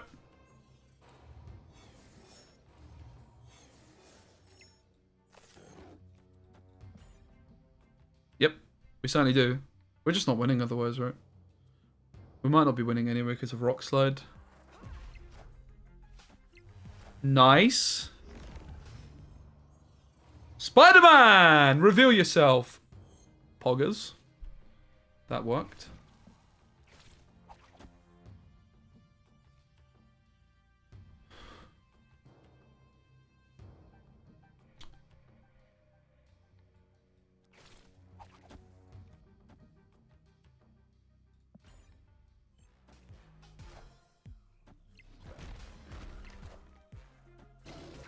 Oh my god, they killed the hood. Let's go. Spider-Man, reveal yourself. Friendly neighborhood Spider-Man here. Do we even have enough?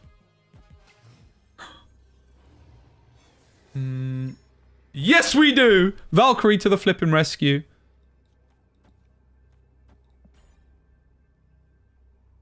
Valkyrie, thank God.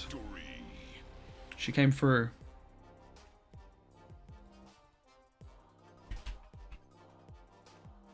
Am I casting? I'm casting. Yeah, it's going to be broadcast live, I believe, from my channel.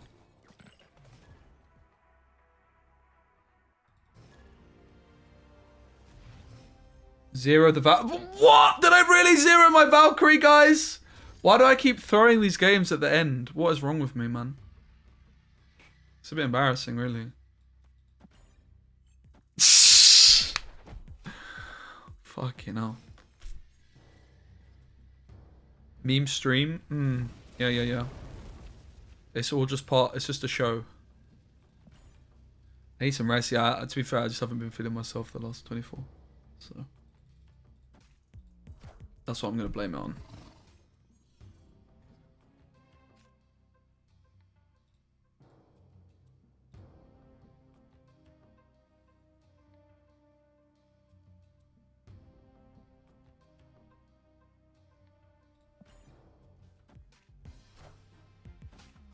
Not going so well so far.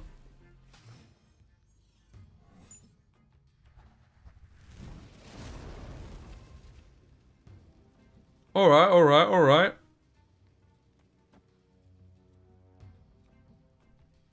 We have to try something. So... I guess this is it.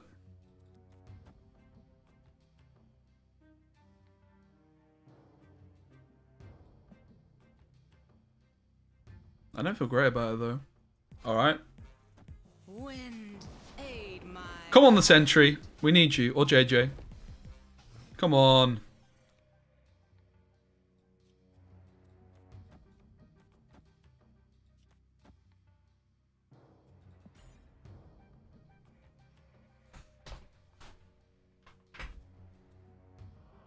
No Chavez, I know. It's hard to believe.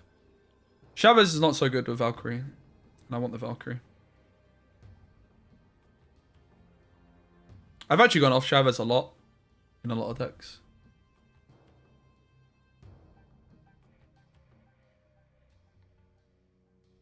So the Nightcrawler here can either move into the right to give us an extra body.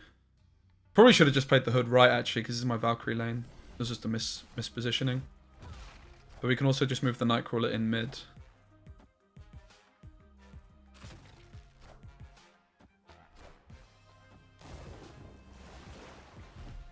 Looks like we're going to be fine though.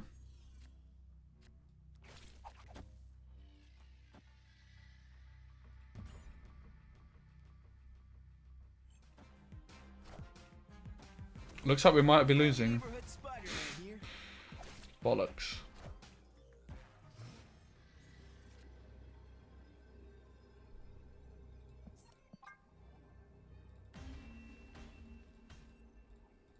Escaped. We missed Sentry, we missed JJ, which is why we lost the Storm lane. Can't be too unhappy about that one. We also stormed on 4, not on 5. I think it was still a reasonable snap.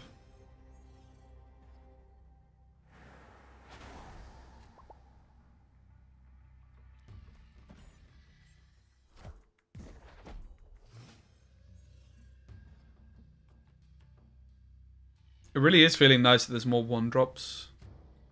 You're able to play rather than just Sunspot all the time. I love this change a lot. The Sunspot nerf is great.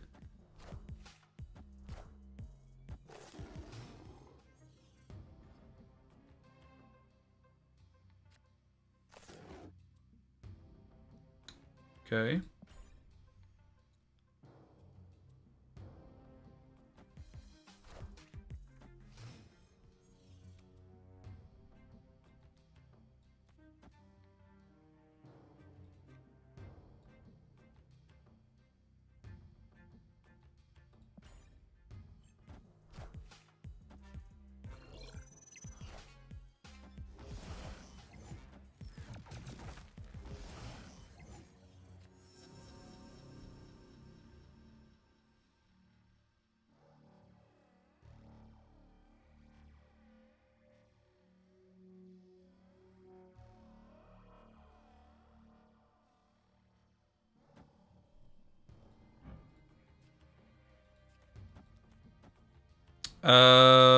Let's actually...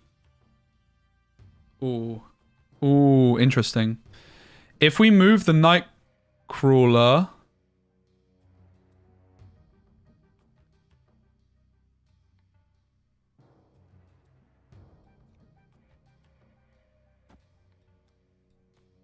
They have initiative.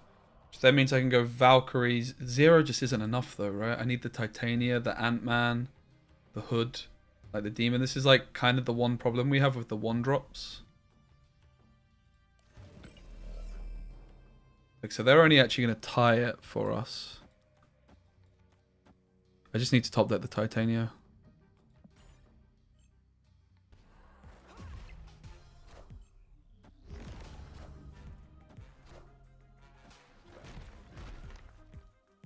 But yeah, by moving the Nightcrawler, I guarantee that I'm going second. Oh, mama. I'm not going to... the problem is Dark Hawk here, right? Dark Hawk would beat us still. Because Valkyrie doesn't deal with ongoing effect. Oh, no, but ongoing Isle of Silence. Okay, so we just win. There's very little that beats us here. I still don't think it would have been a great snap. Maybe it would have been, though. Yeah, if like the Dark Hawk was right here, we were losing, but we get the job done. Beautiful Valkyrie win. It's a shame it's only for 2. Could have snapped. Victory.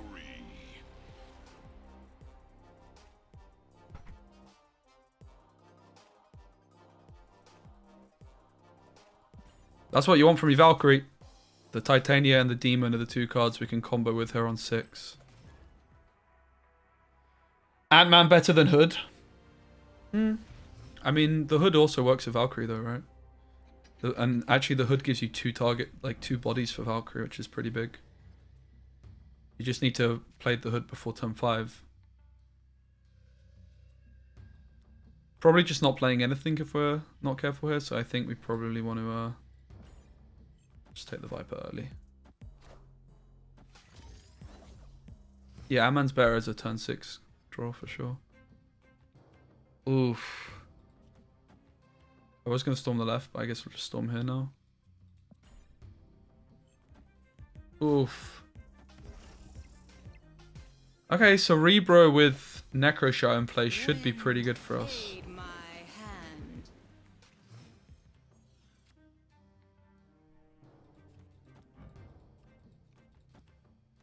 That's beautiful that I can fill this lane up.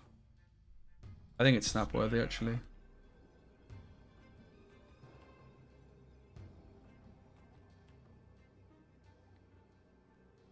We can also do some funky things with Valkyrie where we set like their power to 3 instead of 2.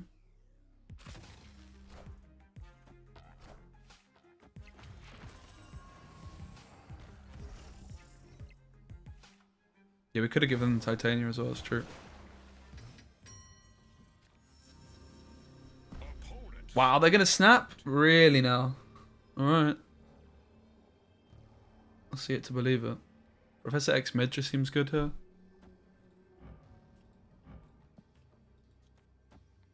Okay, so they're magicking mid. So, can we Professor X the left? I'd only be at 6. But then I Valkyrie them, and then the armor's not getting buffed, right? Wait, this is a 3. Armor's a 3, so they are still getting buffed. Oh, jeez. Oh, jeez! This is a sticky one, mate. Innit? We also have the dilemma that, like... Basically, we could go for the Sentry and pray that Professor X is hit. It's a 50-50 this way. All our other lines seem really bad. So this looks like a 50-50 on Professor X versus Valk. It's really bad if we hit Valk, obviously. We found the line to win, I think.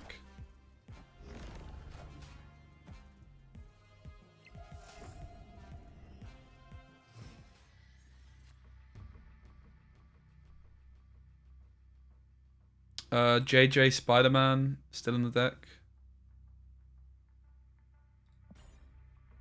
It's not gonna play anything. Nice. Nice! We got there. We got there.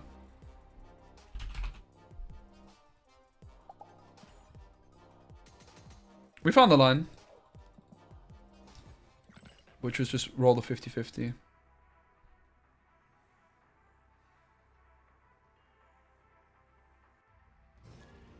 Jeremy.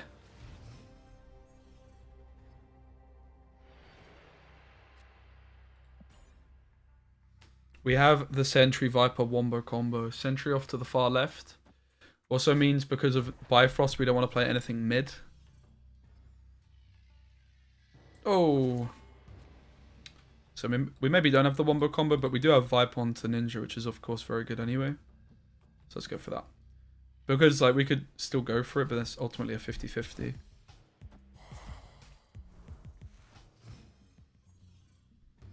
Could be a mirror. Oh, rickety bridge. No way. So that's killing all of the ninjas we've just pushed over. Bit of a heartbreaker. Also means the Sentry is like good to go.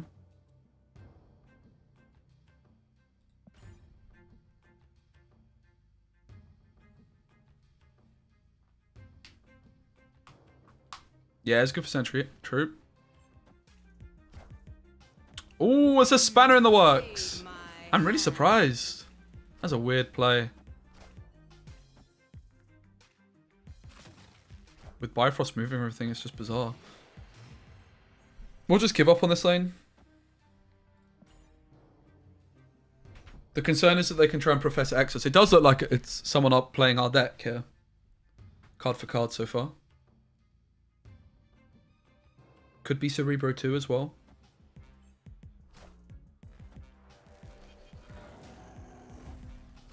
Excuse me. Oh, Craven. Is this a random card or what? Are they actually playing it?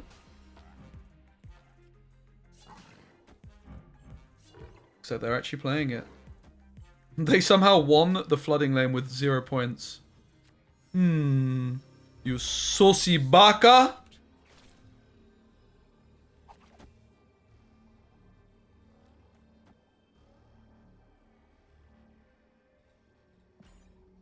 Possible we're supposed to play a card into Titania lane.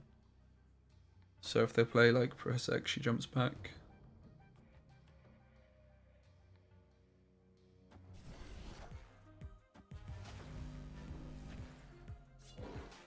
Did you just... Friendly neighborhood Spider-Man. Did they not just clog themselves? Shouldn't Titania have jumped? What am I missing?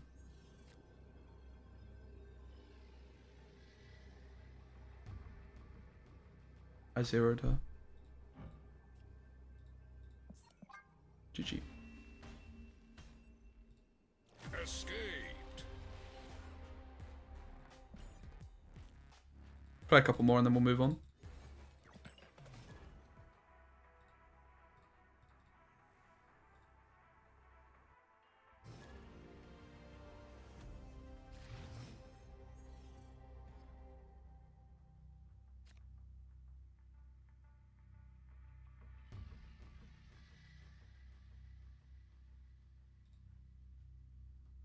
Good location for us. Let's snap on it. Oh, snap.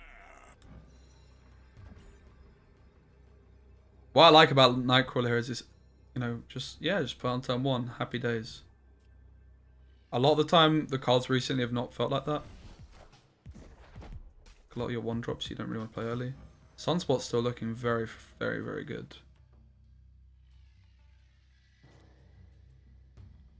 I don't want a 0 here because I want to actually get my Sentry and then Viper it on 5. Oh. Okay, turns out I do want to 0. So we can just play the Viper on its own then. And 0 the Sentry.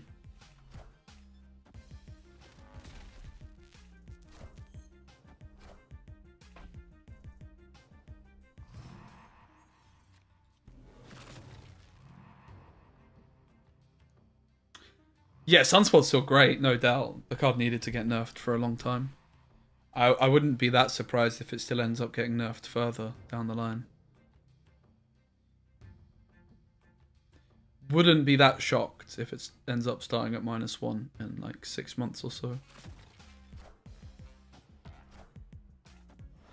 So we get arrowed, which is obviously a pretty good play, mate.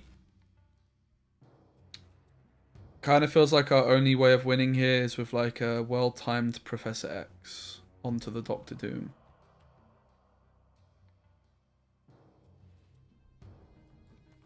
Which feels very optimistic, but this is our pretty much only chance of doing it. If they just happen to Doom mid. Ooh! Okay! Well, suddenly, looks like we won. Yeah. This plays around Shang-Chi as well. There's an element of luck there, but you have to make your own luck in life, you know. Yeah, it's fine. They can only play 1 card. The only way they really carry on here is if they have Shang-Chi. Woo-hoo-hoo-hoo! Hello! Victory.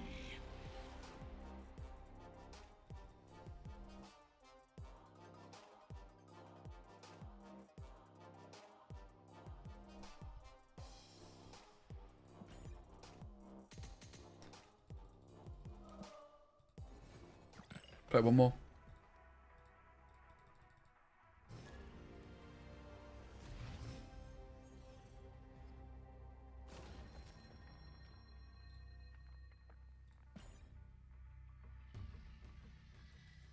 They could play Chavez and 1.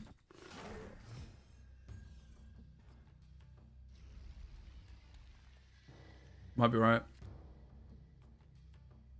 But would they really be playing Chavez there? It makes like no sense, right? Unless they predict my Valkyrie. Makes no sense. We kind of keep ending up in a situation where I'm wanting to play my Viper early, but it's just because I'm missing the Daredevil. So maybe we could add another 2-drop, just as like another early play.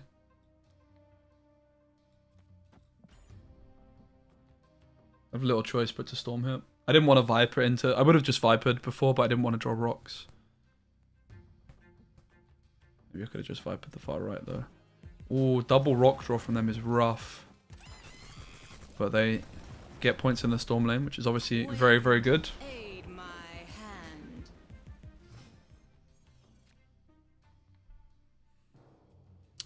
I can see a pretty big argument to just bin this one off, actually.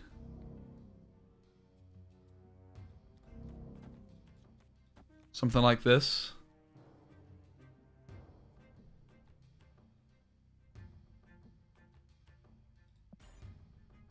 Then we can take a Spider-Man on 4. Sorry, on 5. Maybe it was just Spider-Man this... it was Spider-Man. It was Spider-Man Pro X, but then I wouldn't be able to play mid myself, that line. Suddenly the left is looking winnable.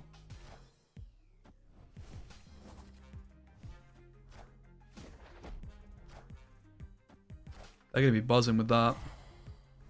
They have some zero cost cards now to go in here.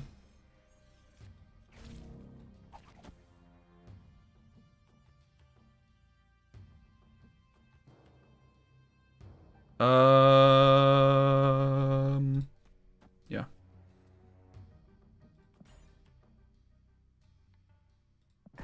I'm going to snap because this should catch them off guard enough. What if you just add random Doom? Yeah, Doom could be okay. I can see it.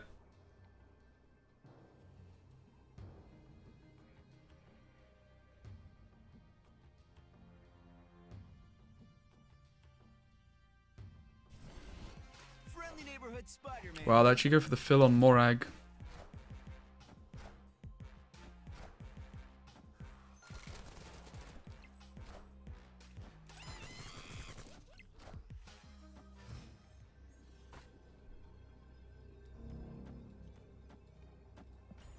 GG. Whoa, they play it out. They don't think we've got it. Nice, by a point. Beautiful. Victory.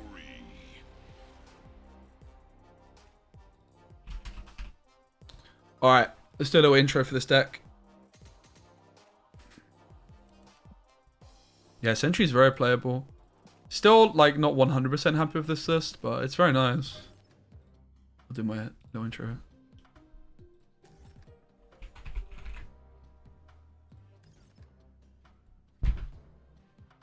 A surprise set of balance changes have just come to Marvel Snap, including a nerf to Red Skull and Sunspot. The main card which caught my eye with a buff, though, is the Sentry. The Sentry is now 10 stats for 4 energy, and the void that it creates is also minus 10 points. What that means is that the Sentry and Viper play has now gained 4 points overall. Sentry is a card that I really like myself. I bought it for 6,000 tokens back in the day, and I do like the card, but it always felt like the most cuttable card in the lists. It synergizes really well with Storm and Valkyrie, and this is the kind of deck which you... I'm going to start this intro again. This sucked! More energy. The Sentry just got a... I suck. The Sentry just got a huge buff in Marvel Snap. It is now 10 stats. Sunspot got nerfed. Red Skull got nerfed. Shadow King also buffed. So we're going to check him out too when I unlock the... No, terrible intro. Guys, this sucks. The Sentry just got a ginormous buff in Marvel Snap. And I am the man to bring you the best Sentry deck because I spent 6,000 tokens on the Sentry. I've always believed in this card, but I always... cut it. Well, no more. The Sentry now being at 10 points, but also the Void is now minus 10 points. That means with playing the Sentry and then the Viper onto the Void, that is now a total of 23 points and 1 board clog on your opponent's side for 6 energy. That is absolutely bonkers. Arguably the most powerful 2-card combo in the game. Don't quote me on that, but I think it might be. Write in the comments if you can think of a better 2-card combo. 23 points for 6. Madness. This deck, you're going to use Storm to help you win with the Sentry. That's going to be a really nice thing to do. Obviously, you don't want to storm the right location because that's where the Void is going to be showing up. So Storm on the left or the middle location. We've got Jessica Jones or the Sentry to win that one. We've then got Daredevil, which gives us on turn 5 the ability to lock down a lane with either Spider-Man or Professor X. And then that leaves us on turn 6 to hopefully secure a lane victory with Valkyrie.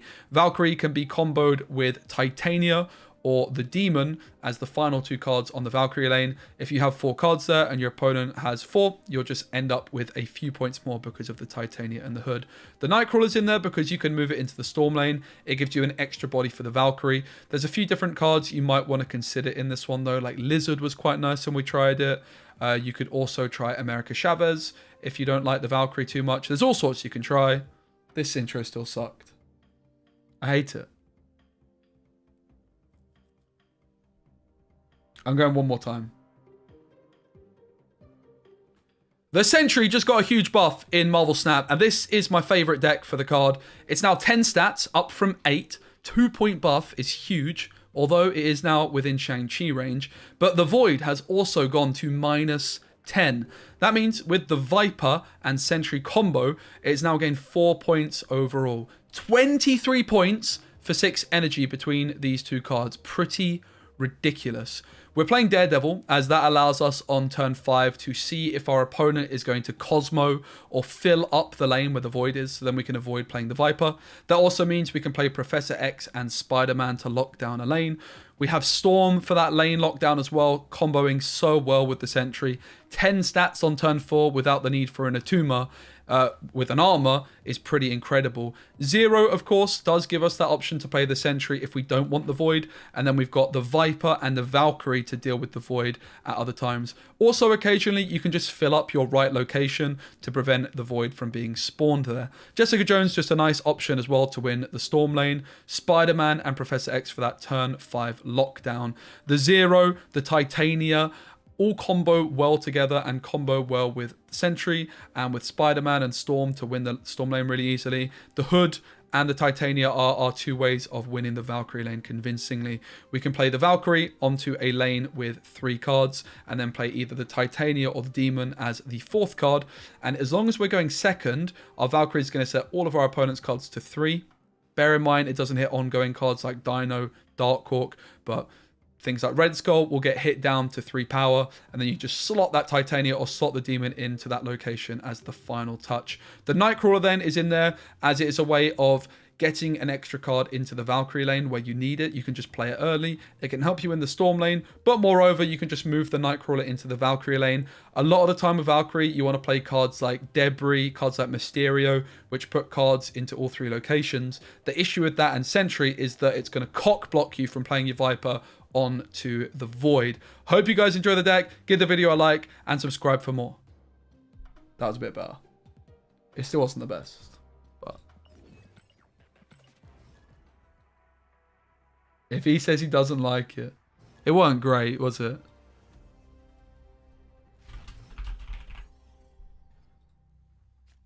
Cock block was the best part. I actually agree.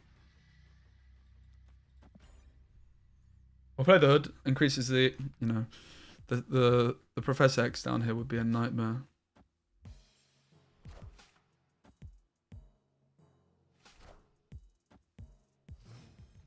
Wouldn't have been too bad as it turns out.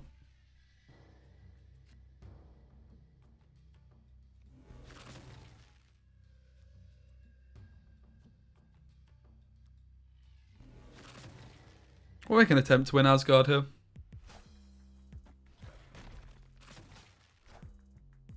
Hey, Kawa. Yeah, I know Kawa's a big believer in Sentry. Any tweaks? What do you think about the list, Kawa? Because you have an opinion I value, particularly when it comes to the Sentry. Do you like Jeff more than Nightcrawler? Probably. This is looking like a big fat loss.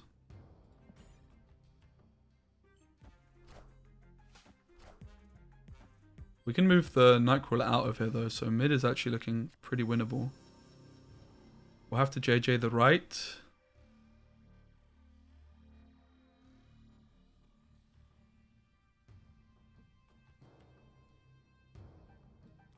They're just playing nothing. Wow. Okay.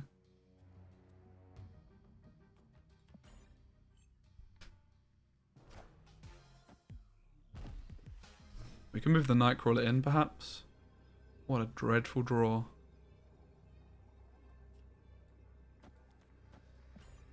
Copium. 10 to the right. They basically just need to play a 9-point card in either lane and they win.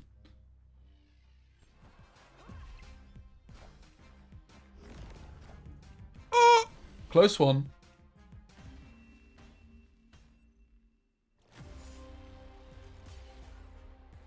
Oh, hey, Shade. No Zabu. Yeah, I don't think Zabu's offering that much. Like, we have Storm, right? So playing these on 3, does it really do that much? Yeah. Yo, Harry, what's up? Good to see you, man. Yeah, the weekly balance changes are such a fucking touch. I think it's just what the game needed, to be honest. I can definitely see playing Zabu and Shuri. But I don't want to play Shuri. Zabu into Shuri. Yeah, that is true. I don't want to play Shuri, though. I really wanted to play Shadow King, guys, but I don't have it. Sad times. I was really keen for some Shadow King action. But no.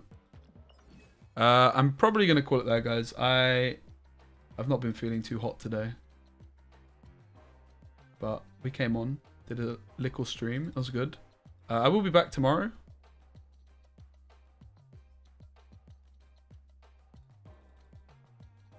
Probably around 4 PM UK time. But I might play a bit of chess. I've been playing some chess the last few days. I'm going to end the YouTube stream there. Thanks, guys. But Twitchers, we're going to play some chess. You can laugh at how bad I am. I suck.